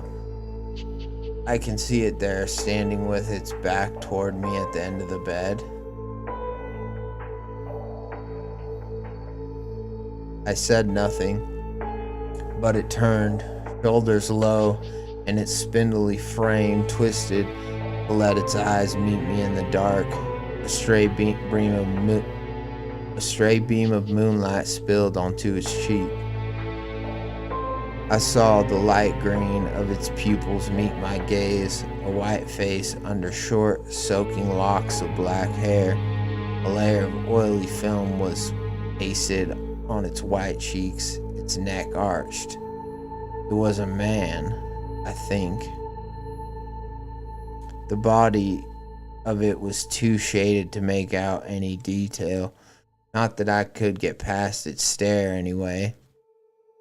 I stared into the pale green eyes, stabbing through the dark like tiny jade rings. The face around it was pale and hairless. Its nose was small and its lips were parted in an O.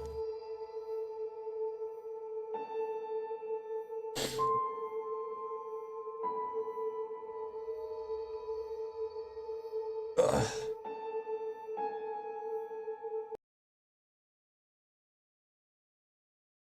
Its lips were parted in an O.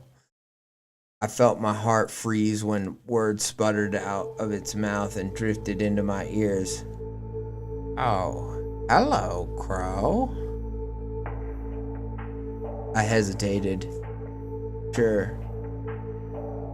But only to rear my arm back and launch the knife immediately toward the thing, the metallic glint shining in a streak against the bright moonlight. The thing bent back, and I watched as it effortlessly dodged the blade with an unnatural stretch before scuttling away and pulling itself out of the room through the open bedroom window. Oh shit, that's so creepy. That's so good. Great creature design on this so far. I'm liking it. Liking the face, the green eyes, all the shit it said has been so creepy. I watched its feet plant against the windowsill and grip the wood before letting go and slipping out into the night. I stood there in silence, my heart beating in my chest like the engine of a freight train. I stared out the open window, past the dark branches silhouetted against the bright moon. The wind picked up outside, whistling against pine needles in the trees. My thoughts were faster than my brain could handle, and fresh sweat drifted down my forehead and over the congealed blood dried against my cheek. At my feet was one of Shane's toys, Stretch Armstrong, newly splattered with gunk where the thing had held it in its arms. Coming to my senses, I jumped at the safe, quickly fumbling with the dial and feverishly grabbing my 9mm and a box of bullets beside it. I strode into the living room, slapping at every light switch on the way and sitting down at the table to load the gun. With the barrel loaded and the weight of its safety reassuring my hand, I felt the breaths come back slow. I was okay. Everything was okay. Bastard wasn't a robber, just a weirdo who broke in and touched my son's toys. That's all.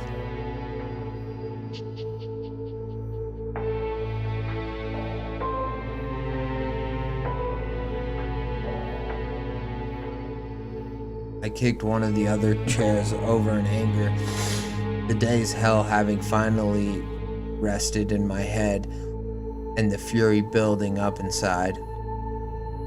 One breath passed, then another. I had no phone. It wouldn't be set up till next afternoon. I had no car.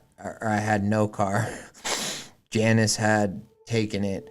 Thank God, Janice and Shane were far away, safely out of reach of this place. But that left me to deal with it.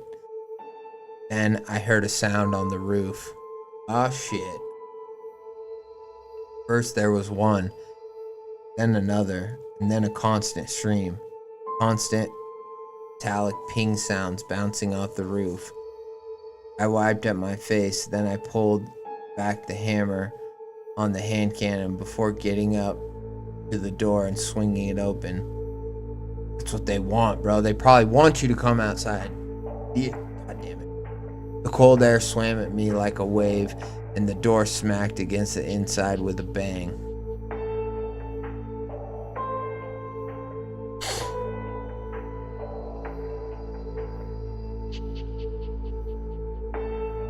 With the silver barrel of the gun pointed ahead of me, I stepped into the yellow-lit porch. The noises on top of the roof had stopped, but so had the crickets. Now the vague scream of cicadas howled from somewhere in the forest. I watched the dark, seeing nothing in the yard. Then I looked down.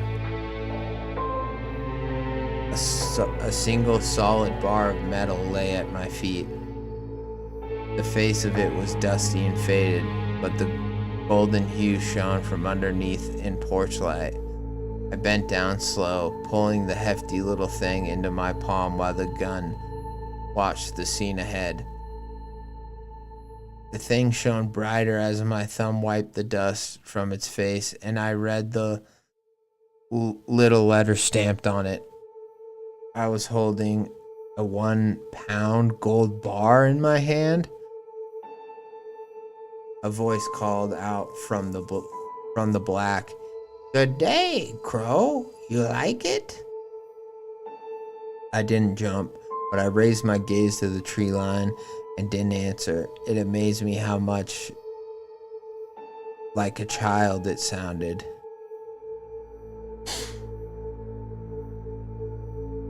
"It's yours. Old money. For you if you want it." I turned the gun to the direction I thought I'd heard the voice come from. "Why don't you come out, man? I've called the police. You're trespassing, and you're going to be arrested." There wasn't a noise.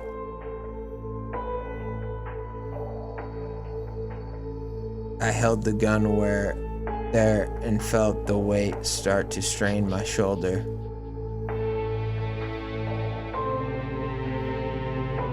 "I want to try again.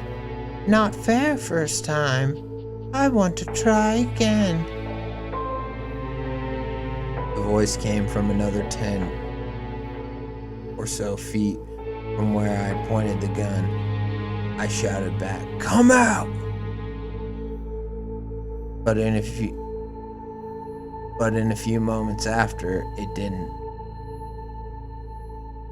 I felt the question leave my mouth before I thought better of it. "Who are you?" There were smacking noises coming from it, like it was opening its throat. "You can make another one. You have the money now. And the payment has been set. I want Helen."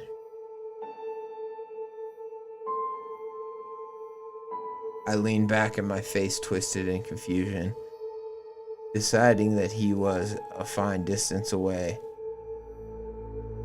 I slowly backed onto the porch chair and sat down, keeping the gun trained while my wrist rested on the arm of the chair. "Come on, they'll come back." The voice was wet and hasty, and the guttural squelch of every syllable made my arms erupt into goosebumps. The words echoed across the valley. The trees and the bushes absorbed it, and I felt the vibration buzz in my chest. Maybe I let it get the better of me, and I wouldn't have done it if I was in a better state of mind, but I was pissed.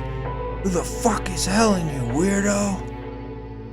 The voice didn't answer, and I heard shuffling in the branches.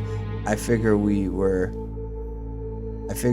stuck together anyway, at least until I could get a shot off and send the fella out down the road with a bullet in his ass. Till then, though, I could maybe humor him and get him in a nice enough position.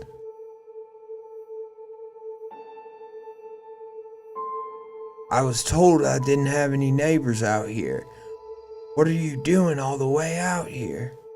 The voice croaked not 20 feet to the left of where it had been. I think I came up when the jar flies did. No one was home when I woke." I knocked an eyebrow up. "Is that so? That big mess at the Clark place is yours?" It didn't answer immediately, but when it did, it was far too close for comfort.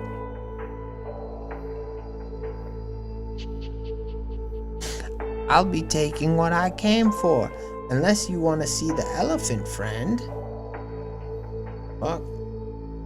I scratched at my temple where the scab had begun to grow and waved the gun to the stranger's new spot in the shadows. "Well, I don't know what that is." Yes, I did.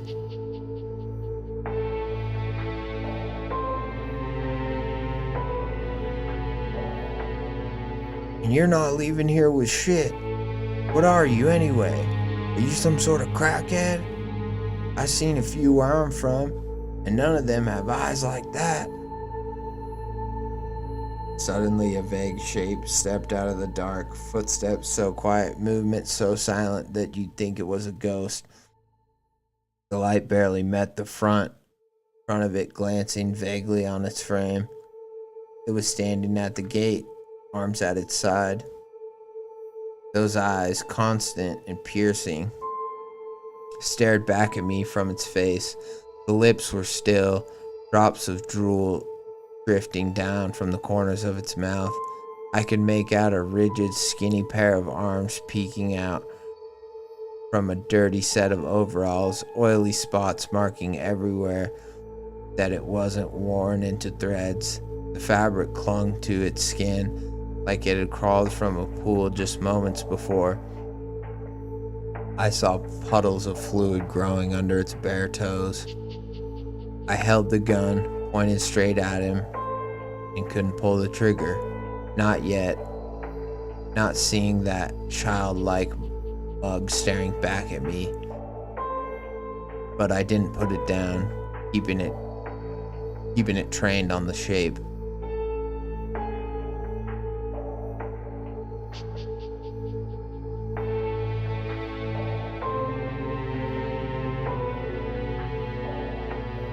They didn't come back, I guess. Thought they'd only be gone a couple days when they'd forgiven me. I nudged my chin toward it and shook its head. Don't take one more step, pal.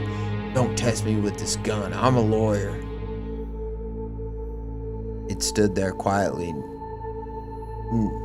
not moving, its lips parted. I'm being kind. Oh wait, sorry, that's our narrator. Its lips parted. They're not moving, its lips parted. I'm being kind, but I wasn't. My finger was flush against the arch behind the trigger before I'd even braced myself.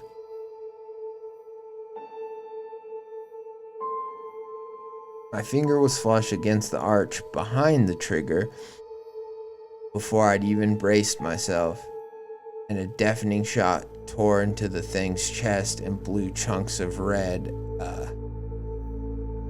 Oh, so he's saying he pulled the trigger. Okay, I think that. Okay. And the shot tore into the thing's chest and blew chunks of red flesh into the gravel below. The thing leaned backward, but its feet didn't move. Its back arched away from the wound, but its face remained plain and unaffected. It was as if it hadn't happened at all. The glassy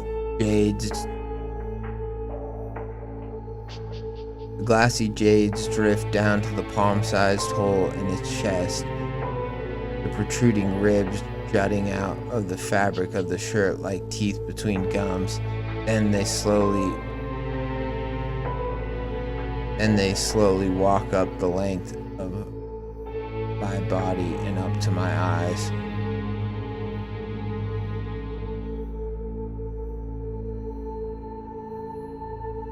Okay. There was no twitch or curve in its lips. Its wet face is expressionless and curt. I didn't feel any anger or pain in it. I hated the disconnection, like I was looking at stone. It stepped back, still twisted in shock. Addie?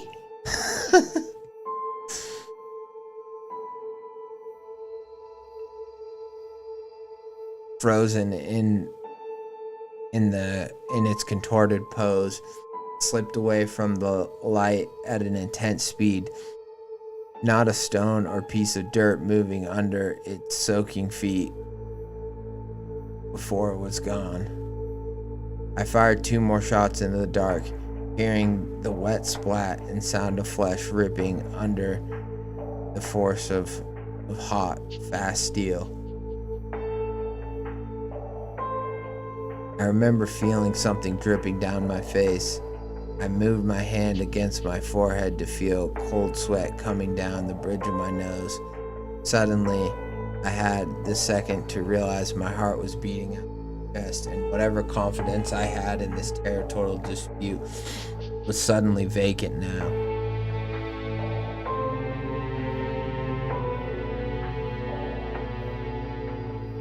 I felt like a rabbit in a bear trap, like some ancient prey instinct had just been unlocked from my old memory in my DNA. I hadn't been scared, not when I thought it was only a man. But now the situation seemed far beyond my ability to maneuver, and I wanted to be very far away, very quick. It took a slug and just walked away without so much as a squeak, and it wanted my son. How could I let Janice come home in just a few hours? Would he still be out there in the daytime? Was I dealing with some silly Bram Stoker pipe dream, or something without fairy tales to make up the rules? No, I told myself. it had to be crawling off somewhere to die. In the morning, I'd head out with the sheriff and find a crumbled body in the tall grass, and that would be it. Then I heard glass breaking. I turned with the gun ready and strolled into the house, staring at everything visible under the electric yellow light. It was empty. I stomped my way into the bedroom, scared at the possibility of that thing jumping out at me and sinking those teeth into my skin. The window was shattered, the floor speckled with shards of glass. He'd done it, sure, but there was nowhere to hide in the light, nor after I flipped the mattress over and pointed the gun underneath the bed. I walked through the house, even turning over the cabinets before I stood there in the living room, absolutely bewildered. I sat at the kitchen table, the gun still readily available in my hand. I felt the call of exhaustion cloud my brain, and I shook it off, staring at every window out the door, waiting for even a fraction of movement. Is this what I'd brought my family into? What fresh hell had I slipped the three of us into by taking this damn job? In the shining chrome of the pistol, my own face came back to me, distorted and warped. Yet, I still saw my own father in it. They couldn't come home to this, not when I wasn't even sure the gun had done or could do any real damage to the damn thing. I resigned myself to the feeling, letting my attention fall away from the dark and feeling that familiar embrace of self-pity warmed my shoulders until I heard a squeak. The lights fluttered, then shut off with a loud bang somewhere in the walls. Another tiny noise followed the last as something small fell into the ground. I looked up. Two green eyes stared at me from the slats in the vent plate. Beady pupils dialed right at me. In shock, I yelped and stood, gun pointed straight at the vent. Two explosions rocked out of my hand cannon, and the vent plate exploded into ribbons of jagged shrapnel. But the black mess inside still slipped out all the same. A series of wet, snapping sounds came out of the dark before I saw two legs carry the shape onto the floor. Good day, Crow. The last of my bullets met the hammer, and the explosion blasted my ears numb. A patch of drywall behind the thing's head disintegrated into a cloud of powder, but those damn eyes stared back at me all the same. I missed. The thing never blinked, looking at me with pupils the size of needleheads. The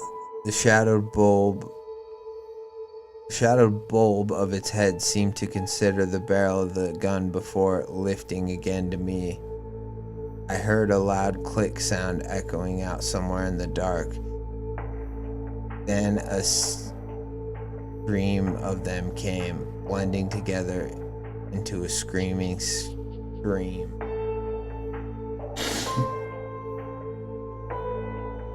Loud click sound echoing. Okay, then a stream of them came. Click, click, click. Blending together into a screaming stream. It was like a buzzsaw. I reached down to the dining table, wrapping my fingers around the wooden handle of my trusty kitchen knife.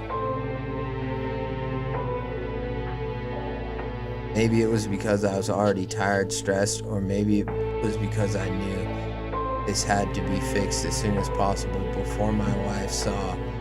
I made a new window in the ceiling of our new house, but I pulled the knife back. In a fraction of a second, I ran at the thing, screaming as I pushed the knife into its forehead. and tackled it into the shag carpet. We slid down the hallway, all the while I could feel its sticky skin layer of gooey film on my own.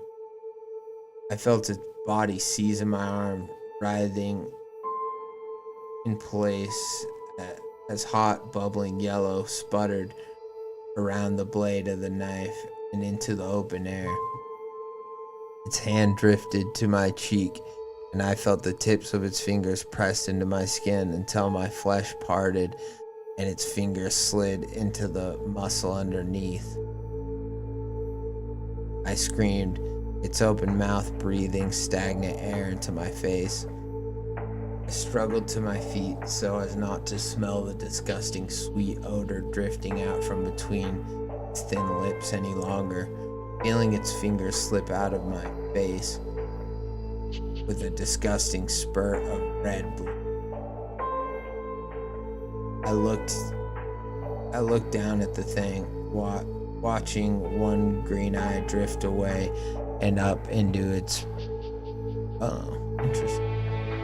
watching one green eye drift away and up into its brain while the other stayed dead set on my face, and its body jittered and slapped against the ground. Its throat started to click again. Yeah, see you around, Sam. Like I said, I will get to your story, man, so thank you for stopping by. The corners of its lips curving in an upward smile.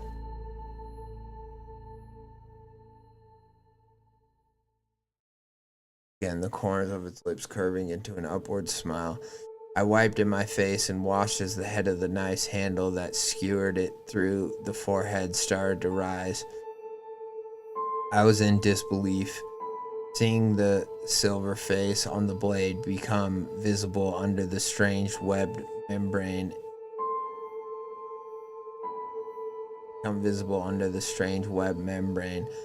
It pulled out with it. The look in its eye gave me the sickening impression that it wanted me to see this, that it was having fun. I spat on his face, slamming the heel of my shoe onto the back of the blade, and I felt point plummet to the carpeting. With my forearm, I smacked the bathroom door open, stepped inside. I wrenched the cabinet open, pulling a small box of Janice's various ointment shampoos out, pulling a canister of hairspray against his chest. Is he gonna light it on fire? I looked down at the thing, pressing down on the nozzle of the can and watching the plume of his kiss against the surface of the thing's body. I didn't stop spraying until the damn thing was empty. I fumbled it around in my jean pocket for my book of matches, feeling the thick paper packet on my palm, and frantically I snapped off a match, scraped it against the striker. Suddenly a glowing flame erupted from the red tip of the match. For sure. See you, man. Have a good dinner. Red tip of the match, and I smiled, pinning it against its friends in the packet and feeling the hot magnesium fire singe the flesh of my palm. The smell in the moment filled me with the sense of victory, I think, especially when the bundle of orange flames fell onto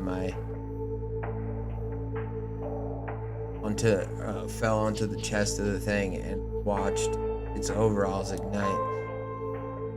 The fire crawled from the fabric and onto its skin, soaking up the hairspray that clung to its arms and neck. Light danced against the thing's face, and spasms worsened. The air outside was cool, and the flames leapt out of the windows of the double-wide.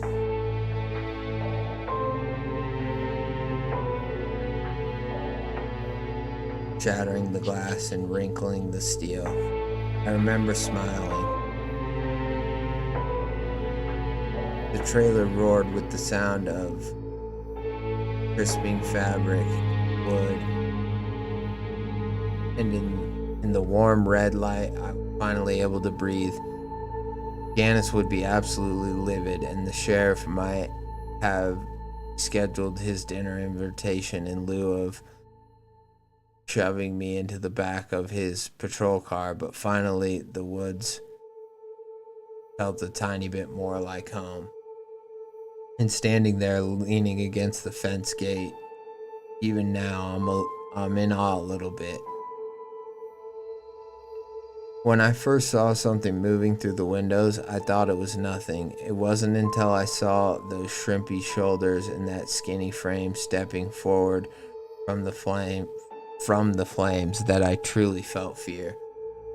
One leg moved in front of the other, wrapped from head to foot in curling tongues of fire. When the nightmares came and weeks later, they repeated that image to me like tape on rewind. I stood on the porch, paused, and it walked down the steps, and I remember sifting through fire around its face, searching for those stupid green eyes and that smirk. There was only char and hot red light. As its bare feet met the gravel, it simply stopped. "Hey, now, bro." The voice was forced and grating. I heard each word simmer and sputter from its charcoal maw. I had nothing left to meet it with, no hope in hell to try again. I hate to think now that I would have to just let it kill me, but hindsight is 2020. "Be seeing you." Then it walked away, slow steps out through the tree line and into nothing. Smoke signaled its path above the tree line until it was gone. It wasn't until I'd felt the soft touch on my shoulder that I woke up that morning. In the bright sunlight, I looked up to see Janice's face staring down at me. She helped me up from the dirt, touching my face and comforting me. Her eyes were bright and her skin was beautiful, and I just stared back in awe of her. On the car ride to the hospital, her words were worried and soft, and you couldn't hear a hint of anger in them. I remember she joked that I must have lost my mind sitting there smiling at her like I was riding high. In a way, I guess I was. Seeing her there looking at the woman I loved as she argued with nurses and held my hand in a hospital bed, it all finally made sense. I felt held, and I felt solid for the first time in a long time. The doctors asked their questions, and I gave them the same answer that I gave Grant when he sat across from me, pinching the crook of his nose with both eyes closed in frustration. "Hell of a housewarming party, Mr. Thornhill." "Sure was, buddy."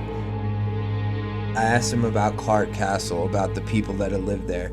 He just waved it off with the bottom of a coffee cup slipping past his mustache. They were just the same old family from an old time, that was all.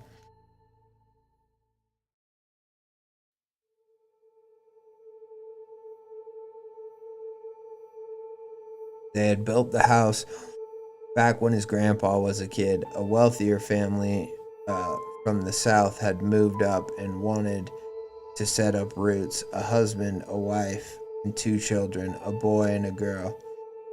They kept to themselves. Nobody liked them particularly. The family didn't last long.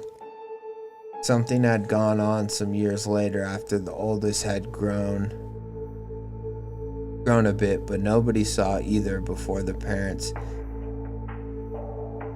picked up shop and shipped off.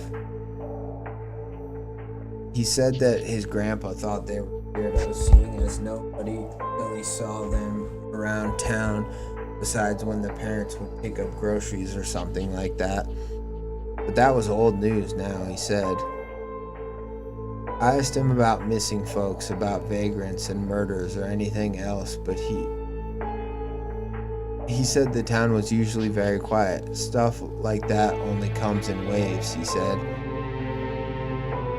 They searched for the man for a couple weeks, but never came up with anything besides that little skeleton in the cradle.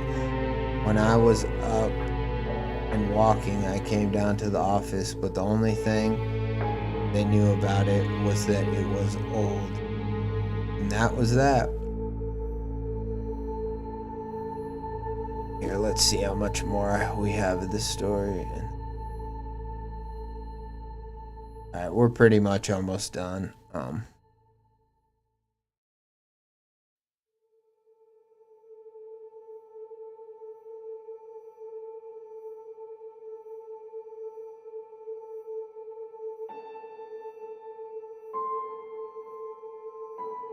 And that was that. But he had to hound me for a while afterwards when the insurance company sent a man down for the claim. I never did get that sorted out. It wasn't fulfilled. Of course. Arson by the owner in case of self-defense isn't an easy case to win, but that was alright by me, seeing as the little gold bar was still sitting in my pocket. Well, I wouldn't take that. It might be cursed or something, bro. I found the process of selling it wasn't terribly hard, and 30 grand went a long way in 76.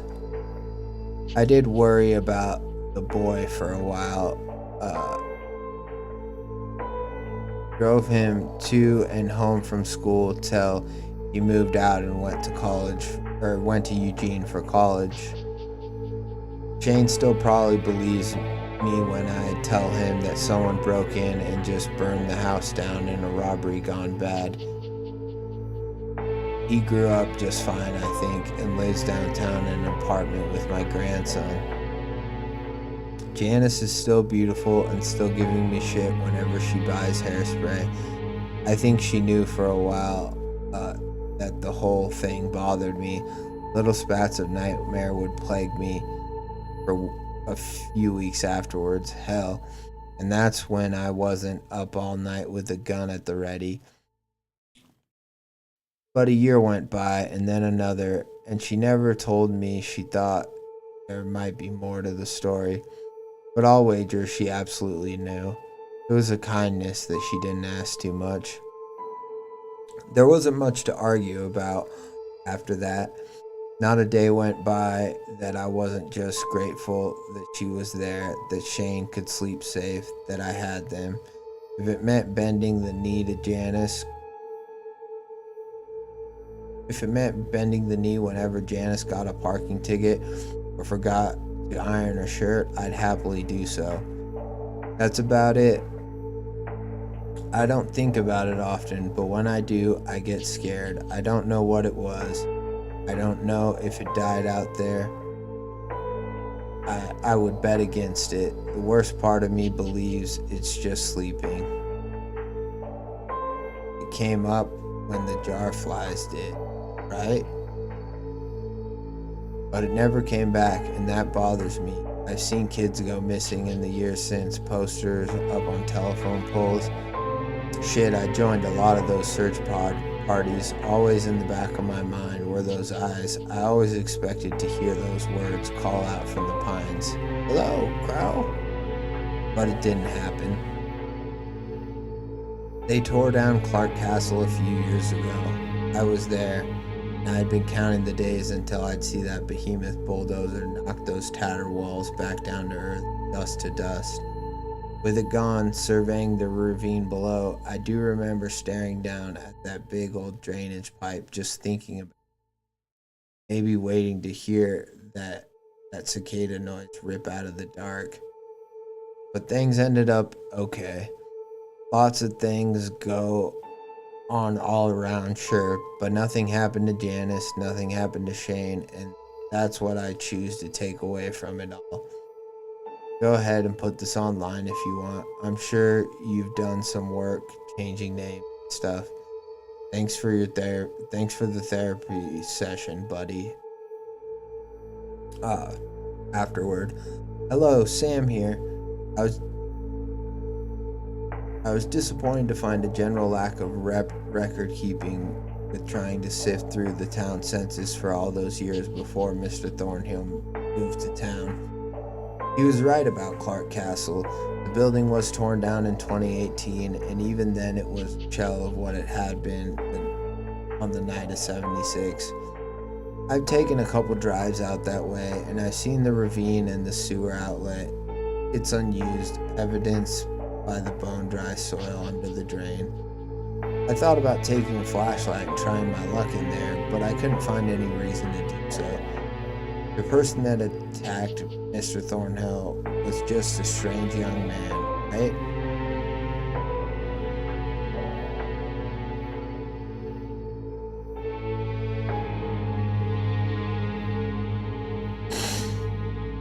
Yeah, I am hella chill. I think Sam might have left, but thank you, Boots. Yeah, I am hella chill.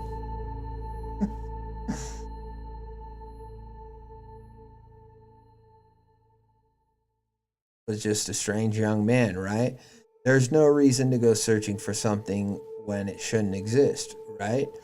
Anyway, even if I did believe the Thornhill report and the quotes from the stranger, there's nothing on file about the Clark children, except maybe the littlest one. All of those years after her family had abandoned their roost, shortly after that night, there appears to be only one update. I guess there was only one idea as to who the little body could have been. Little Helen Clark's body was buried Faraday Cemetery in 1977, laid to rest with her big brother. Laid to rest where her big brother may never hurt her again. So it was, yeah. Okay. Damn, Samuel, guys. So, the creature was probably the brother, then, I have to assume. Laid to rest where her big brother may never hurt her again. As it says, I want little Helen and all that shit. So yeah, I have to assume that it's the brother is the creature. The parents just abandoned them because,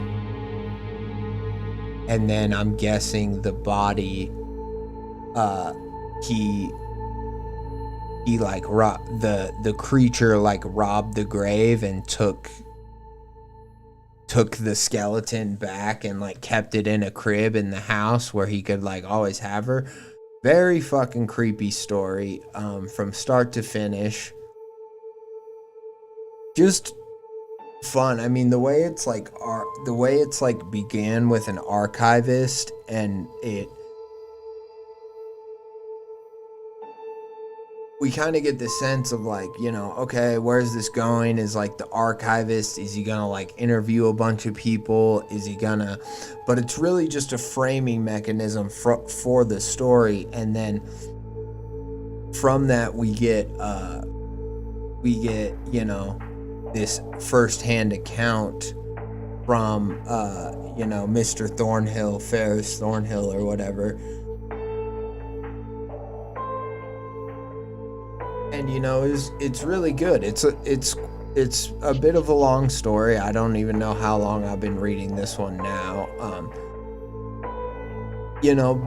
But in my opinion, it's fine. And I think in a lot of ways, the fact that it is a first-hand account, yes, there's some exposition that we get at the end, but it's not well, let me answer all your questions. It's more just the guy kind of explaining the few the talks he had with the sheriff and kind of how he feels about the whole thing.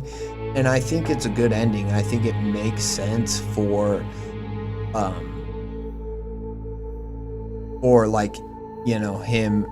him writing this story to Sam here. And it's thanks for the therapy session, buddy. He's just he's just basically like, this thing happened, it really fucked me up, but the thing I choose to take away from it are that my family didn't die. For a long time afterwards, I was for a long time after, I was worried that, they were in danger, that the creature was going to come back, but it never did. I hope it's dead somewhere. I'm not sure that it is,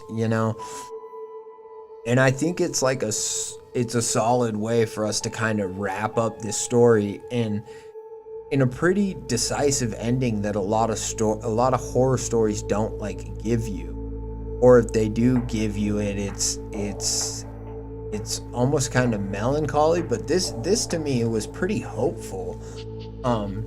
And yes, it's sad that the little skeleton in the house was this like little girl, this Helen Clark or whatever, like, and of course that's horrifying, but it does wrap it all up pretty nicely. And the fact that we have that fact of what was written on her gravestone kind of tells us, like, well, maybe the monster was once this older brother person. We don't really know definitively, but it gives us a nice little hint as to where things go. And then also, it's like with the forward and the afterword being the archivist, it kind of allows us to have some of that like exposition, some of that summation in a nice way where it kind of like makes sense. And I didn't fully care for the part where he's like, but who would ever look for something that isn't real, right? Like, to me, I'm like, okay, clearly you're like, as the archivist, I'm like, Sam, okay, you don't need to be so kind of cute with it. I'm like, clearly you like believe in this stuff, or you find it interesting, and and be like, you're like, oh, this little tiny fact, and it's like, well, no, that points us to a possible impetus for this slinky man monster. So, really you can just you could just come, or maybe not come right out and say it, but there's just a little bit in the tone that I'm like, I don't know. I'm not saying it's bad because I like it, or I'm not saying it's wrong. I'm more just being like, Sam, like, clearly you believe that this happened. I mean, you went through all the trouble to archive it and post it. So just like come right out and be like, his account was shocking. No other similar reports have been found, but this last detail I found,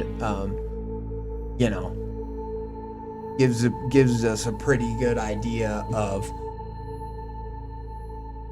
who this man or creature may have been, kind of thing. But I think it's a really fun story, and I think that like the horror was very effective, like especially when he went into the house and everything. I think the monster was cool and creepy. I think maybe the fight part of it went on a bit too long, or like there was the point when he like shot it outside. Well, it was like jumping around outside, and then he finally shot it outside, but then it like came inside, and then he fought it more. And I get it. It was trying to show that like this monster couldn't be killed.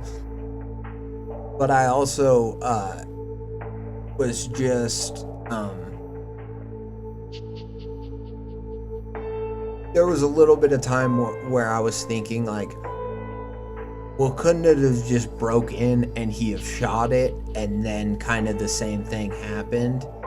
Like maybe it's jumping around outside, and then maybe he hears a noise at the back of the house, or maybe he hears that it broke into his house, so he runs inside, shoots it, it doesn't die, then he stabs it or fights with it and whatever, and then finally lights it on fire, you know. So I don't know, there were just some things like that where I was like, you know, because it is a long story, and maybe I was just, you know,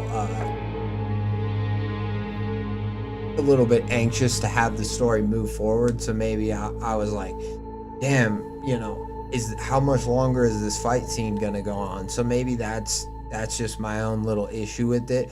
But overall, I think it's a cool, creepy monster. You know, it said creepy things too. That was the other thing, is I was gonna say, I don't know if it talked too much. I think a lot of it was creepy, but then there were some other parts where maybe I just didn't get what it meant or whatever. But there were some other parts where I was like, you know, maybe a little bit less is more. Like maybe it could still say most of that stuff, but just not quite as much. And then you know, so it's a really cool monster. It was a creepy, you know, it was just a creepy setup for then everything to just kind of ramp up, and him to actually have a confrontation with the monster. And I feel like that's a lot of stories don't really give us that. It's like the monster's just sort of always kind of in the shadows, and then it's like, you know, but I made it out of the forest, or but the monster, you know, it killed my friend, or what, you know what I mean, whatever. And so I do like that there was a full-fledged confrontation at some point, or, you know, in this story. But yeah, I just maybe think that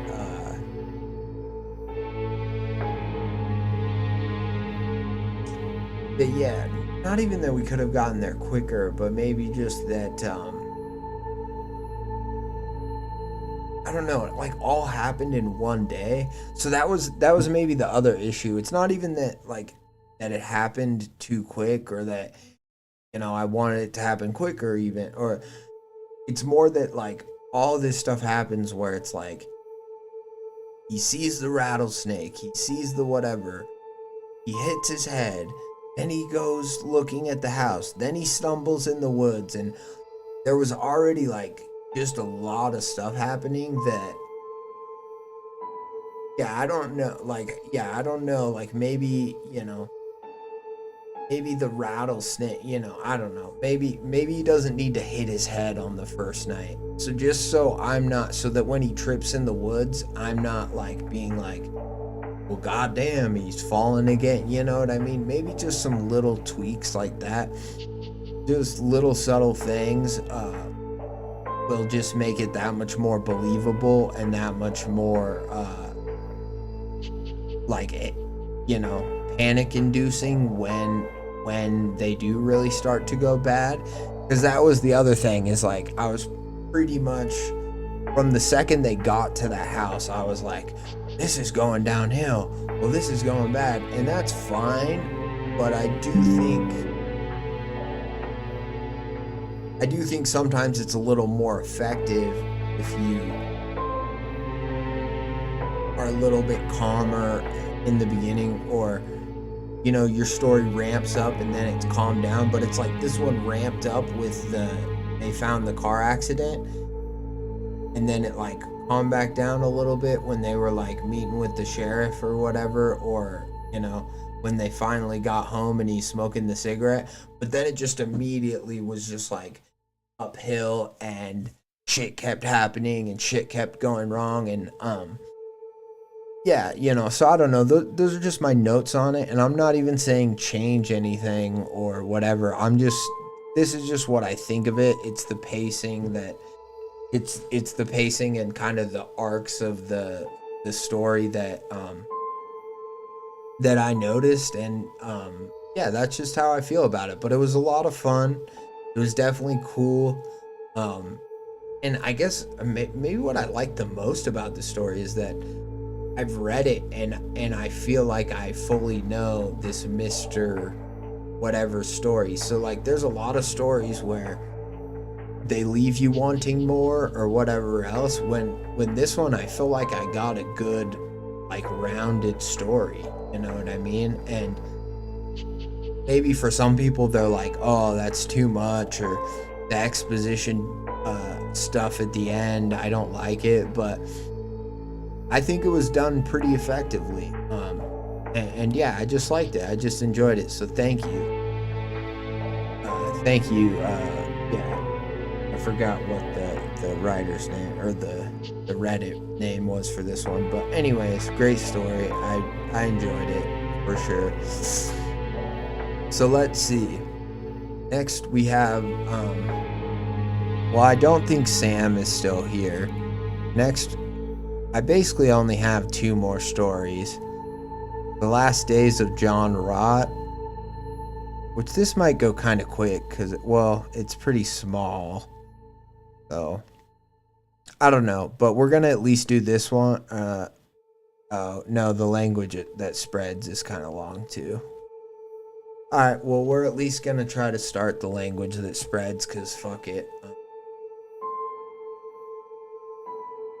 How long have I been going for? I don't even know at this point. But yeah, I'm at 5 hours. I'll try to pack one more in. I wanted to do like 5 stories. I've done... Oh wait, no. Is the language... No, my art... Yeah, okay, so this one's not that long. Okay, good. Yeah, I'll do this one. My artwork exemplifies finality. And then I'll have, you know, the 2 stories for next time. But this one shouldn't take too long, and hopefully it'll be a fun one to end on. I don't know. We'll see. Let's give it a shot. What do you think? What do you say? My artwork exemplifies finality. For years I had struggled as an artist, as many of us do. I was able to replicate the works of others, but lacked the creative oh god. I feel like I kind of thought this was where it's going with the title, but now I'm almost really positive. My artwork exemplifies finality. Okay, so he's like a killer, right? He's a murderer. Is that... He's like, I wanted to be a great artist, and what's the greatest?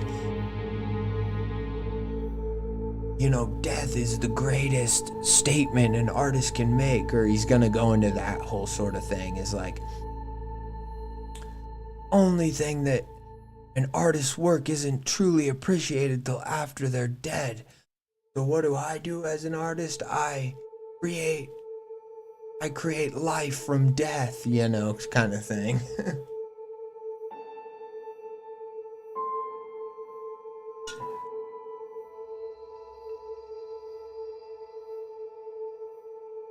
Took to create an original piece. I started in my adolescence, went to classes throughout the years, studied the lives and works of accomplished artists, even went to a prestigious art school in Chicago to try to hone my craft. As the years went on, my technical skills improved greatly, and I was able to recreate any style requested of me. My only roadblock was my own vision. There was no inspiration in my life to draw from. I could look at a landscape and paint it perfectly.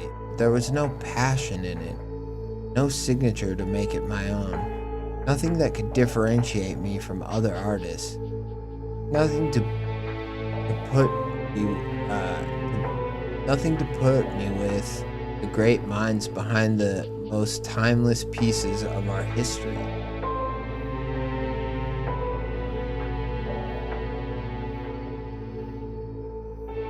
All I wanted in life was to be remembered, but it seemed as if I was doomed to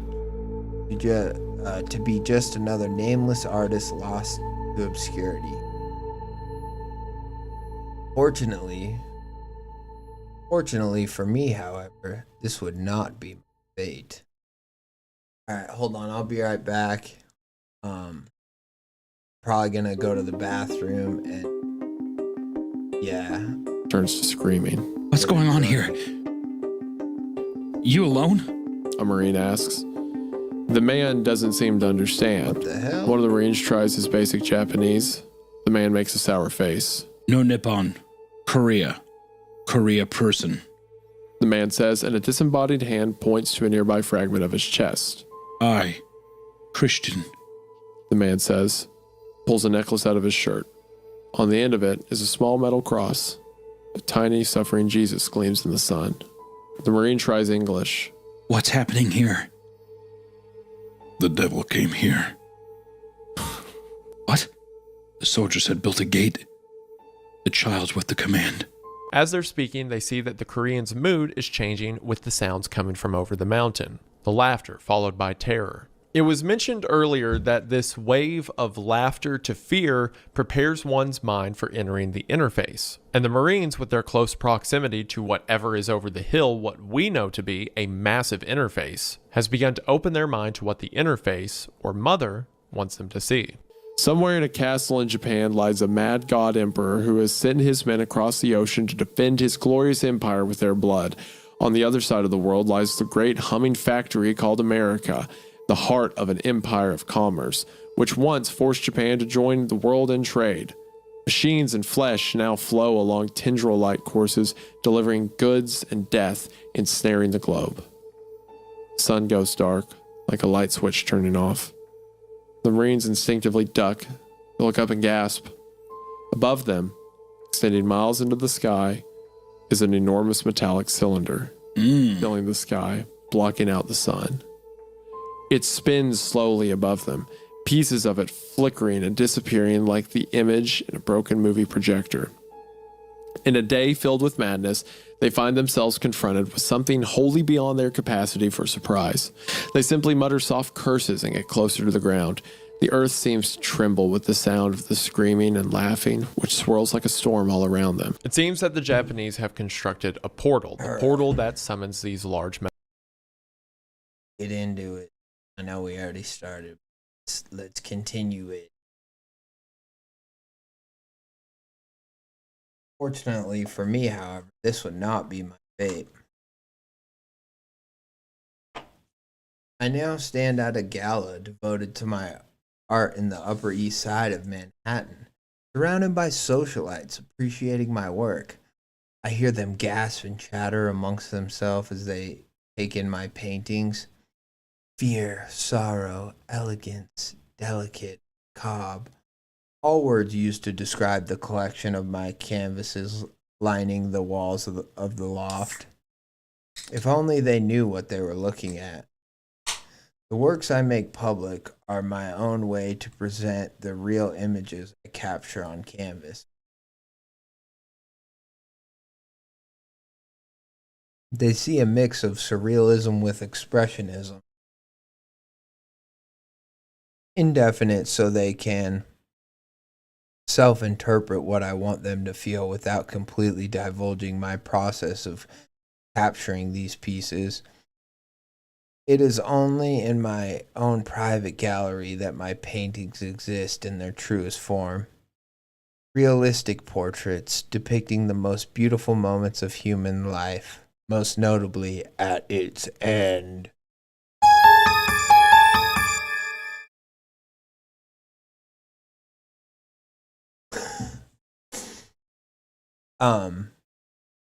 Did I call it from the very beginning? I did. However, I do feel like this title is a bit heavy-handed in that sense. Like, you might, if you don't really think about it, you might be like, well, who knows what that's about? But as soon as you're like, oh, and in the context of like horror stories and creepypastas, you're like, that is for sure what this has to be about.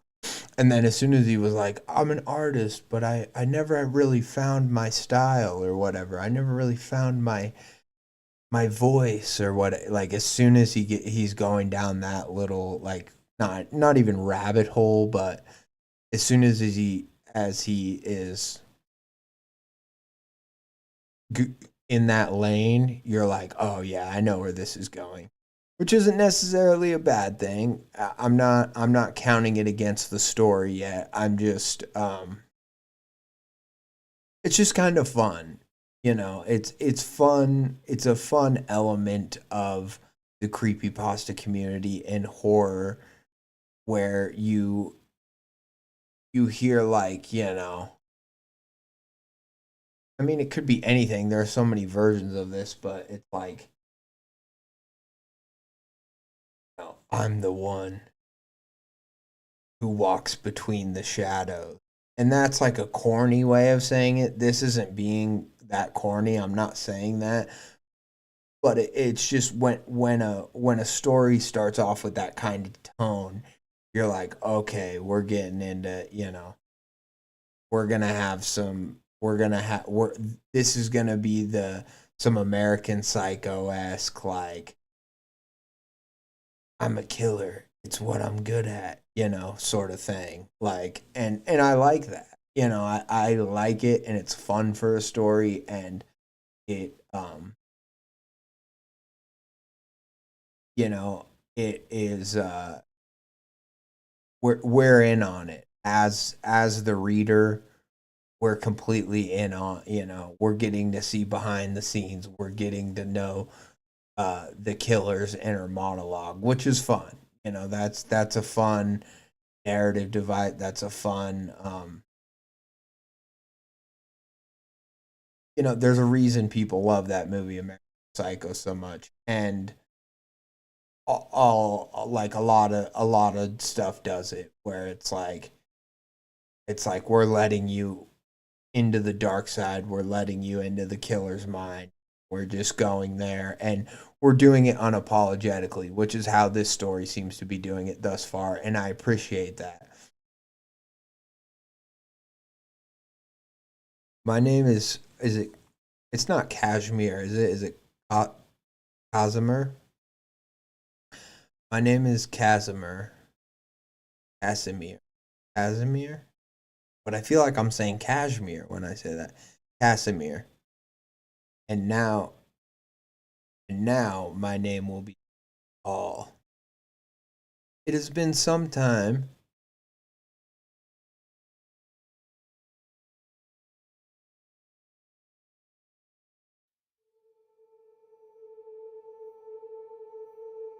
It has been some time since my inspiration came to me.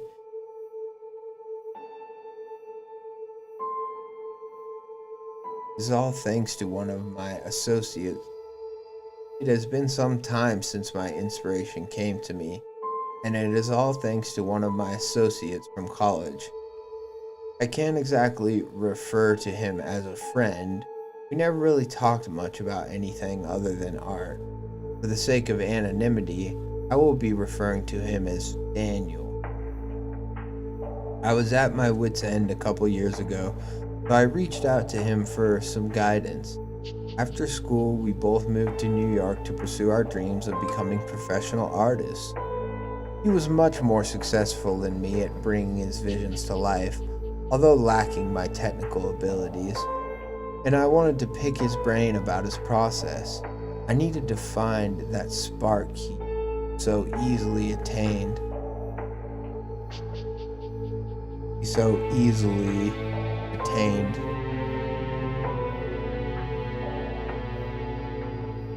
Okay, so I think right here it's supposed to say, I needed to find that spark he so easily attained to immortalize my own work.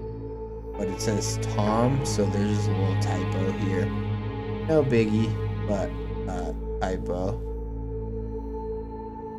To immortalize my own work. We texted briefly before agreeing to meet at a cafe in Bushwick. As I walked down the street, I saw Daniel sitting at a table in front of the cafe. I never understood how someone so unrefined could be so capable of bringing such intricate renderings to life. He wore a faded pair of jeans ripped at the knees, draping over an old pair of Converse sneakers. A baggy shirt, seemingly unwashed for weeks, hid the silhouette of his torso. Thin and lanky, an unkempt beard to hide his malnourished face, and impossibly curly auburn hair atop his head, truly took the term starving artist to a new level. When Daniel saw me approaching, he lowered the espresso from his hand He lowered the espresso in his hand from his lips and stood to greet me. "Yes, it's good to see you again," he said.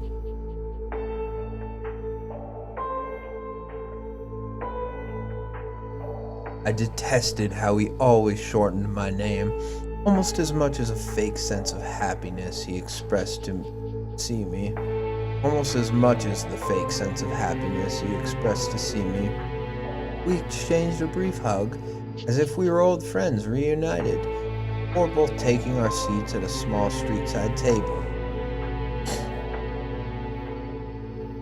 "You said something about needing inspiration for your work?" Daniel asked. "Yes, I try to create my own vision, but I never seem to be able to have an original thought." It's funny because this narrator's so conceited. I don't know. I guess maybe not. I guess maybe he is honest about like what he lacks as an artist. But like the way he's talking about Daniel and all this shit is like it is so conceited, and like Daniel's a lesser being or whatever, that it just seems so then kind of counterintuitive that he's like, but I never seem to be able to have an original thought. Like, I don't know. Again, it's not. It's just interesting. Like it okay, maybe he's being fake. That's another thing. Is like he might somewhat believe that, but I also feel like he's. I don't know. Like it could be a manipulation, or he's like, well, I have one original thought, and it's that I want to murder, and that's like really, so it's like he doesn't really believe that, and that's why he's so kind of crass about his lack as an art, or his shortcomings as an artist, is because he's always believed that he's like, well, I know what I have to do if I really want to reach my potential. I just need to kill someone. It's easy for me to copy someone else's style, but for some reason I can't figure out a way to make my own work unique. I sighed, brushing my hair back from my face.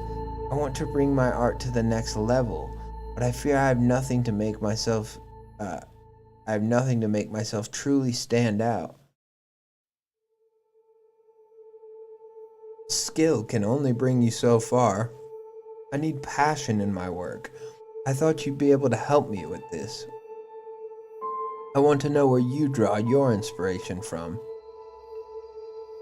Surely you know how precious an artist's process is, he sneered with a small smirk gracing his lips. It was as if he knew that he had a leg up on me. While I may be more skilled, it was clear he was more versatile as an artist. I'd have to stroke his ego a bit at the cost of my own if I want. Yeah, see, this is what I mean by it seems like he's manipulating. If I want him to divulge his secrets. I know, it's just we both came to the city for the same reason. I know we both share a love for art, for making ourselves vulnerable to the world so that we can inspire emotion through our compositions. All I ask is for a small glimpse of what makes your pieces so personal. I suppose you have a point, he said, nodding his head with a subtle air of agreement. After all, without the spirit of competition and inspiration from other artists, what else would drive us to improve ourselves? I'll offer you one insight, the basis form of my inspiration, and that is capture life. Get it? Like capture a person. Get it? Like kidnap someone. Like take them against their will and confine them to an area. Like imprison them.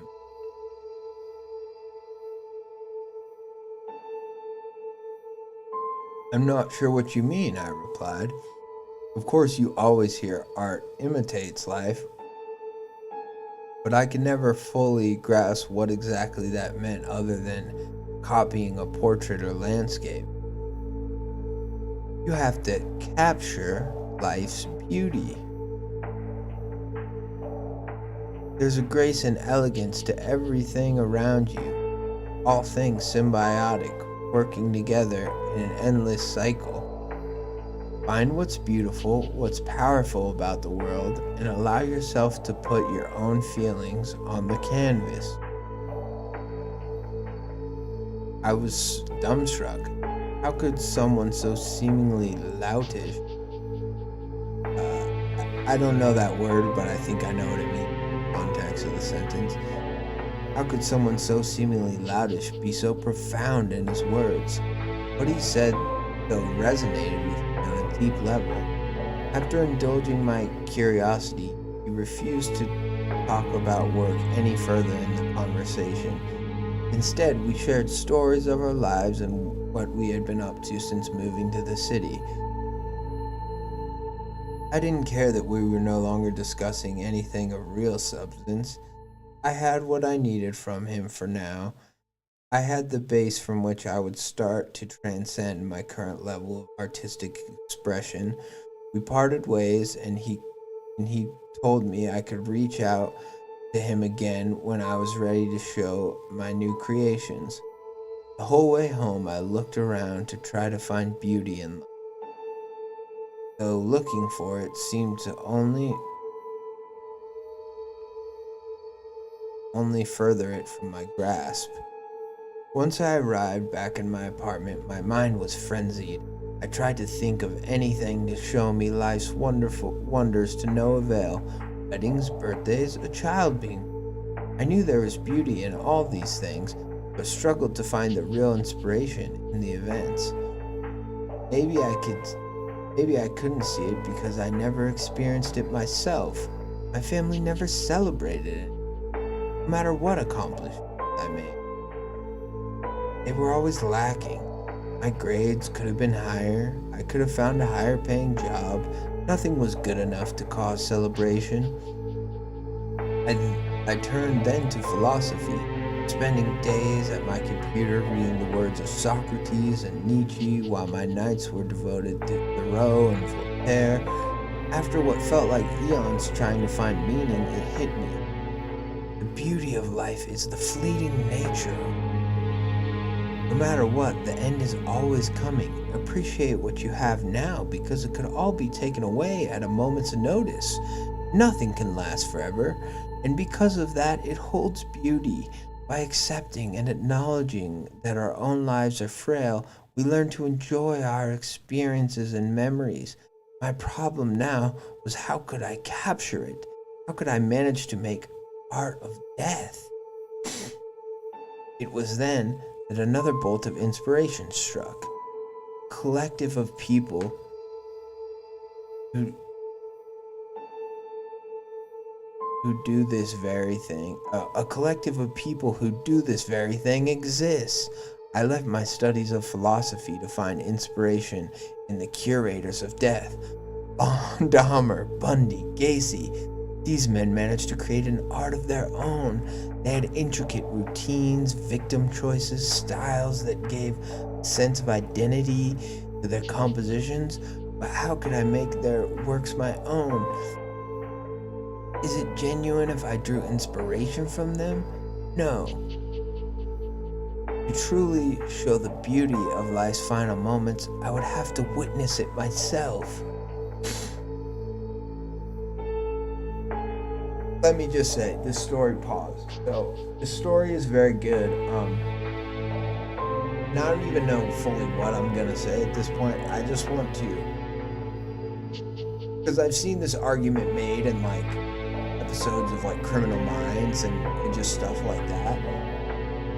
And like, let me say, just like very pointedly, because I have seen, or I haven't seen, but like I've heard like really, because this person's clearly like a very scholastic, like academic person, and academic people like to talk about all this stuff where they're like, well, from an academic standpoint, one could argue why, blah blah blah, and and they're like, it's maybe like a debate lord thing or whatever, where they like to argue both sides of an opinion. But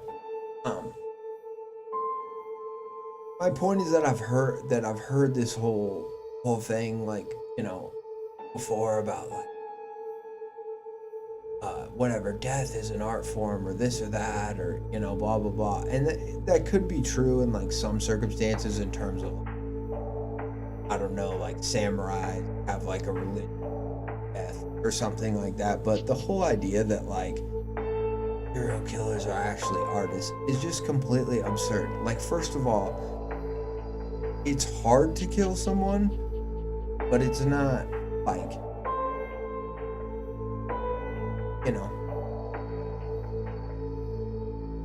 being a murderer is one of the lamest fucking things you can, in terms of just, because that's the thing, is like, this, obviously they're taking ethics out of this debate completely.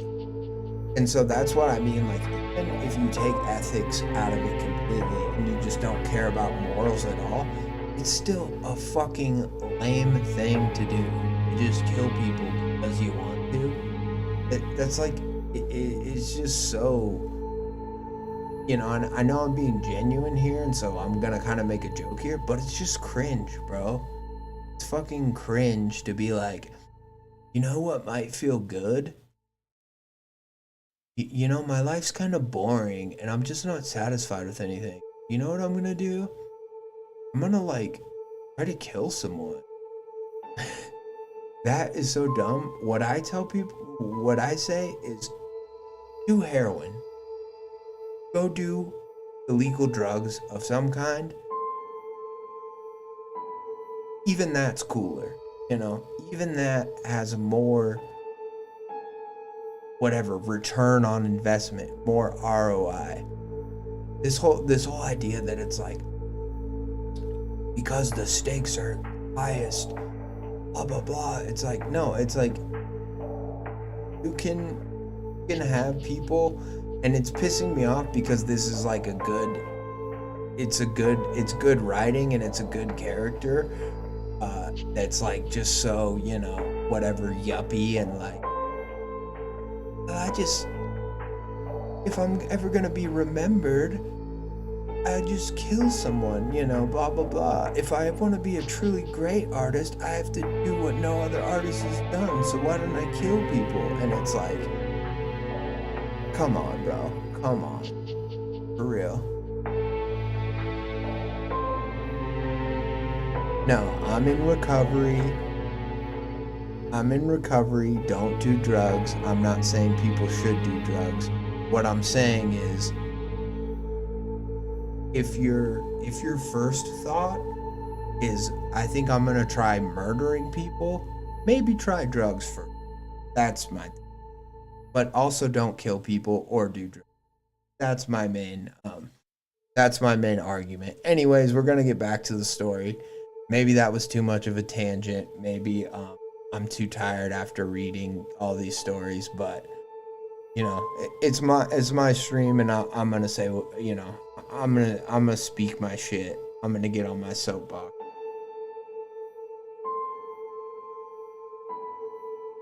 Being a murderer, cringe. Kinda cringe, bro.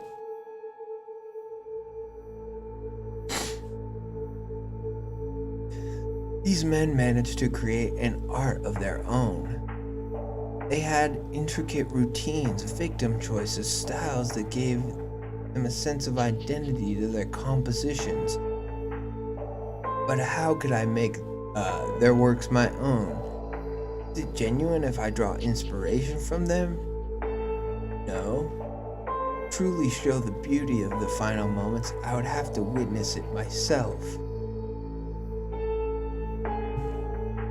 Suddenly, I found myself in the throes of revelation. Daniel's words had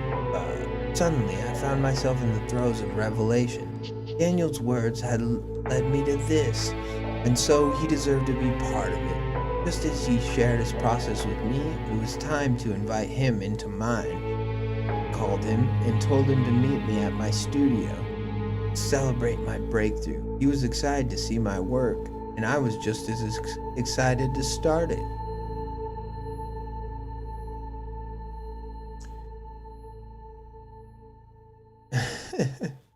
Thanks, Augustus. I appreciate you at least seeing my point. I appreciate you letting me talk my shit.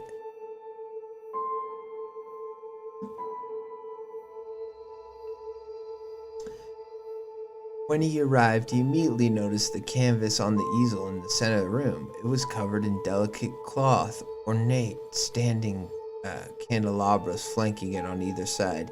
He appreciated my flair for the dramatic and theatrical. Damn, Cass, look at that. Look at the showmanship. Let's unveil this bad boy, he said, gripping the cloth. I snatched his hand away as he shot a startled look, eyes bulging as if I had ripped a toy from a child's hand. Not yet. Want to propose a toast? I handed him a glass of red wine I had prepared just for him. To the man who so graciously provided me the inspiration I so needed, and to the beauty of life. Thanks, Cass. Glad I could help, he said before downing the glass in one swig. Soon enough,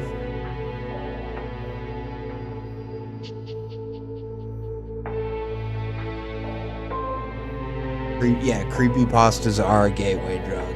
That's right, Boots. Kids were screwed from the beginning. Absolutely.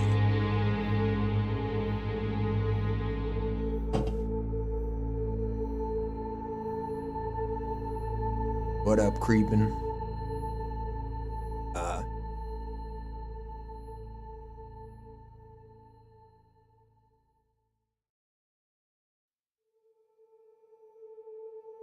I wouldn't have to hear someone bastardize my name like that.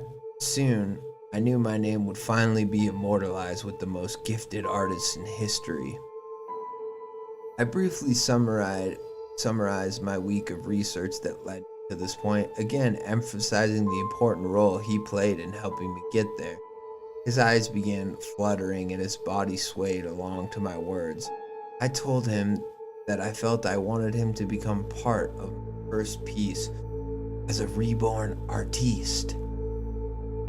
It was then that he finally collapsed to the floor, unconscious, the rehypnol I bought for the occasion finally taking effect on him.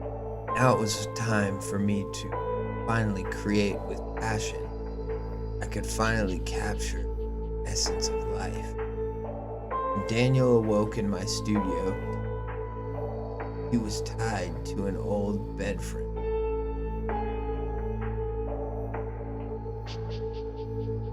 He was tied to an old bed frame I had left in the studio.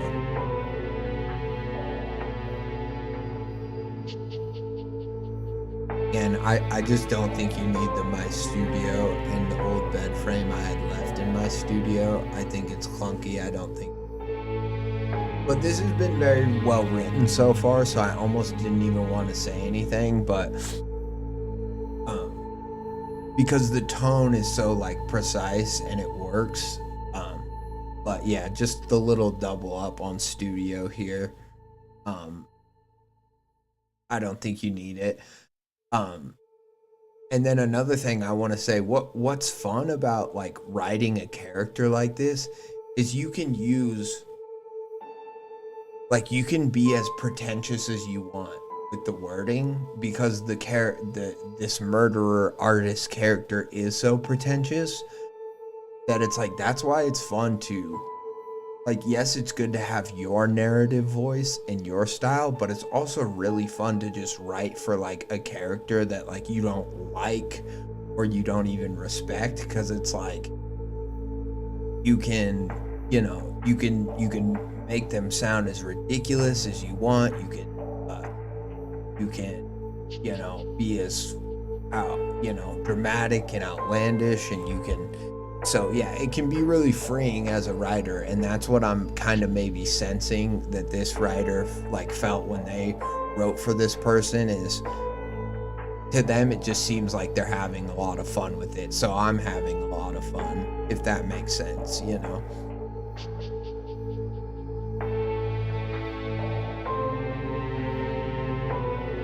Oh yeah, this is very Cupcakes vibes for sure, bro.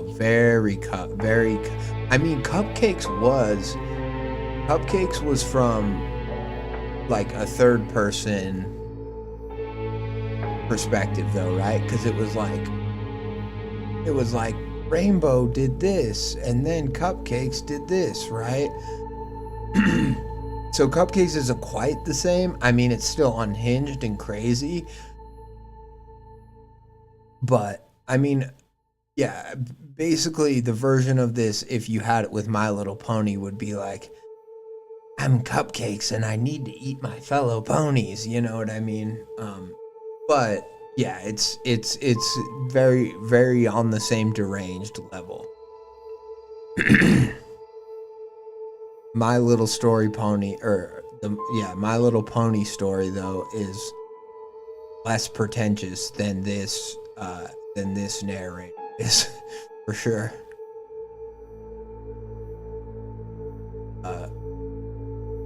It sat in the corner, a reminder of the relentless nights I would sleep there after exhausting myself from trying to hone my craft. Yeah, the gleefulness for sure, for sure. He struggled against the restraints, at first in a state of confusion. Once he saw me standing there, staring at him, his face quickly plummeted into fear and panic. Cass, what the fuck is this? What the fuck are you doing? He cried out as I walked up to him. His words fell short as I deftly struck his cheek with my palm. Just say slapped him. Again, so pretentious. He's like, as I deftly struck his cheek with my palm. For a second, I was like, did he like go like this? Just say I slapped him, bro.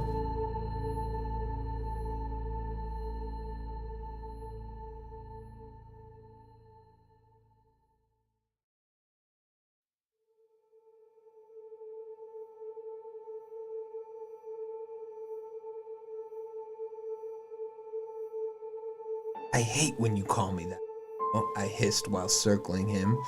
A new sense of purpose ignited by what I now saw as a personal attack on my identity. You detract from me, from my talent. Cut it short like that. I deserve recognition. As for what I'm doing, it's exactly what I told you. You're going to become my first new creation.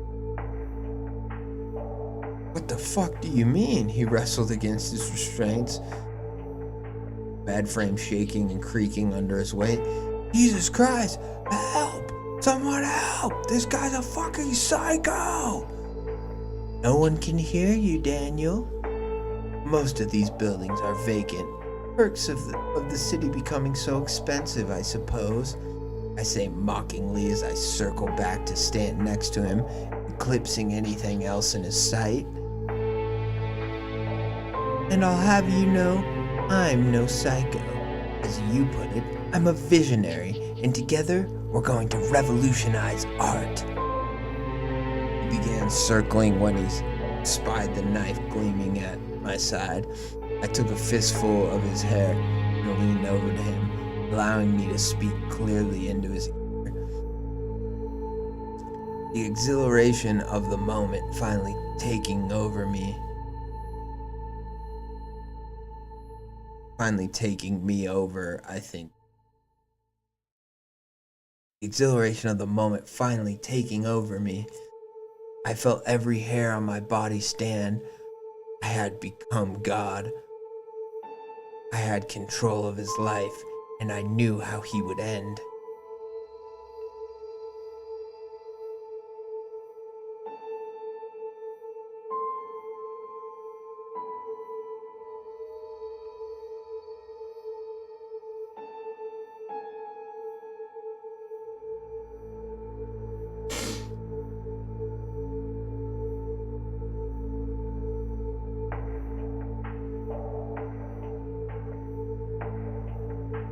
Yeah, no, this is not Augustus's story. We were just, he's just in the chat talking. This is here. I'll scroll back up to the top real quick. Most of the stories I did tonight are from authors I haven't covered before. This is Huge Charity 4246. So I did this post a few days ago on Creepcast submissions. I called for new authors and stories, and I got a bunch of hits. I got a bunch of people soliciting. So I read Man is Machine Part 2 from Pagius or whatever, but that's the only author I've read before, and all the other stories have been from new ones. So yeah, kind of cool. And that's what I want to keep doing. And that's, and I want different I want lots of different stories, and from different people. I think that keeps things fun and fresh. Not that I don't like returning to people too, because I definitely do, but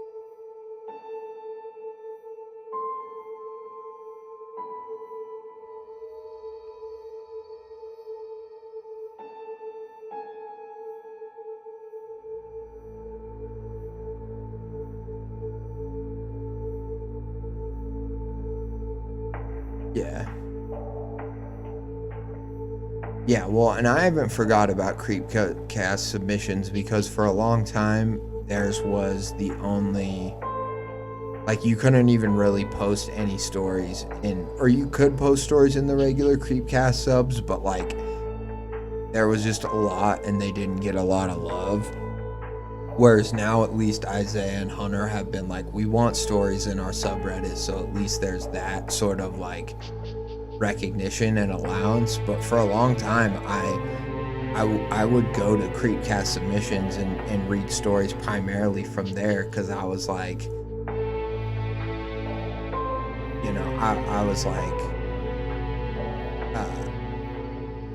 it seemed to have just a wider variety. And yeah, and same with Deep Night Society. I was I don't want to be somewhere where there's just going to be a lot of people being God, I hate all the stories getting posted.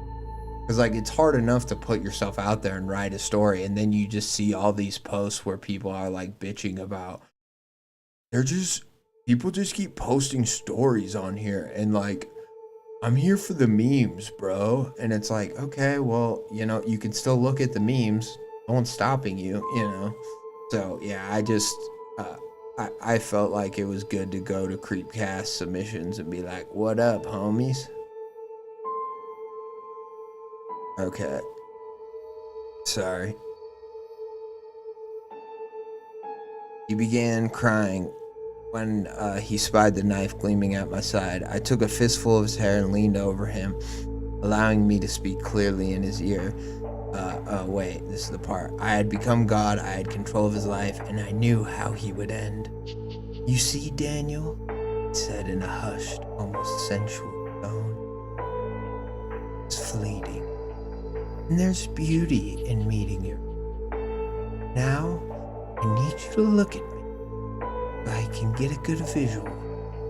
I need to see your final moment on this earth. He wrenched his head back, his neck straining against the abrupt movement. I could see his pulse bounding as his neck seemed to seek an escape of its own. His face was covered in a sheen of sweat. Just know that you'll still live on through my work, immortalized in oil on canvas, just as my name will. Thank you for your help so far. But it's time for you to give your final and greatest contribution. As I stood back up over him, I appreciated his beauty. Typo right here. I appreciated his beauty, taking in everything so nothing could be missed when I paint. The tears streaming down his face, the spittle bubbling in the corners of his mouth, even the mucus running out of his nose onto his top lip. Everything had to be captured. Preserve the raw emotion he was showing. I brought the blade up to his neck as he stared at me with his most primal fear imaginable. I shuddered, my skin rippling in pure anticipation, giddy with excitement. I paused for a moment, realizing that to truly encapsulate the gravity of the situation, I would have to fully immerse myself in the act. I allowed my hand to be guided as if by a conductor performing a classical piece, my hand enraptured in an elegant waltz as it guided the knife across his body. Finally, as the ballad in my mind reached its crescendo, I drew the knife across his throat, a bright fountain flowing from the wound. His eyes never left mine as his chest heaved, his body desperate to breathe as he choked and gurgled on his blood until the moment finally came, the moment that his life left his eyes. Despite his fear, despite his pain, he had surrendered the final gift he could have given to me.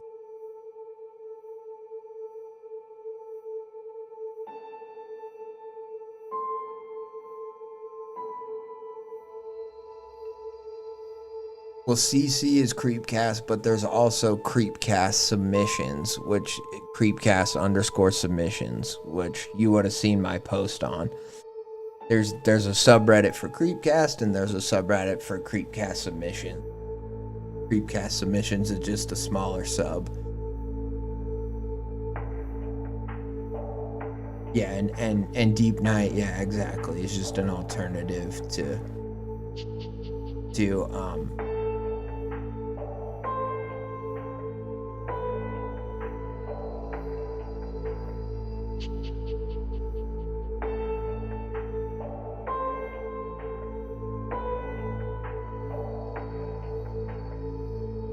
Sorry, I'm just kind of trying to catch up in the chat real quick, and then I'll finish the story.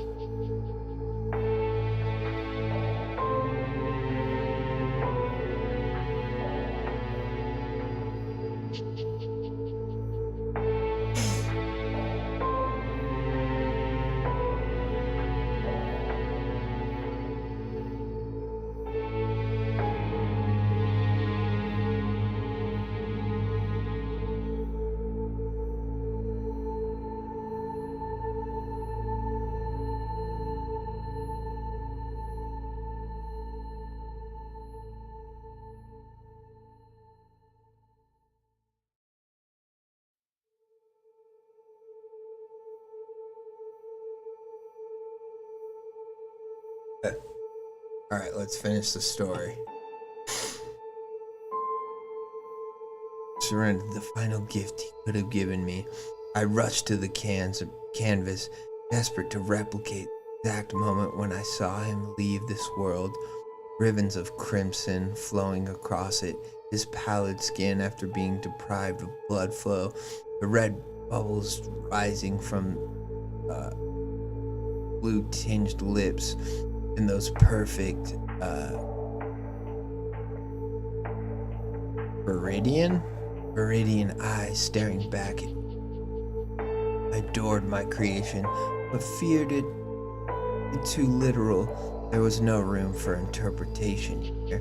Grabbed another canvas and tried again, this time blurring features of his face, keeping the essence of him, but remained beautiful. Just by looking at it, the viewer would know exactly what it was they were looking at. Their baser instincts could still... They wouldn't know exactly what they were looking at. Their baser instincts could still get into it. Strokes of scarlet sweeping across the canvas, ivory smeared amongst a sea of red, that piercing green the focal point, offering a feeling of desperation and struggle. They could feel fear, hopelessness, and despair. Most importantly, you could feel the relief of those torturous feelings being released as you leave this plane of existence. As a final effort, to add my own signature, I sauntered back over to Daniel's body, used the knife to cut off a lock of his hair, and I brushed it into my new painting. Strands of hair stuck to the canvas, covered by paint, only where I would know there. I made him fully a part of my work.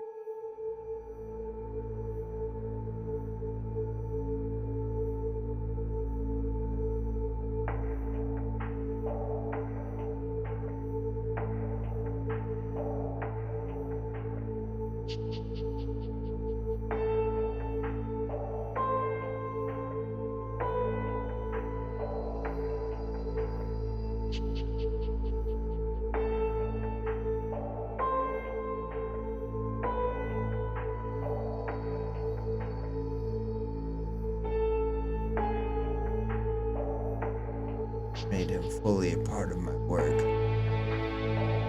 A new sense of accomplishment rushed through me, finally able to attain the passion that had escaped so long. Passion finally showing a new appreciation for life, able to be put on display for the world to see. My performance allowed me to fully grasp that precious moment. We leave this earth. I could see the beauty and elegance that death brought. This would become my process for future painting. Lure someone in, make their end a final grand performance, and capture a portrait of their final moments. Later, I would create another, more abstract version, and place a piece of my muse within them. The originals all stayed in my private collection, mementos of those who gave me their lives so that my art could thrive, private memories between me and my subjects of when I would show them the single, purest, most precious moment of their lives. After months of showcasing my works at low-level exhibitions, a dealer expressed how moving my pieces were to him and how he wanted me to appear at a private event. That leads me to tonight, walking around his loft, all of these people being influenced by my pieces. I sell many now, but I would never sell my first to anyone. That first piece, so inspired, will always be one I keep just for myself. I owe a lot to Daniel, and because of him, everyone will know my name, Casimir. My name will forever be immortalized, just as he is through my art. Alright, dun dun dun. That is it. To those of you reading this, I humbly thank you for listening. Oh yeah, okay, I guess. To those of you reading this, I humbly thank you for listening. This story in reality is inspired by my friend David. While Casimir's art was his painting, mine was always writing. He had helped me break through a very difficult period in my writing, and I will be forever grateful to him. I post today on the 6th anniversary of his disappearance. Oh fuck, bro, I'm so sorry. That's horrible. Or is it? I mean, I think this is genuine. Yeah, it is genuine. Okay. For a second, I was like, wait, but no, I think it is. I post on. The original manuscript we wrote together still sits on my bookshelf. The red ink he donated to me now stained brown. Oh, wait. Interesting. I don't know. I don't know if this is... I think this might be a cheeky, like, I'm actually a killer. What do you guys think of this author's note? Sorry, I know you're having your own conversations in the chat, but what do you think of this author's note? The original manuscript we wrote together still sits on my bookshelf. The red ink he donated to me now stained brown amongst the pages. That's clearly blood, right? Yeah, okay. Despite being gone, he will always be remembered. So this little author's note at the end is trying to be like, well, actually, I'm not a painter. I'm a writer, and this is a story we wrote together, you know? While Casimir's art was always mine was always writing. I think that's fun. I think that's a fun little ending. I feel bad because for a second I was thinking that the writer was just like the genuine writer, the real person was like, my friend David disappeared and like or is gone and I miss him, and he helped me as a writer, you know, whatever. Yeah. Blood does age brown. Yeah, no, it definitely is supposed to be a cheeky, like, yeah, it definitely is supposed to be a little cheeky. I'm actually the murderer sort of thing. Which is fun. I like it. It makes me a little bit more, worried now that I read this story that I'm going to be murdered, but, that's okay. Like, I'll live with it. That's fine. But yeah, this is super fun. I think that was a great, fun little author's note ending, and I think that this is just a very, very fun, like, whatever, just a little character piece. Like, obviously, it would be fun to be like, in the mind of a killer to write for a killer is probably very fun, but then to have him be like such a kind of ridiculous, outlandish, like, I know what my art needs. My art needs dead people, and with dead people, my art will thrive, sort of thing.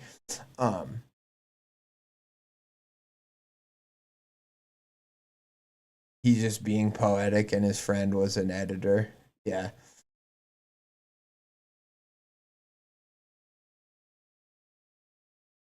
Yeah, can't be fun. Can't be fun, I think, is a good way to describe it. And I think it was well written in the sense of like the I started doing that voice because it was so clear in the writing that he's supposed to have that kind of, well, I'm obviously the superior artist, but I'm just lacking vision.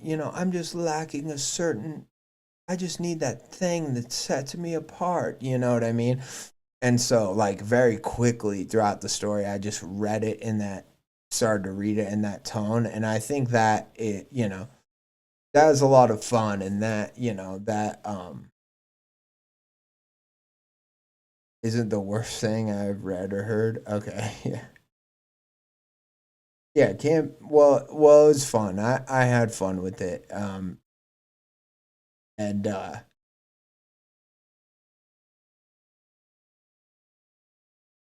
yeah, and I appreciate, not only the submission, but I would definitely read some other stuff from this writer too, because I'm curious, like, if they like to kind of stay in this tone of, killer perspective, whatever, or if this is just one thing they've done. They've got to, if they like to write for like different types of characters, because as far as this character goes, it was believable, and it was like ridiculous in all the right ways, and so that made it fun, and I enjoyed it from beginning to end. Whereas, like, other stories, it's like, if you have a different character, is it gonna be as fun, or is it gonna be, is it gonna kind of like fall flat? You don't know, you don't know until you check out some of the other work. But then but then sometimes it's like oh no, they were just doing it for this way, and then they might write another story and it's like very serious and like like heart-wrenching, and like it really gets you like invested in a completely opposite way, where instead of having like campy fun, you're like, oh, shit is real. So yeah, I'd be interested to see I'd be interesting to check out other stuff. And then stay tuned, because on the next stream we will have The Language That Spreads, and we will have, which I really like the name. I like the last name too, but I really like the name of this one too, The Last Days of John Rott. Both sound really fun. And those stories will be next, on my next stream. I'm gonna call it for today because it's already noon, and I gotta go do some laundry and some other stuff. But I appreciate everyone who, by the Bloody Painter creepypasta. Yeah, maybe I haven't heard of that one, but yeah, could definitely be. Although it's a pretty simple concept that I think somebody could have just had organically on their own. You know, there's a lot of crossover between art, whatever, psychopaths wanting to be artists like that. Hitler was a painter. You have stuff like that. You have John Wayne Gacy painted clowns or whatever. So it's not that unheard of, for somebody to be like, well, what if an artist was a killer or a killer was an artist, kind of thing. That's not that uncommon. Great catching you again. Yeah, thanks, Augustus. Thank you, Boots. Thank you, Professor Creepin. Thank you, MOT. Rude Dude stopped by for a little bit. Thank you to Rude Dude. SamDenner, thank you. I'll start with your story next time. So your story is very next in the docket. I'm sorry I didn't get to it today. This ran a little bit long. I don't think I realized how long Cicada Bells was. So I'm sorry I didn't get to your story, but I will. First things first, next time, my man. And then or woman, or they. I don't know. Or I guess SamDenner, probably a guy, but I don't know. Yeah, Professor Creepin. I don't think anyone else stopped by in the chat that I know. Oh, they commented. Mars Dreams of Memes commented once and said, "How's it going, man?" So thank you for stopping by, Mars. Trying to make sure there's no one else in the chat that I missed. If Plagius, I think is how you say your name. Thank you too. I'll probably throw part 3 in my next stream as well of your story. So thank you to everyone who stopped by. I genuinely appreciate all you guys. And yeah, I will continue to read your stories if you guys will continue to have me read them. And I hope that all the feedback I gave was at least somewhat helpful. And if not, hopefully we just had fun, right? Because that's what I saw, having fun. So thank you. Adios. Talk to you later. Bye.